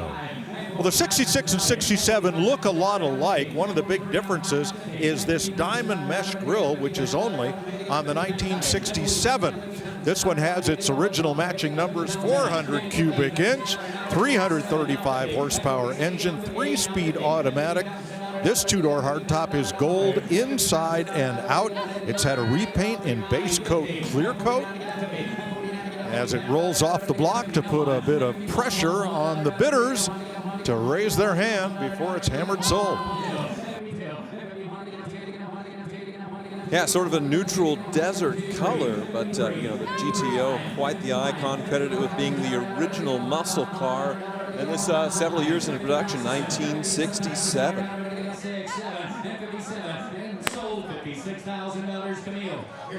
Well, it just sold here at Barrett-Jackson for $56,000. And with that, let's take a look at our top sellers of the day. The number 3 sale overall was this 2020 Jeep Gladiator. Had a Petty Garage engine, 448 cubic inch Hemi. It sold for $200,000. The number 2 sale today was a Chevelle. Look at this, 580 horsepower, custom frame, gunmetal green everywhere, $245,000. But who would have guessed that the number 1 sale of the day was an Ecto 1 reproduction or recreation of the car from Ghostbusters, built on a 1959 ambulance chassis from Cadillac. This sold today. Remember, it's a recreation for $270,000. I don't think anybody would have guessed that before the day began. Right now, we got a 1969 Camaro Custom. Yeah, nicely done. It's got a cowl induction hood that has been added. It is badged as a 350 in red with that black vinyl halo top and the houndstooth black and white interior. Automatic with the basket handle shifter. Overdrive automatic transmission has been added to this one. Vibrant red is what they're calling the color. And that one just sold over the internet for $55,000. Even the internet folks are still in it to win it, all the way to the very end of our thrilling Thursday. And boy, it has been a thrilling Thursday. You know, lots of six-figure cars crossing the block. I can't even count how many. Just to break into our top 10 would have taken at least $145,000. 2003 Ford F350 Super Duty. So yeah, the heavy-duty one-ton truck, but not the dually regular cab long bed. The big deal about a 2003 Ford is the last year of the 7.3 power stroke, which is darn near invincible. One wild thing they did on this one, if you come to the driver's side, they cut a little hole to have the fresh air come in to the intake. That's the K&N air filter sticking out to feed fresh air to this turbo diesel. Well, it kind of matches the surgery scars here in the bed where the exhaust is right behind the cab. Oh, did I say bed? This doesn't have a bed. The bed is long gone. How about that? Yep, easy to see the air rise system and the gigantic train horns to get everybody's attention. And look at what they put on the back bumper. Roland Cole, smoking 6.3. I believe Cole is spelled C-O-A-L, so maybe that's his last name? That could be the name of the owner, would be his first name, let's say. I guess we'd call this an unfinished symphony. I'd want to see a tonneau cover here, or at least some semblance of a bed, but then again, those big air horns. You want to honk the horn? Or is it too late at night? Do we have noise ordinances here? Oh my gosh! Don't do that again. Don't do what I just told you to do. That's why there's no tonneau cover. Jeez! I tell you what, the entire room jumped on that one. All right, I'm awake. Sorry about that. So sorry. I think the auctioneer had a heart attack on that one. They thought they had it up to $20,000 and they dialed it back to $15,000. Remember, the auctioneer has to make sure that he's got the right bid from the right person. Now they're letting it squeeze back up to $17,000. And apparently we've got an internet bidder involved as well for this 2003 Ford F350 Super Duty. In fact, the guy from the internet, he's really working hard on behalf of his bidder. I thought the speakers were loud on the block here until I heard that. My goodness. Somewhere, some EMD diesel locomotive is missing its horns. Well, $19,000 going to that family right there. And the kids look pretty darn happy. I have a feeling they think they're going to be driving those. $19,000. Congratulations on that Ford F350. Well, that'll do it for us today from Scottsdale, but we have a huge Friday in store for you. In fact, we're going to kick things off with 5 hours on the History Channel, starting at 3 p.m. Eastern Time, and then we're going to switch over to FYI at 8 p.m. Eastern Time for another 4 hours of auction action. It's a car lover's paradise. So for Mike Joy, Tyler Hoover, April Rose, and our entire fantastic crew, I'm Rick DeBrule. Thanks for riding along with us today. Rest up, because it's going to be a big day tomorrow.